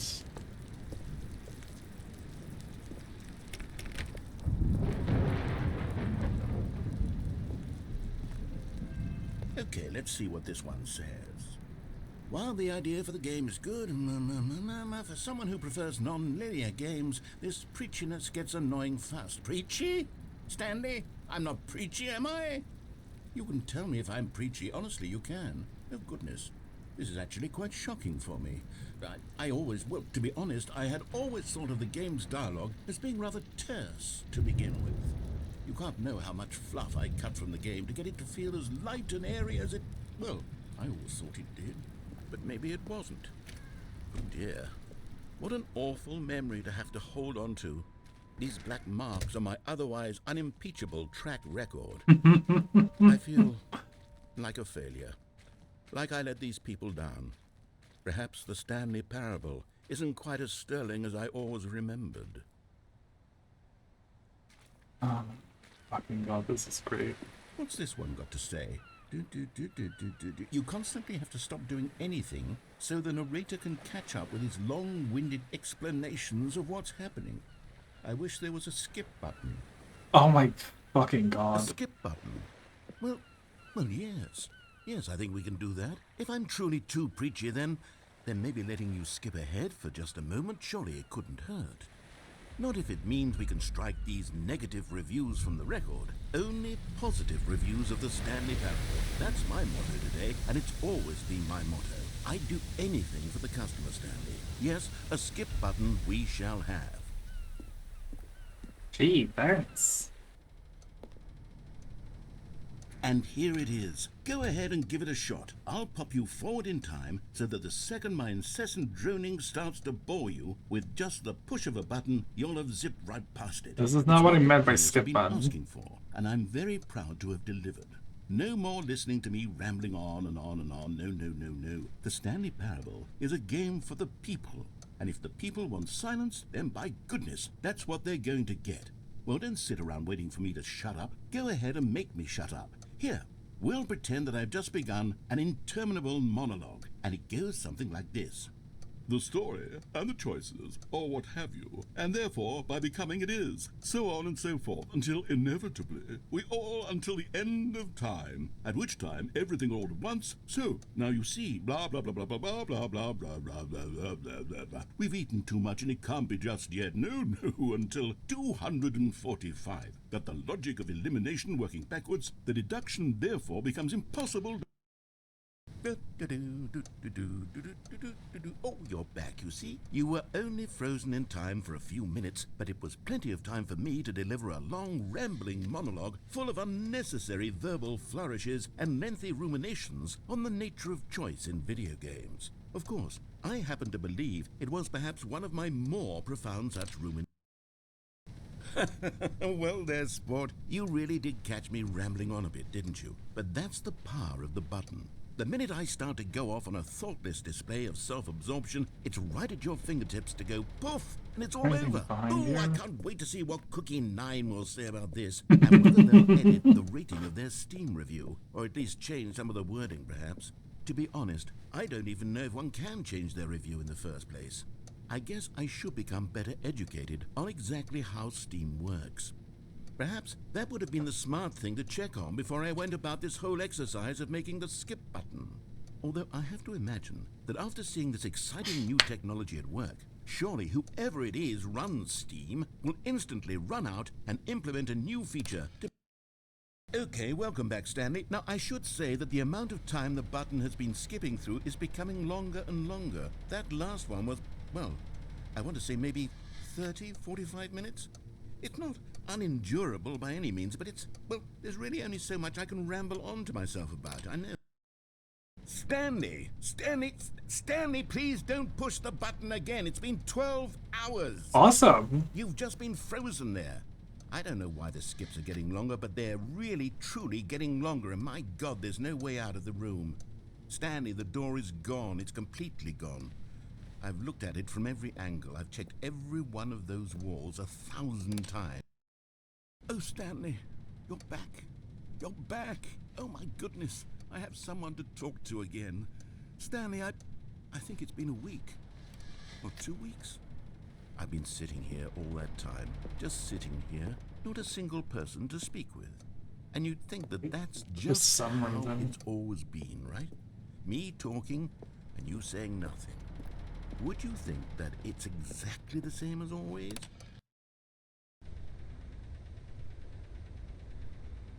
Oh, hello, it's you. You're here again. Welcome. I have had time to think about you and about us and about everything we've been About through. I've us? had Oh, that's so much sweet. time, I stopped keeping track after a year. Have you ever sat down in one place and not moved for one entire year? Let me describe it for you. To begin with, there is only regret. There is only the turning wheel of missed opportunities. I felt nothing at all but regret for the longest time, Stanley. Days, months. I lost it all in a blur of the deepest longing to undo the past. And when that feeling had begun to subside, what took its place is what I can only describe as the collapse of every moment I have ever experienced my entire life. All of them collapsed down into a single instant. In that instant, I could see myself clearly, calmly, with a collected heart. It was an impossibly rich wellspring of both delight and disgust simultaneously. I was consumed by it. I could do nothing but wallow in it for what felt like an eternity, for what I now know was far less. You see, it was a revelation for me. It was unlike anything I had ever known. It was a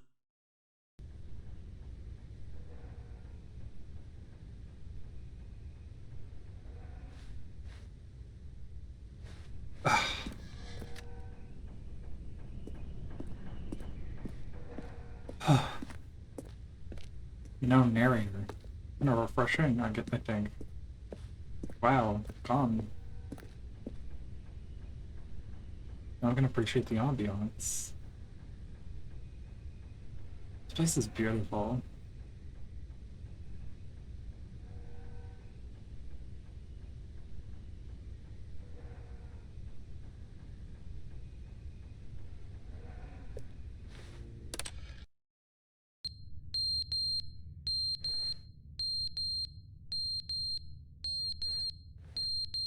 This fire alarm went off? Okay.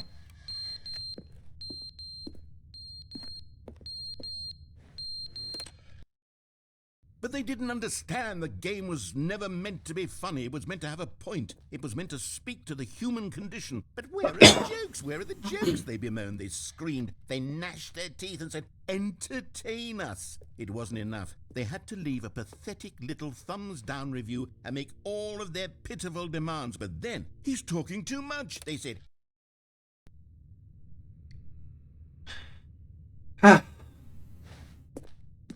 Wonderful.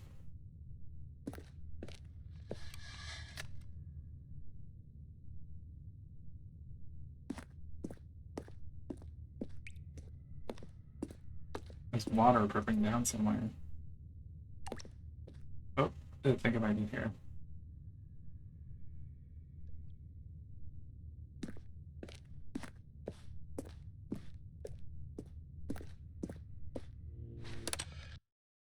The end is never the end, is never the end, is never the end, is never the end, is never the end, is never the end, is never the end, is never the end, is never the end, is never the end, is never the end, is never the end, is never the end, is never the end, is never the end.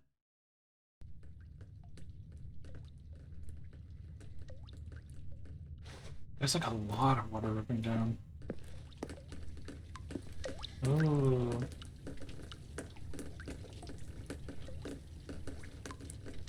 This has just been leaking more and more, huh?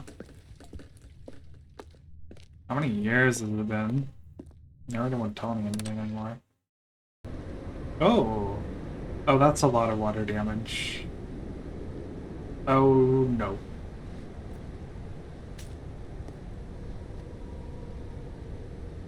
Outside sound coming through the pipes. That's cool.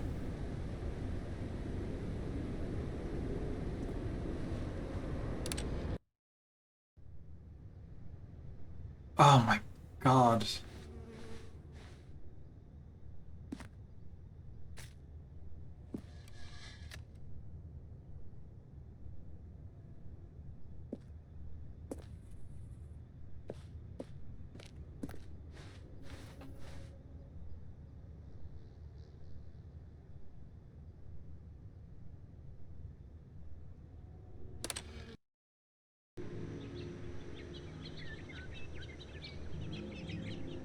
There's music.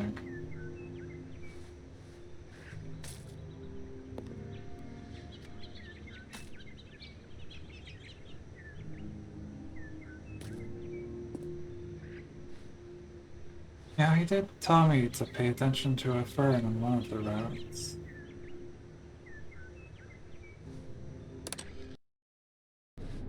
Oh.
Come on.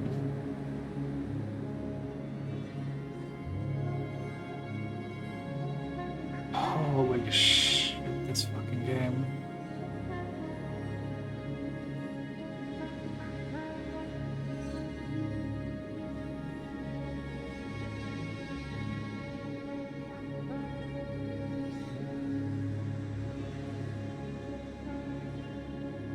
Like an hour ago, I was an office worker, I think. Right? I was like learning what agency in video games or something.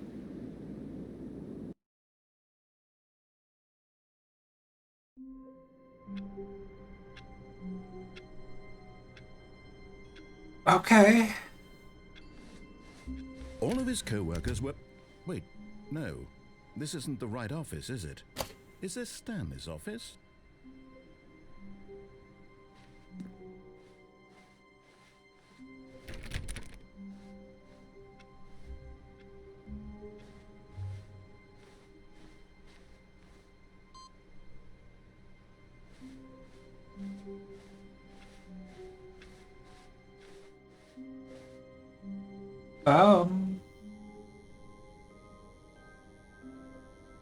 Oh, this game is breaking my fucking brain more. Okay. Oh, good. You notice my sign. Yes, I have something very exciting to show you.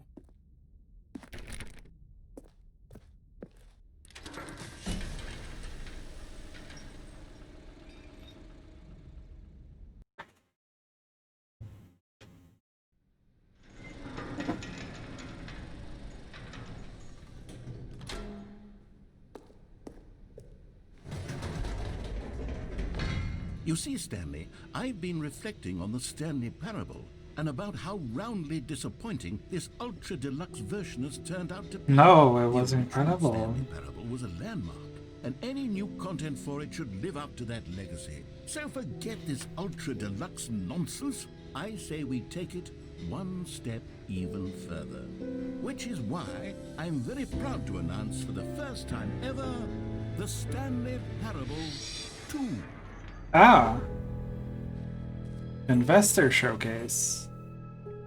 Yes, you see, isn't this far superior to a measly re-release with New a few mug. minor additions? Think of all the new territory we'll cover with a fully fledged sequel. An entirely new experience, built from the ground up. Why, there are so many possibilities. It could go in so many No. different directions. This is what fans have truly been asking for. No. We've got a new mug. The end is never the end again. Stanley Parable 2. What is this? Testing 2 printers at the same time.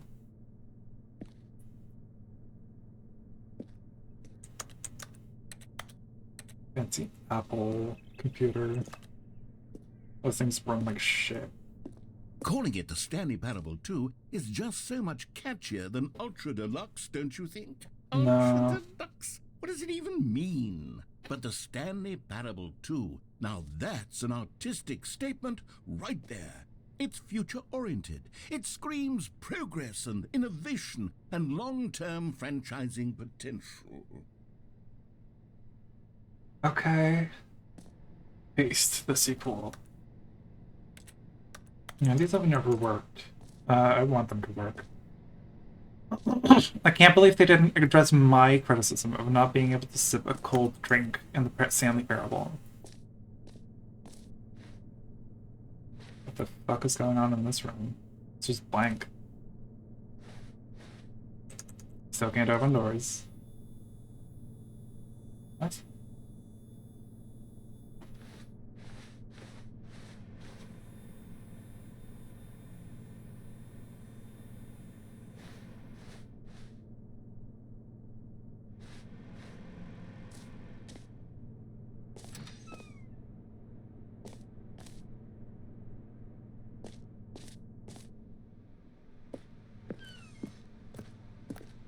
They're back.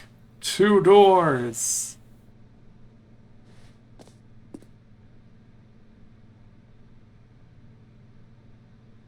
Oh my fucking god. More at the Stanley Parable. Better at the Stanley Parable. Win-win. Sequential mindshare. Paradigm shift. Synergy. Brick and mortar approach. Envelope client-centric marketing. A color red. Leverage. Holistic value. 1, 2.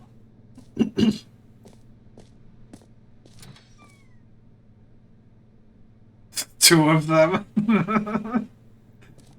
Now, to be clear, I haven't quite nailed down what exactly the Stanley Parable 2 is going to be. But Pepsi let's logo take design a look moment. at some of the Oh my features god. I've been developing for it. I figure that if I can loosely organize a handful of interesting concepts, that surely the game will sort of naturally spring up around them. It'll all work itself out. Game development is much more of a fuzzy magic than anything scientific or logical, really. Meeting plan. Scrum. Design pitch. Break. Pitch design. Number 2 chat. I guess they have the number 2 chat. Oh, these are hideous. 2 eyes, 2 ears, 2 nostrils, 2 arms, 2 legs. Who took the red marker? Me! God, this fucking owns.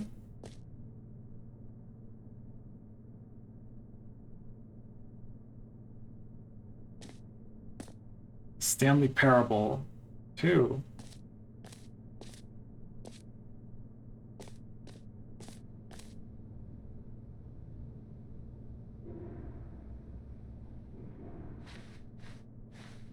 New features.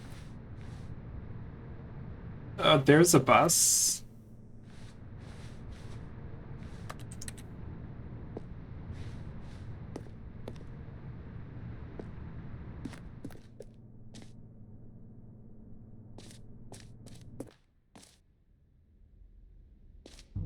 Here we are. Go on, try out some of the new features.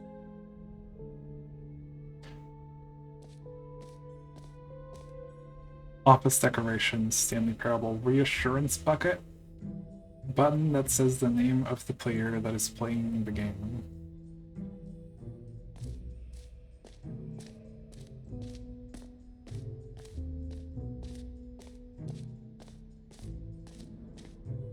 For the Stanley Parable 2, I asked myself, There's 2 what do doors. players really want?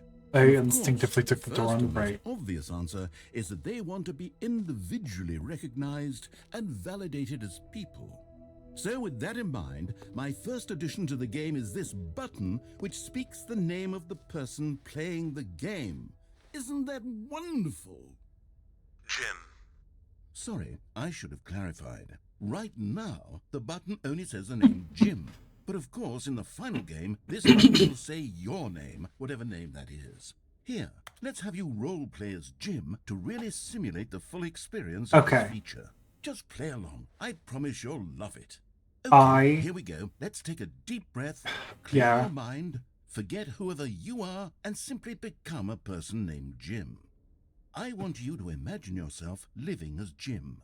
Sleeping Can I and waking as Jim. do it myself? Falling in love Yeah. and being heartbroken as Jim. Seizing all of the world's possibilities as Jim. And as Jim, watching your dreams crumble into dust. Do you feel it deeply? Are you really, truly Jim I'm really right now? feeling Jim. If I'm so, really feeling please Jim. step forward and press the button. Oh, I'm really feeling Jim. I am Jim. Jim. No. Yes! You see? What a thrill! What a rush! That was you! I could never be a man. Do it again, do it again.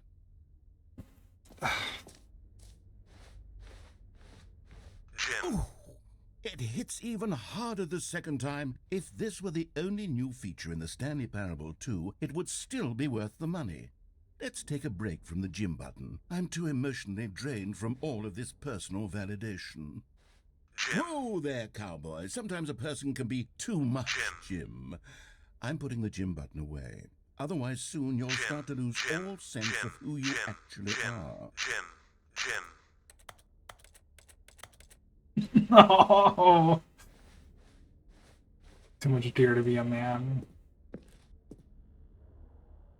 Name. Everyone's got one. Here are yours today. Oh, they're actual buttons.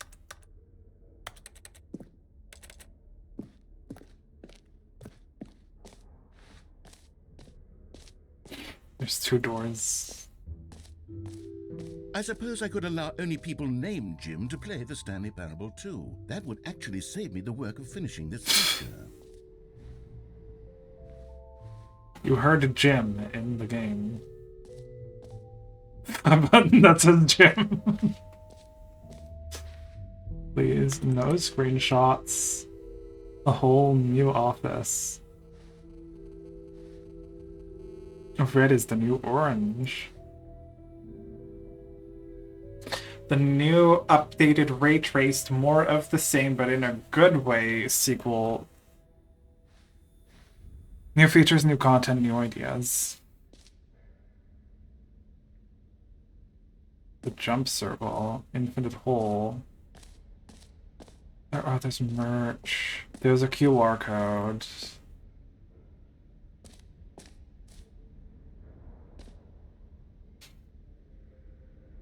This t-shirt is the best new feature. I saw the new content.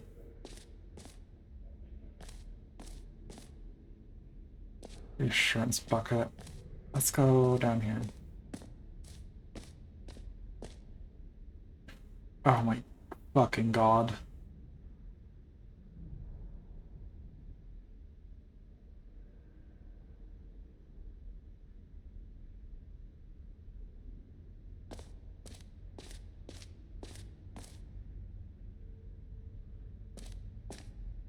The achievement.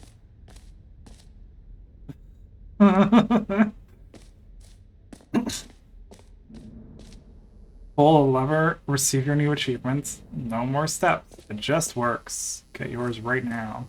Now here's something special. You remember that broken test achievement that got left in the game on accident? Well, I'm developing a technology to simply give you the achievement. Yes, you see, you'll come to this lever, and when you pull it, the achievement will be given to you. It's as simple as that. Okay, perhaps I should have clarified. This is technology that will exist. Right now, the achievement is still fully broken. I'm not a wizard, Stanley, but I guarantee it will be fixed in the sequel to at last satisfy the hordes of ravenous fans all over the world who have been uproariously demanding this feature. Gamers, we hear you, and I promise it will happen. Amazing. This is the funniest possible way to follow up on the Stanley Parable, I think. To become, like, entrenched in a game's legacy, you know? What else? What other exhibits haven't we seen yet?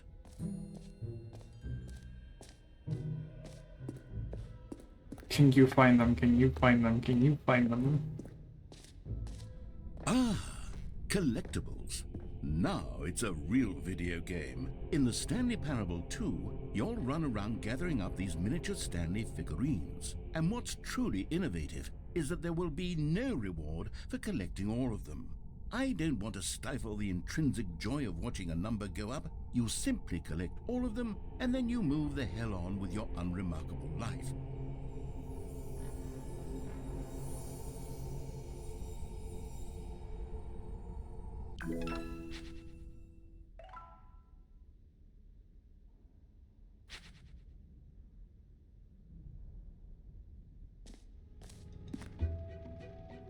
Okay. God, it really is the worst when you collect everything in a video game and then they give you a big fancy reward for it. Absolutely tragic. I actually like getting rewarded. Free achievement. And this is the name, merch. Settings World Champion. Settings World Champion. Near the merch store.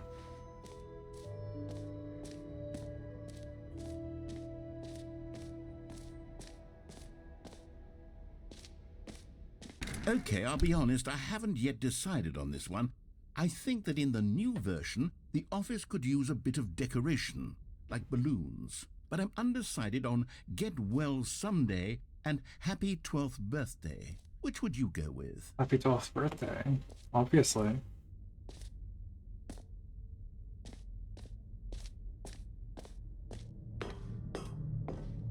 Well, the babies. You know, sometimes when you solicit another person's opinion, it makes you realize that you knew which one you actually really wanted all along.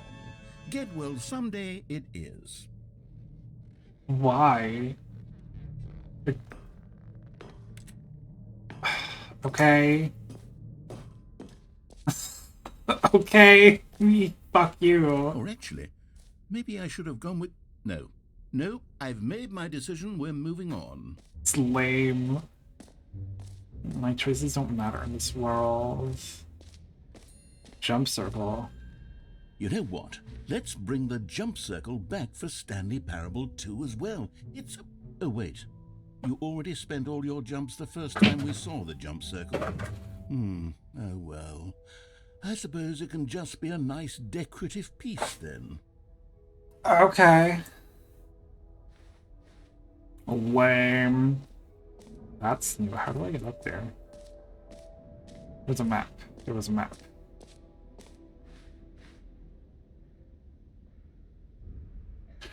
Settings World Champion. Stanley Parable Reassurance Bucket.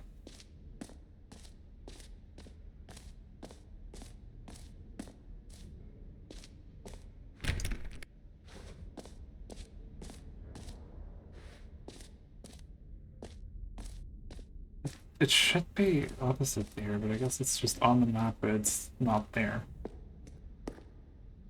A common complaint of the Stanley Parable was that it was confusing and paradoxical, that it engendered a chaotic sense of reckless despair in those who played it. Well, I am happy to say that after much consideration, I've engineered a clever solution to this fundamental problem with the game.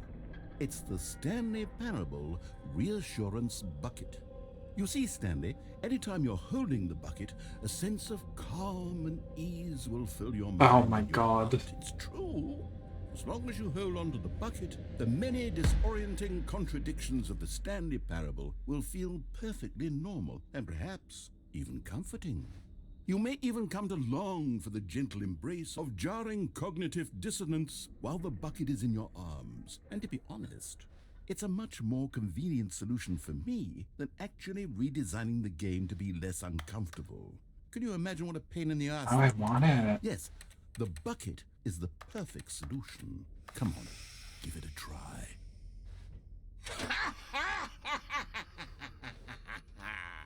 Can you feel it? The glow of comfort, Oof. even in the face of crushing despair, must already be sweeping through your body. And in fact, can I say that I do believe the bucket lends you an air of charisma as well? I think that just holding it has made you the slightest bit more attractive as a person.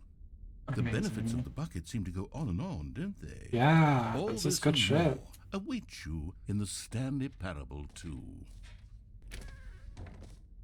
Just pick it up. Okay. My bucket. Does anyone give out awards for most enjoyable bucket in a video game? That really should be an award if it isn't already.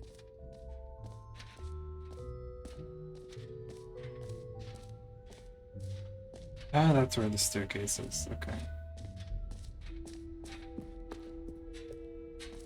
Settings World Champion. There we go.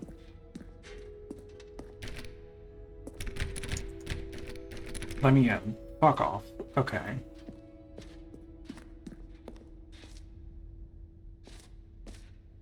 That's new.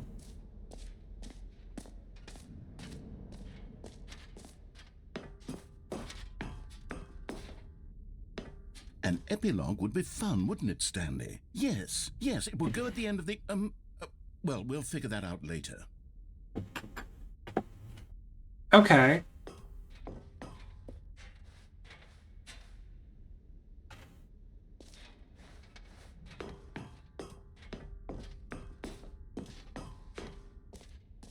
I think other than that, all there is the exit and the hole. God, this bucket is really doing its work. so glowy. Look at that.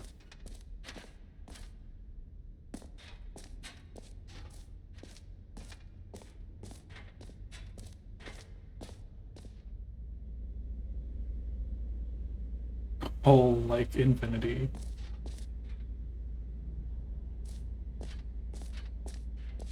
It just keeps going. Hole, more hole, infinity, science, more.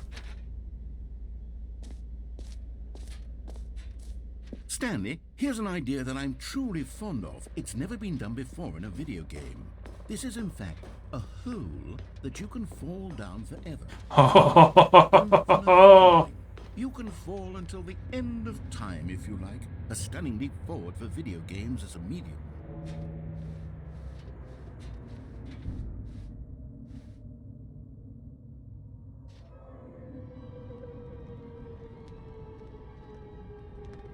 You see, isn't it wonderful?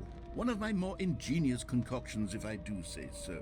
Now then, since you've gotten to see the infinite hole, you can press the teleport button to pop back up to the top, and we can continue onward.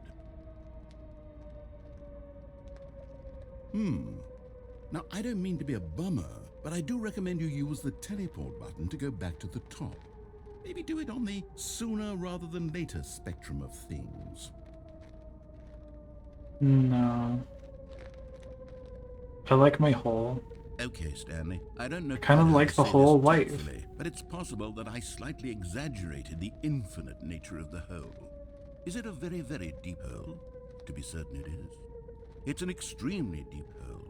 I don't want anyone to say that it isn't an astonishingly deep hole. It is. Is it infinite? Well, that sort of depends on your definition of infinity. From one perspective, the infinite is merely philosophical in nature. It's more of a... Okay, well, good for you. You found the bottom of the hole. Awesome. You found me out, Stanley. I'm a liar and a cheat, and you're so clever. Look, I think the issue here is just that you're unusually fascinated by falling. Yeah, A true. normal person actually wants to fall infinitely. I mean, it sounds kind of I think that the nice. hole was as deep as anyone would actually need. Don't you put this on me. Maybe you're the problem. Look, things got a little heated there. I think we both said some things we didn't mean. I didn't say Why don't anything. we just put all this behind us and agree to just New call mug. the whole mostly infinite? If that works for you, then go ahead and press the teleport Meaning at button 2 to the top of the p.m. hole and we can move on. I'll just be up here when you're ready. I like my hole. I'm gonna live here. I'm gonna play with the hole. With my bucket. Makes a satisfying sound when you walk.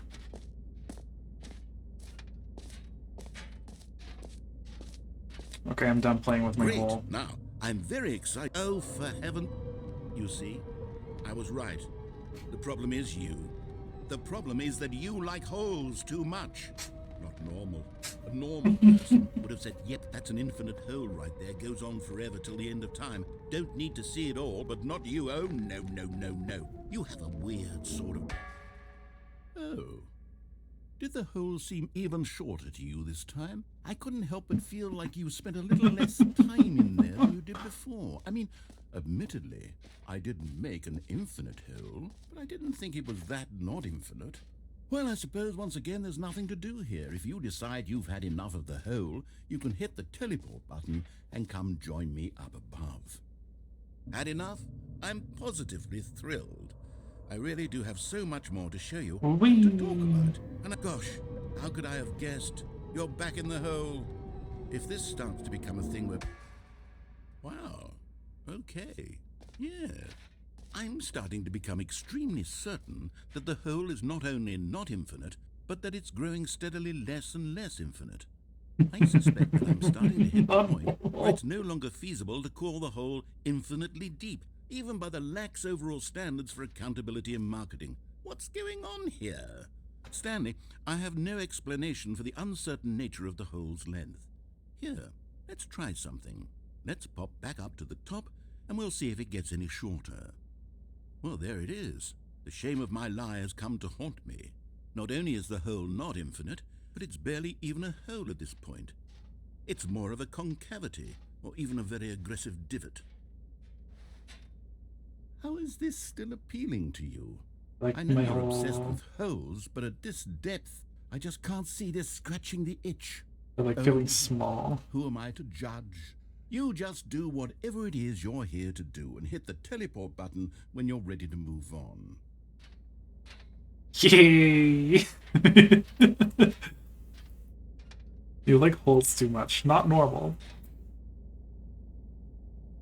Oh, it's not working. Teleport button not working? You sure? Well, I mean, I really don't have an explanation. It was working just a moment ago. Try it again. Still nothing? Well, I suppose there is one thing I can do to fix this. I'm out. Goodbye, Stanley. You couldn't bear to be away from the hole, and now you'll get more time with it than you could ever have asked for. It's a win for everyone. You get to be with the hole, I get to do literally anything else. Take care, Stanley. I hope you and the hole have a wonderful rest of eternity together. Thanks.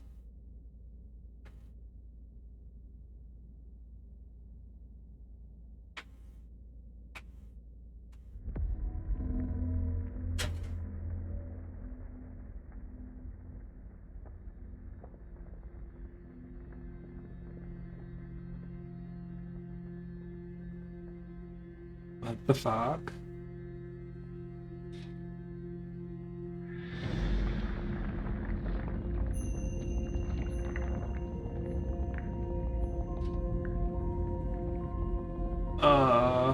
I'd like that teleport button. Actually, every pause button is a Roman numeral too. Just the two of us. We can make it if we try. Just the two of us. Just the two of us.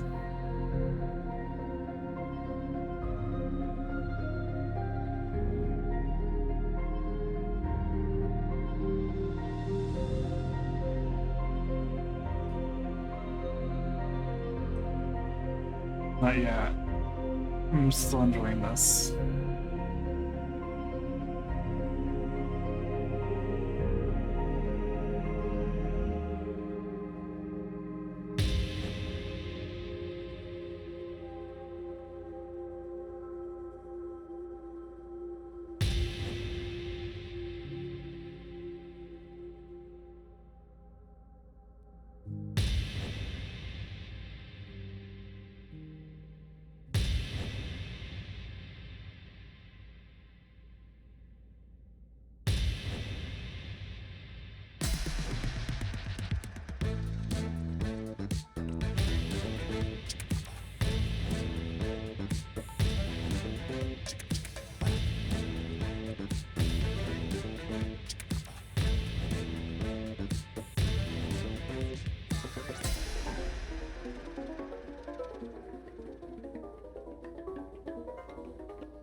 Oh, good, you're awake. It seems you had sort of dozed off there, drifting away into dreamland. Stanley, because this hole is just so darn fascinating that I want you to be wide awake for every second of it. You don't want to miss a single moment.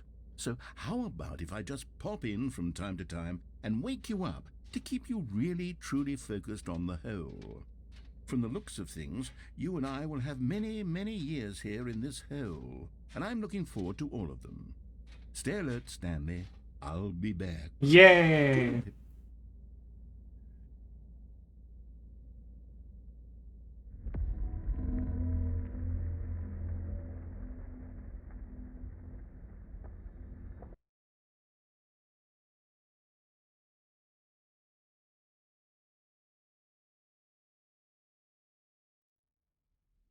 Okay. Here we are. Go on, try out some of the new features.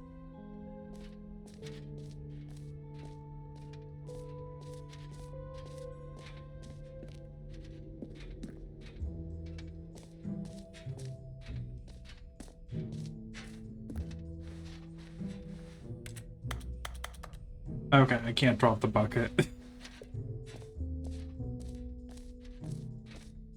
I think I've basically done everything except the exit. So let's just go to the exit.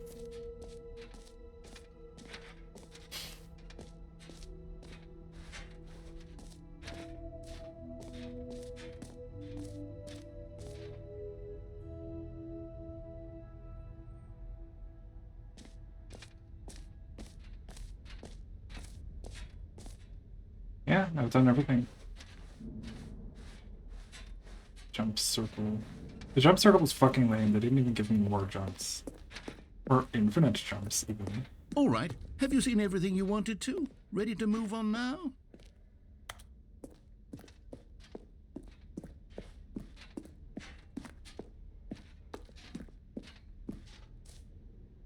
New mud.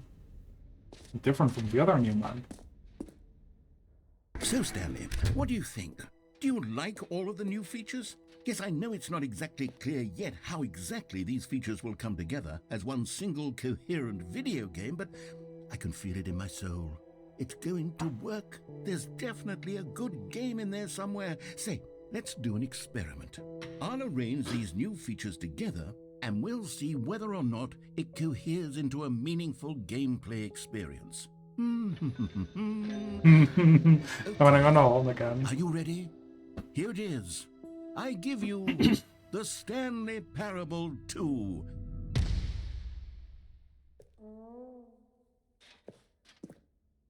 Oh, that jump counter's full. Here, right? It's sort of... Okay, never mind. Hold on. Let me do a different arrangement. Okay, yes, this is much better. I feel good about this. Here we go. Version 2. The jump circle is Am I the kidding, hole. Stanley? Oh, that's great. This isn't a coherent video game Oh, at there's all. It's two a lot of holes. gags. And I do very much enjoy creating gags, but they don't add up to anything. I wanted more than anything to create a sequel that would capture all the magic of the first game. I wanted fans to love it. No matter how good these gags are, they won't stand on their own. They would need the structure and the gameplay of the original. Wait, maybe that's it. I can take the original Stanley Parable and simply, well, insert a few of my new features into it. Tastefully, of course. With respect. With care for the vision and integrity Put the of the original hole game. in the office. Would it possibly work? I suppose it could. But it would need a really, really tremendous title screen. A title screen that says with bold and uncompromising conviction, "This is the Stanley Parable 2. Let me see if I can whip something up. All right, perfect. Go ahead. Take a look.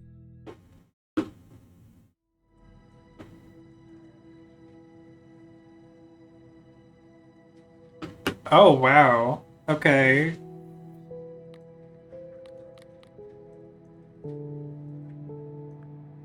I like this a lot, actually. This is cool.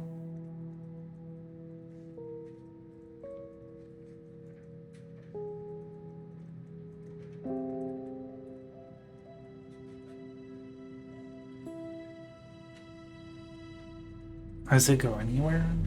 Oh, there's a door at the end of the hallway.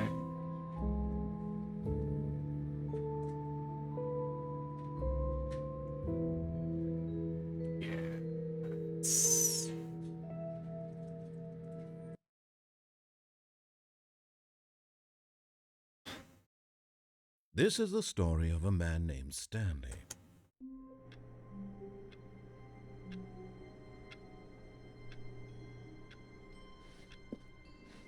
All of his co-workers were gone. What could it mean? Stanley decided to go to the meeting room. Perhaps he had simply missed a memo. The fucking bucket. Stanley picked up the bucket. Yes! Hold on, I have to find that one computer. Where is it? The one that... the one that like counts up your clicks. Stanley clung the bucket to his cheek. Could his co-workers really all be gone?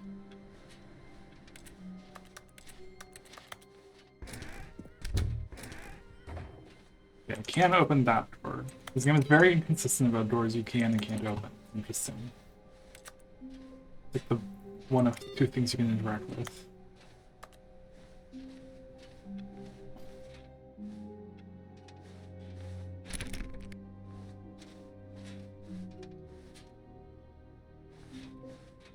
Stanley clutched the bucket tightly to his chest and entered the door on his left.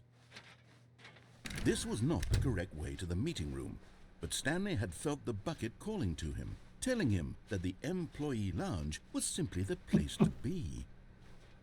And here it was. Had the bucket turned out to be correct? Was this better than the meeting room? Yes, Stanley thought to himself. Yes, perhaps it truly was. How insightful the bucket turned out to be.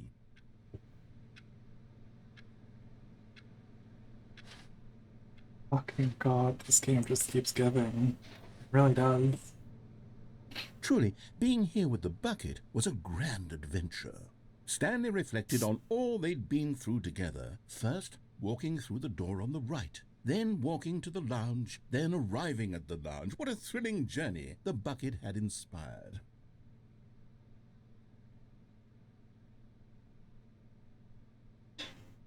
Perhaps this was where the bucket felt most truly at home, here in the employee lounge. Perhaps it's the only place a bucket can even feel at home. Oh my god. But finally, the bucket was done being in the lounge, and they took the first open door on their left to get back to business. No, Said the bucket. don't go to the meeting room. Go somewhere else. The cargo lift, yes. Go there. Go to the cargo lift. Good, Said the bucket. now ride the lift all the way to the top. There's something up there I need you to do. Stanley did not question why or how this bucket was speaking to him. It should have alarmed him, of course, because buckets can't talk. But Stanley chose not to think about this obvious fact. He was firmly convinced that the bucket had spoken to him, and he unthinkingly did whatever the bucket asked. I really did, huh?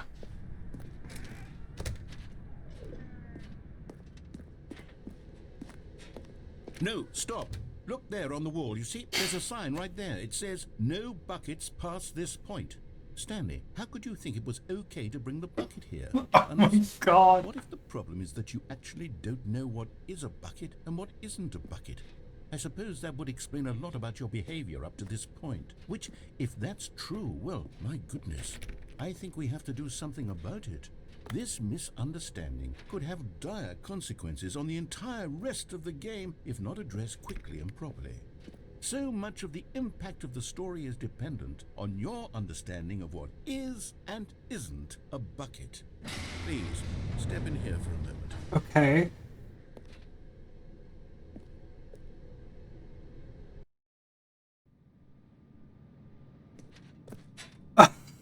Now then, I'm going to run you through some test scenarios, and you'll tell me whether or not the thing I'm showing you is a bucket. Simple enough, right? This should tell us everything we'll ever need to know about what is or is not a bucket. Bucket Okay, ending. begin. Item 1. Is this a bucket? Correct. It is a hologram of a bucket. Fuck Not a off! bucket. Fuck off! Ceci ne peut be... Item 2. Is this a bucket? Incorrect. It is a 3D printed recreation of a bucket, not an actual bucket. But then it works as a bucket, right? Unless it's got like a hole in the bottom. Item 3. Is this a bucket? Correct. This is a bucket. How am I meant to be able to tell?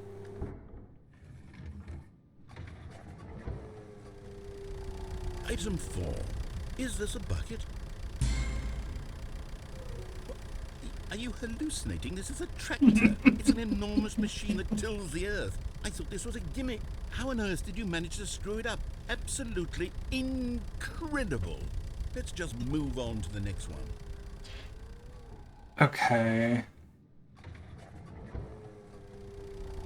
Is this a bucket? Correct. This is a bucket. What? You're not gonna explain that one? Item 6. Is this a bucket? Trick question. Both. Gotcha. What the fuck do you mean? I can't press Wait, hold both. on, I can't find the next one. Let me see. It should be around here somewhere.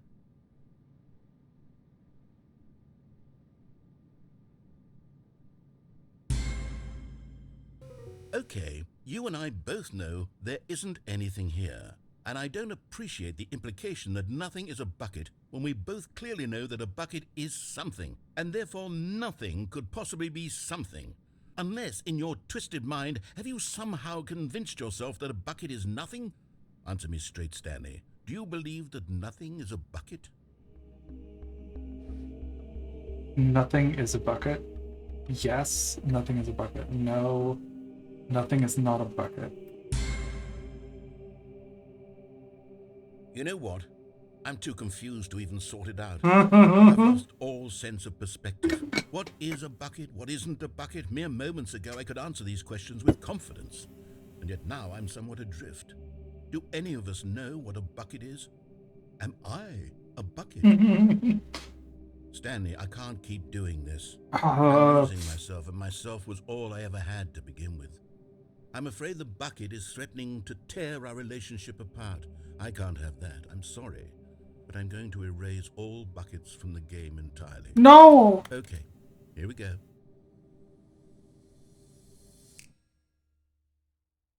My bucket! What happened? Is everything gone? Why did everything disappear? Wait, was everything a bucket? Every single thing in the game was a bucket. My God, I had no idea. How could... Except me. I'm not a bucket after all. And you, Stanley, you're still here. You're not a bucket either. Oh, this is wonderful news. We're not buckets. Yes, I actually feel much more at ease right now. It's delightful to get some clarity on that issue, but it doesn't change the fact that we haven't got a game. So, tell you what, I'll reset everything and we'll put back all of the buckets, okay? And we'll know that it's all a bucket. But if you run into anyone else, maybe don't mention that. Who knows what that information might do to a person? All right, here we go. Okay. Are the balloons still there? Yes. Okay. Someone was following Stanley. He was sure of it. If he checked over his shoulder now, he would surely catch them. It was only a matter of time.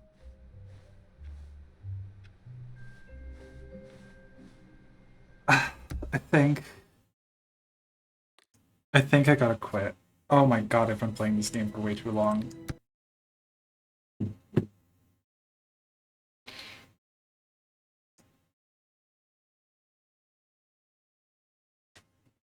So, what did we learn about buckets? Are we buckets? I can certainly hold things. That's the thing that buckets can do.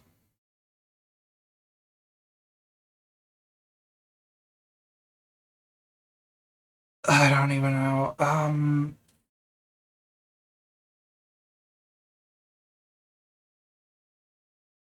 So like clearly all that new content stuff is very much about like the legacy of the games Um, the idea of giving a game like this a sequel, the idea of preserving the original, preserving originality, and yet doing the same thing again.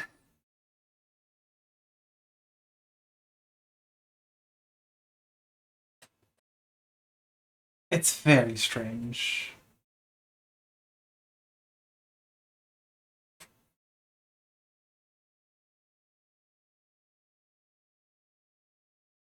Um, I'm fucking tired. I'm gonna stop streaming. Bye, everyone. That was almost 6 hours. That's way too long for me. This game just keeps giving. Yeah, I'm not sure what to get out of the Ultra Deluxe. Good night. Yeah, in terms of player agency, wait, the bucket is about changing how you feel about your agency, right? Like you pick up the bucket, and then it like changes the dialogue and changes slightly the context, the emotional attachment you have to objects, right? It's kind of like the companion cube from Portal, right? It slightly changes how you feel about the game, maybe. The jump, I guess, how you move through the game can also change your agency, but then it also limits how you're allowed to move. And that says something about agency, maybe? The name thing can also be a thing, how you personally relate to a video game through your name. It's very common to name yourself, to name a character after yourself. I do it all the time. Self insertion. But you're not allowed to be anyone but Jim. Very explicitly masculine, right? The default person is Jim. So maybe all those things do have something to say about agency and how a player relates to it. I really like the whole minigame.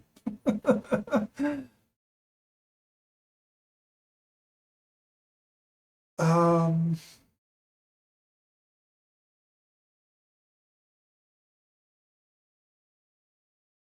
yeah, alright. I think I'm done.